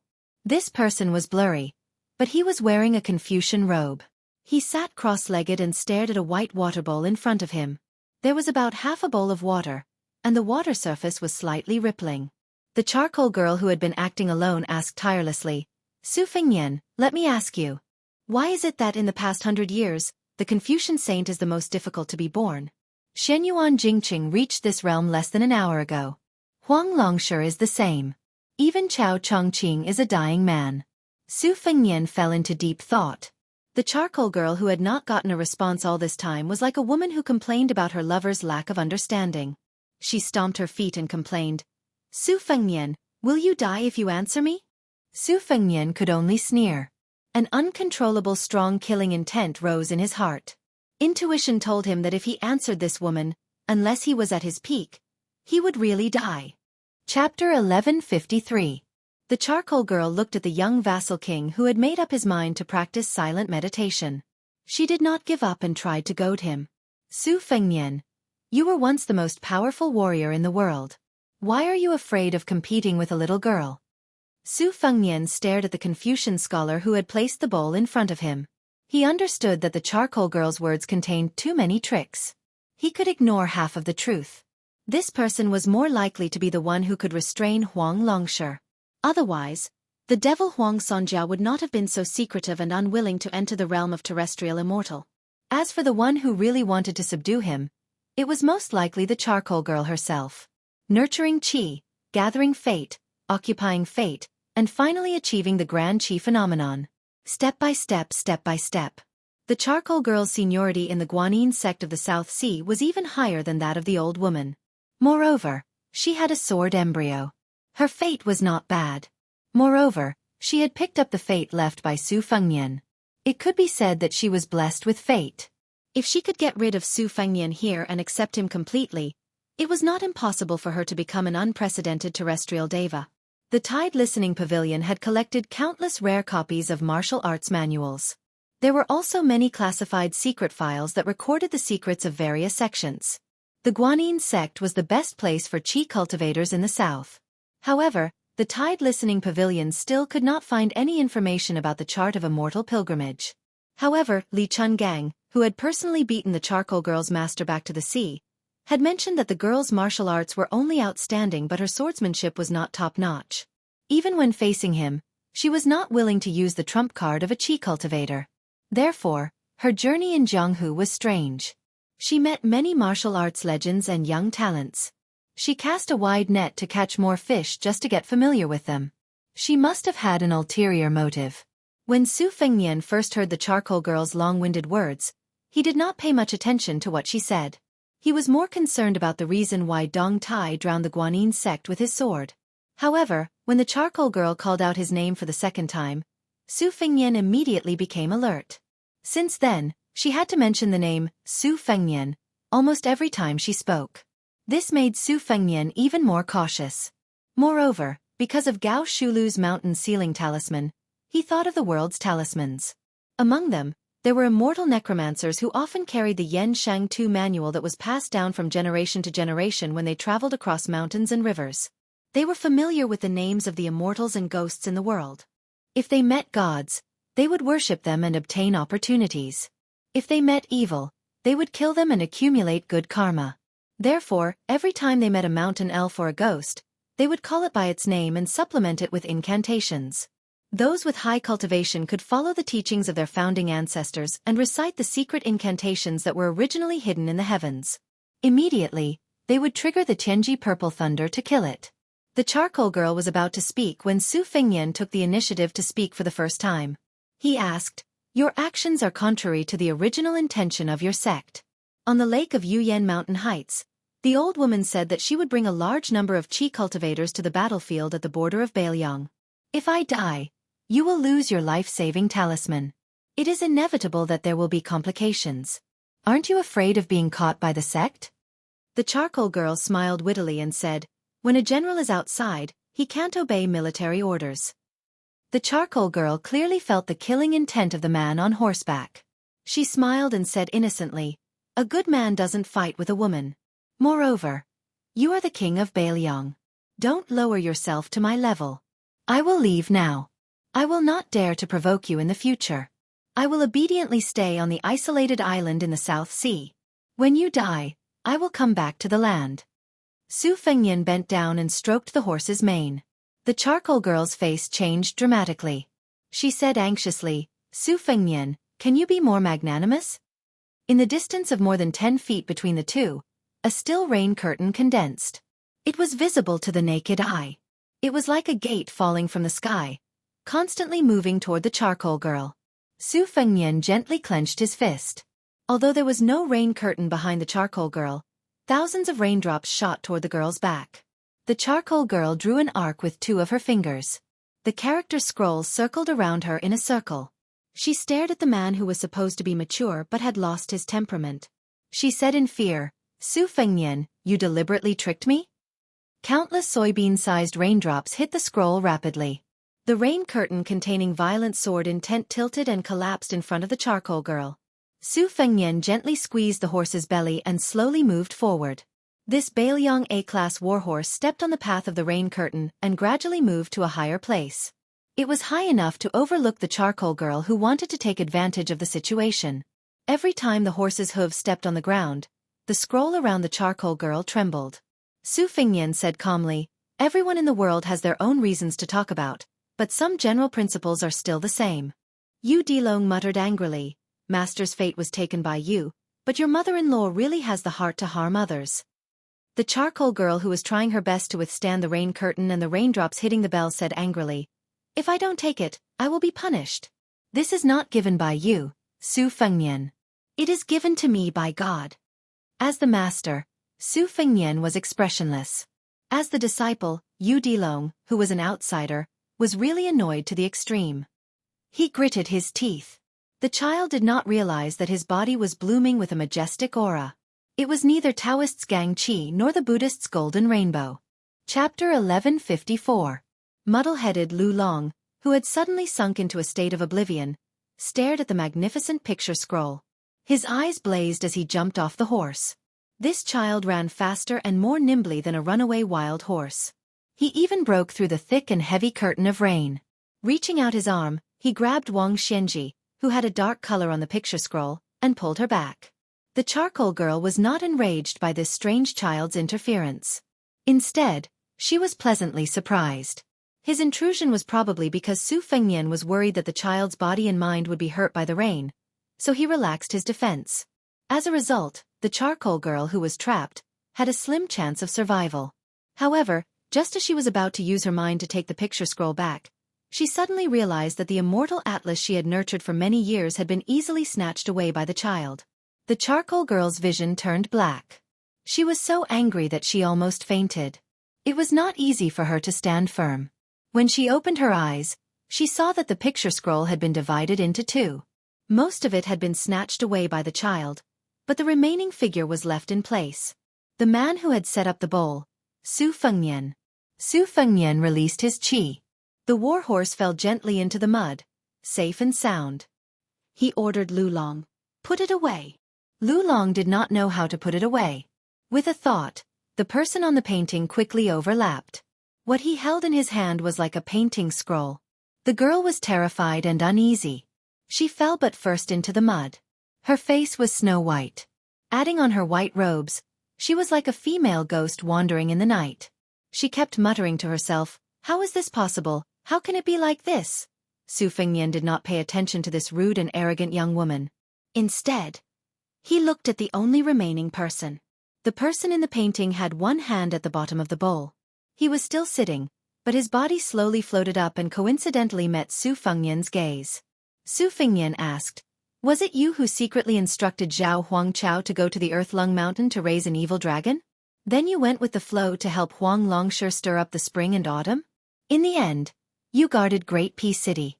When the king of Jing'an fought for the throne, it was you who did not let Wang Xianxia, the adoptive father of Zhao Heng, the old king of Jing'an, go to the capital to support him.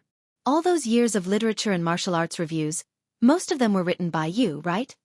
The man whose face was still blurry did not speak.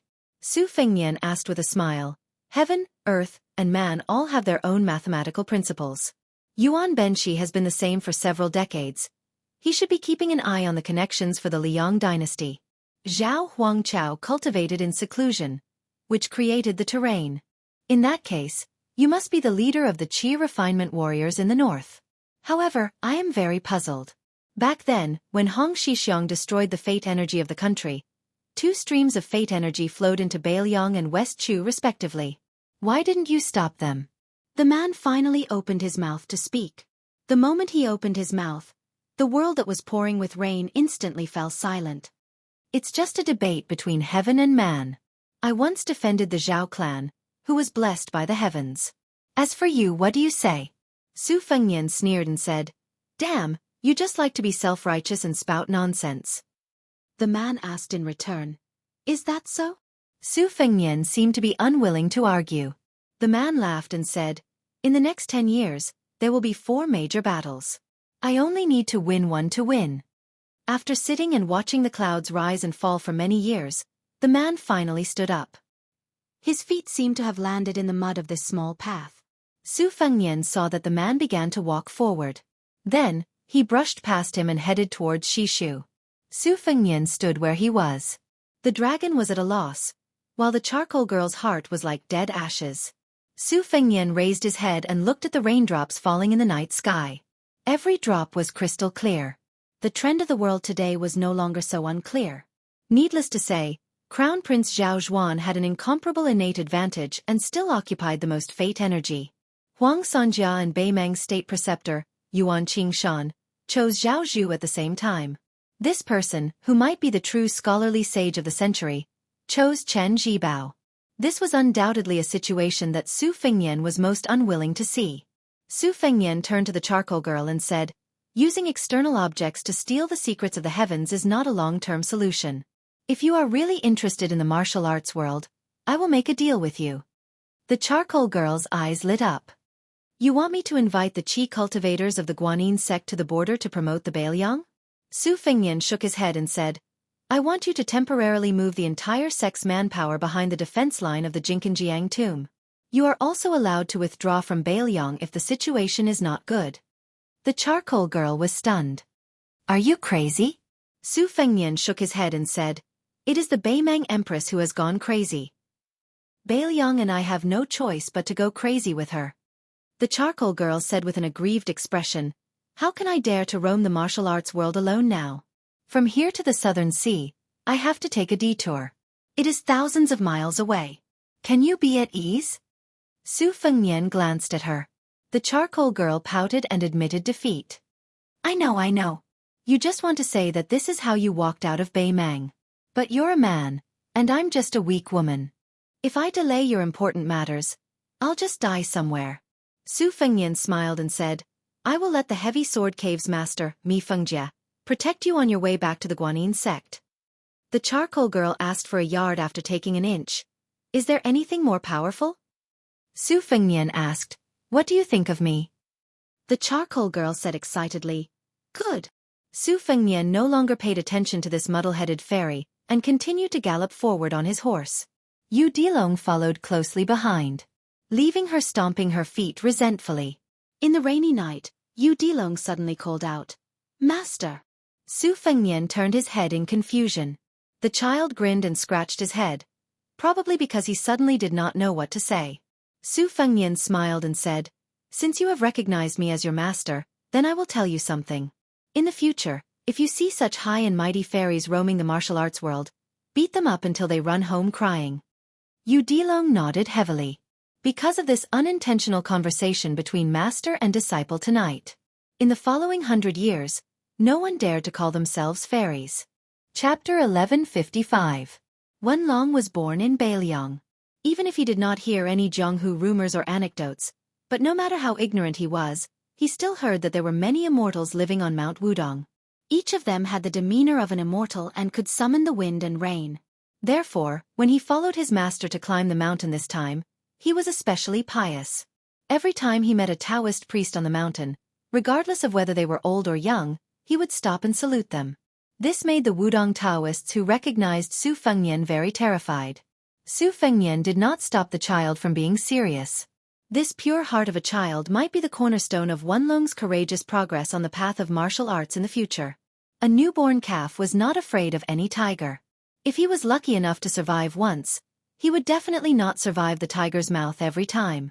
When Su Fengnian was climbing the mountain, he whispered to Yu Dilong, "If a person can be fearless in Jianghu, there are two kinds of people. The first kind is those who do not know the depth of Jianghu and are arrogant, or those who have some background and have something to rely on and look down on others. These people are as numerous as the hairs on a cow, and many of them die. The other kind is those who already know the dangers of Jianghu, whether it is their own understanding or the advice of their seniors, but they are stubborn and have a clear conscience. This kind of person is relatively rare, but the number of deaths is not small. Jianghu is such a place. It doesn't care whether you are good or bad. If you are not good in water or have bad luck, as long as you get involved, you will easily drown. In just a few years, most of the masters who died in my master's hands are the latter. Your junior apprentice sister Wang Shang studies the sword, and she will not change in this lifetime. Since ancient times, there have been battles of will and Taoism. The person who said it most thoroughly and saw it the most clearly, that person used to cultivate on this mountain. The reason why he did not let Wang Shang practice on the mountain was because he was afraid that it would be dark under the lamp, and she would not be able to see the mountain clearly. He simply let her go further away to look at the scenery. After all, her rise is very high. If she blindly spoils things through excessive enthusiasm, she may become an embroidered pillow like the Spring Invitation Cottage's sectmaster in the future. Your junior brother, Lu Yunchong, is extremely sharp, but he's also filled with bloodlust. Just by relying on joining the army at the border to kill people, his saber arts will only deteriorate as he kills. His martial path will become narrower and narrower. In the end, he will be caught in his own trap.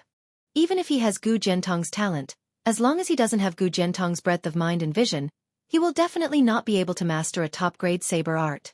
That was why he was sent to the Fish Dragon Gang to train for a few years. The world was like a mirror, and the more you looked at someone, the more you wiped the mirror. Her heart was not his heart. You have to be an understanding person first, only then can you understand how to use a saber. A saber has a single edge. It's more focused on killing intent than a sword. It's extremely hard and easy to break.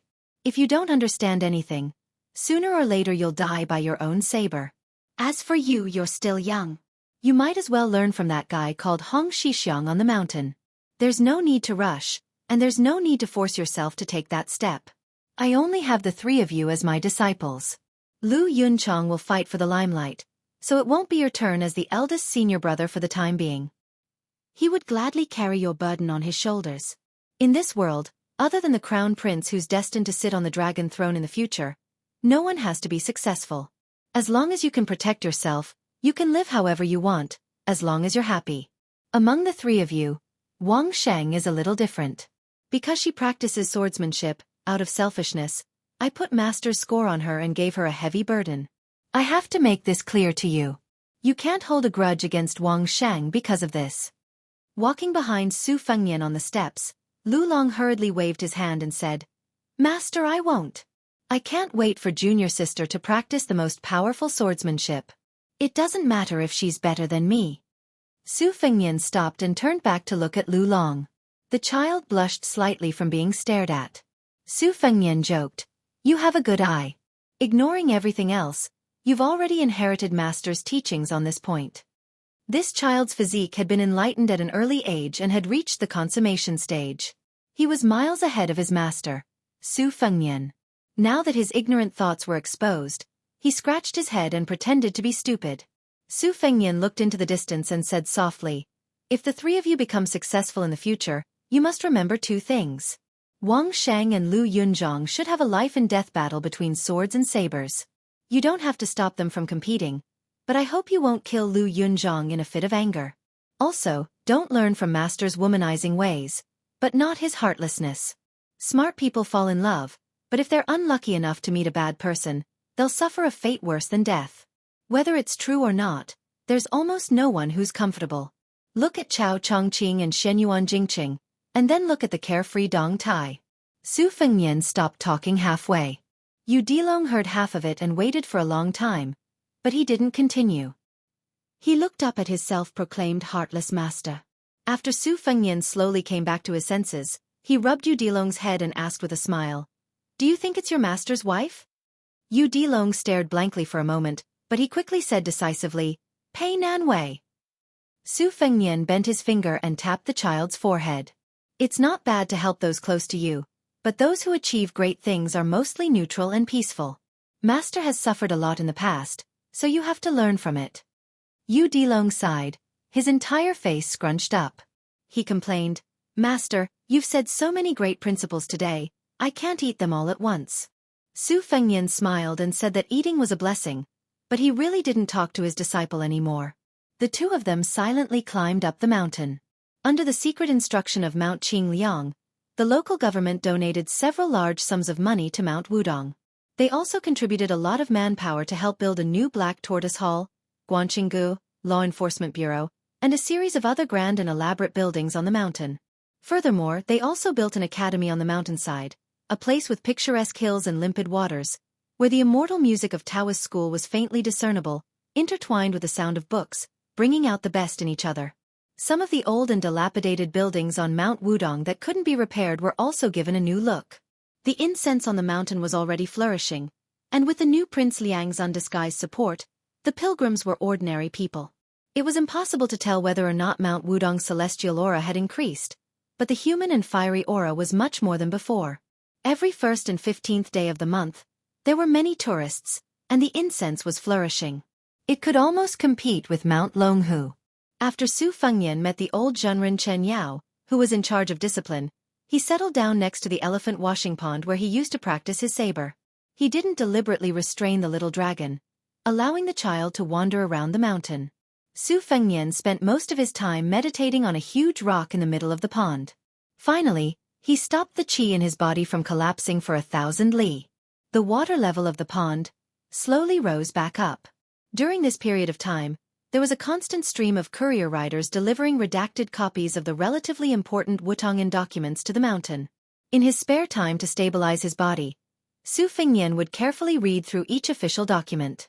Other than the courier riders delivering important government affairs, secret military affairs at the border were handed over to the experienced spies of the Fu Shui Bureau. Among the spies were some newly recruited Jianghu experts, all of whom had already been selected by Chu Lushan. It was unrealistic to have these people fight to the death on the battlefield, but to have them do some relaxing work, they would still be scrambling for it. Selecting Jianghu people to be elite courier soldiers was one of the suggestions put forward by Wang Lifting, who had taken over the Golden Weaving Bureau from Li Shifeng. Apart from this, the Golden Weaving Bureau set up weaving departments in the other 3 prefectures. They could not personally participate in local governance, arresting thieves, or participating in impeachment, but they could help Mount Qingliang secretly report and supervise various affairs. At the same time, it was precisely because of Wang Lifting's suggestion that the total of more than 20 academies in Liangling and Yuzhou, under the leadership of 3 leaders of the literary scene, evaluate 3 best articles of any genre each month. The winner would directly obtain an official position in Beiliang. There was something interesting about this. The literary giant in Liangzhou responsible for reviewing the articles was none other than Wang Chudong, who had written The First Snow. However, the articles that truly reached Su Fengnian's hands were mostly those abandoned articles that criticized the current political situation. Although many of the articles were biased in their point of view, even treacherous and heinous, these scholars had quietly put their names on Wutong'an's archives. Even they themselves did not know that many of the resentful works that they had tossed into the waste paper basket, those crumpled manuscripts, would appear on Mount Qingliang's study desk several days later. Su Fengnian's temporary thatched hut was practically lit at night. On a stormy, thunderous night, Su Fengnian finished reading all the reports from Bailiang's spies and the reports from Liang's residence that had been delivered to him. He picked out 3 and spread them out on the table. One came from Huaiyang Pass, where the border protectorate was located. It was personally written by Chu Lushan. It was said that one's handwriting was like one's person, but Chu Lushan's handwriting was extremely delicate and gentle, practically the handwriting of a woman. It was truly impossible to associate it with his bloated body. The secret letter reported the general progress of the refugees in Liuzhou. After Bailiang relaxed its border restrictions, the number of refugees entering the country had reached a peak. In a single month, the number of people crossing the border had reached 4,000. However, those who chose to enter Bailiang's army were few and far between, almost negligible. Only when the news that Su Fengnian, the king of Bailiang, had killed Wang Xianji spread out, and the newly appointed governor of Liuzhou, Yang Guangdou, added fuel to the fire. Finally, there was a large wave of people. In the short span of 10 days, 6,000 people had taken the initiative to request to join the army at the border.